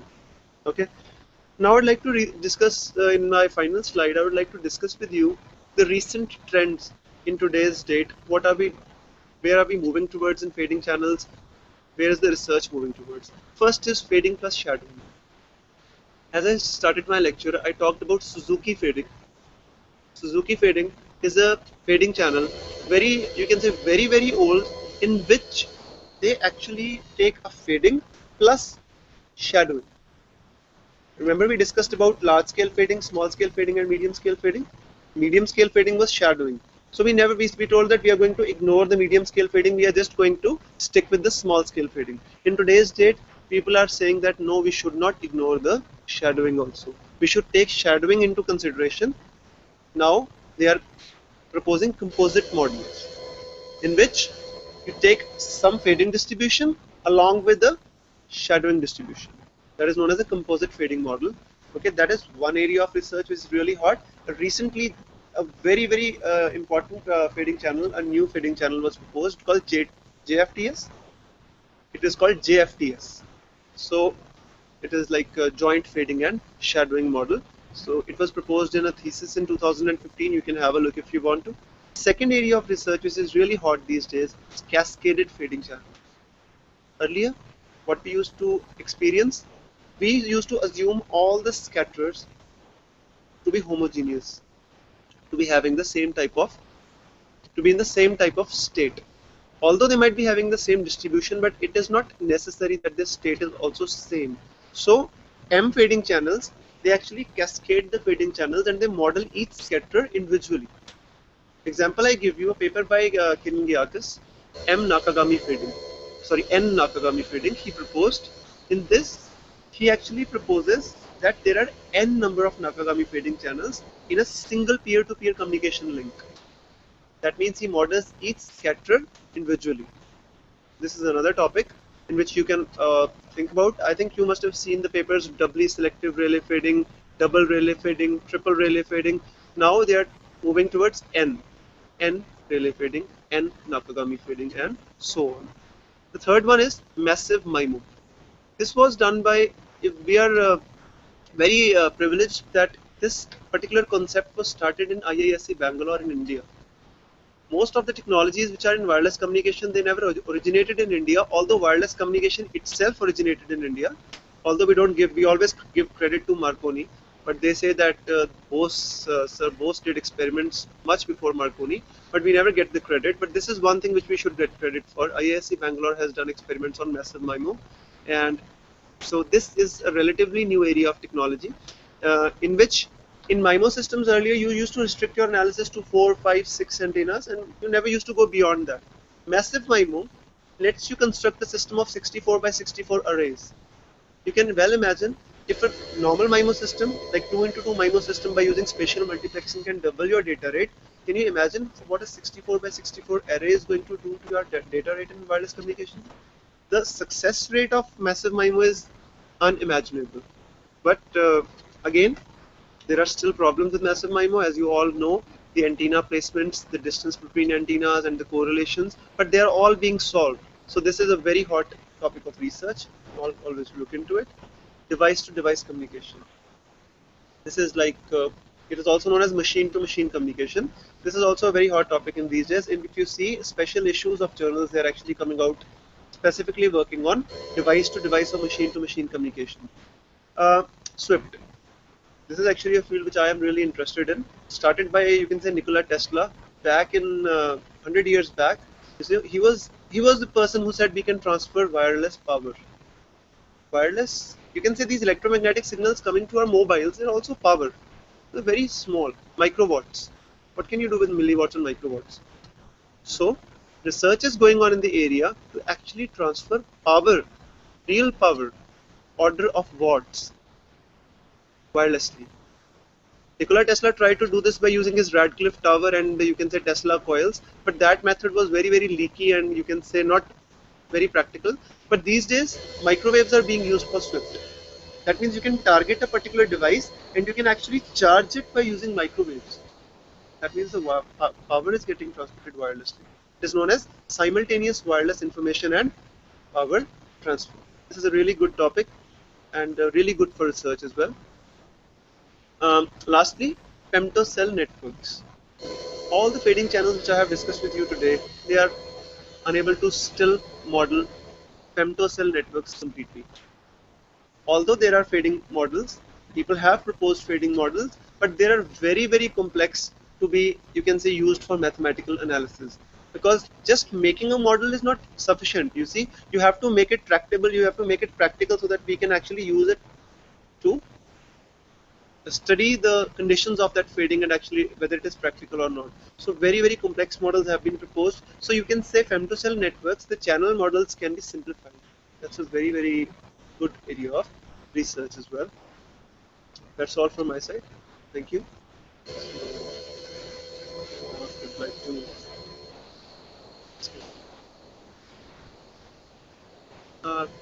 Anybody has any query?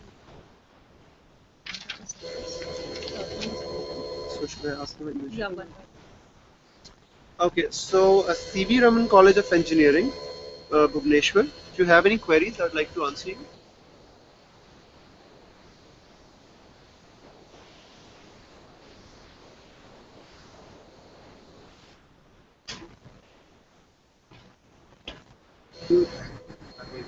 Sir, no questions from civil company. Okay, no questions? Okay. Dronacharya Group of Institutions, Noida. You have any questions? Hello. Hello. Hello. Yes, hello, we can hear you. Hello. Sir, actually, I have one question. Yes. Sir, how to analyze a signal by multiple parts using, suppose signal is in localized in both time domain Sir, and excuse me, frequency. I can't hear you. Hello. Hello. Sir, I can't hear you. Hello. Sir, you are not properly audible. You can do one thing. Just switch off your external mic and come near to the system so that we can hear you properly.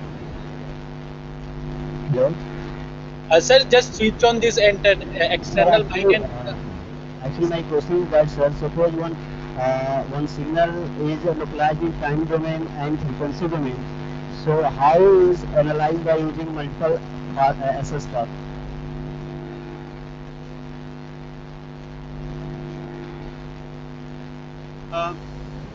Sir, it is better to analyze the fading in you can say time domain.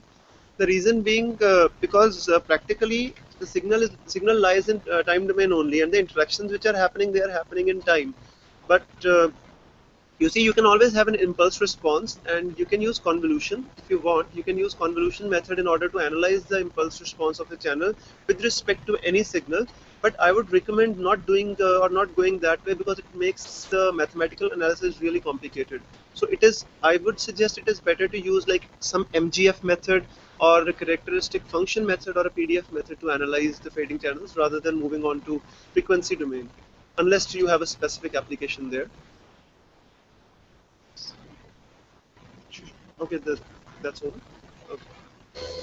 Noida Institute of Engineering. Do you have any questions?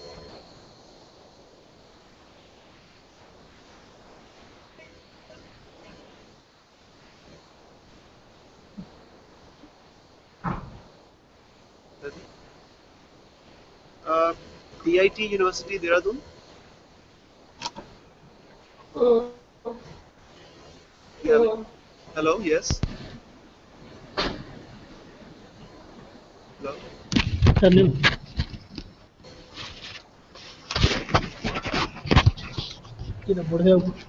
Okay. Yes. Yes, please. Um, hello. Hello. Yeah, you're audible. Yes, please. What's your question? Hello. Hello. Yes. Sir, we have discussed. I'm from Gandhi Engineering College, Bhubaneswar. Okay, sir. Hello. Sir, we have already discussed multipath feeding, Yes. large scale feeding, and small scale feeding. Yes, sir.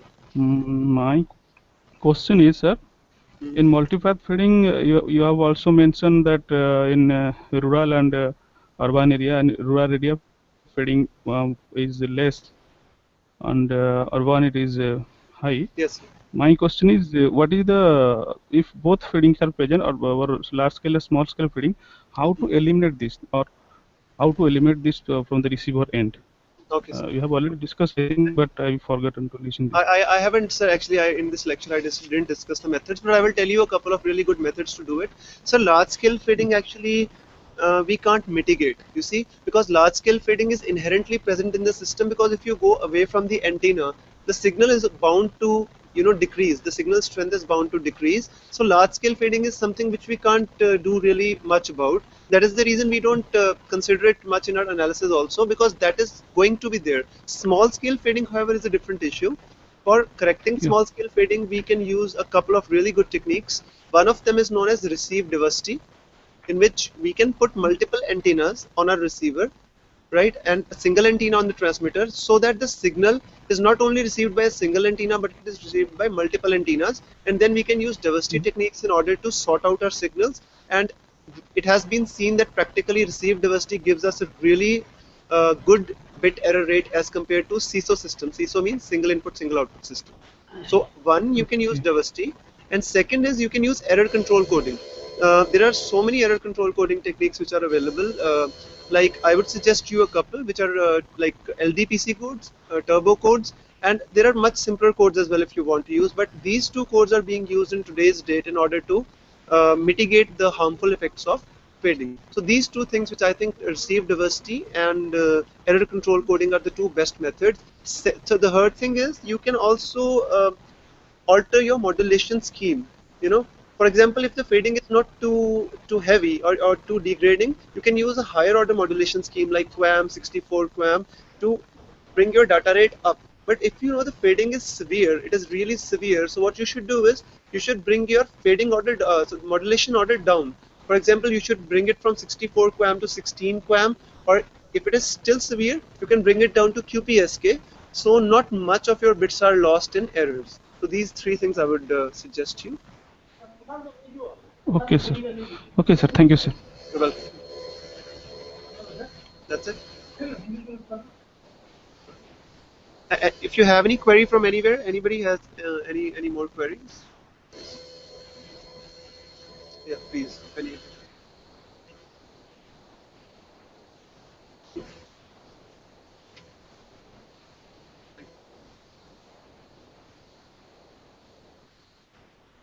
Thank you all the centers. We are now ending the session. We will meet tomorrow at 9:30 a.m. with another session on 3G and air interface for 3G.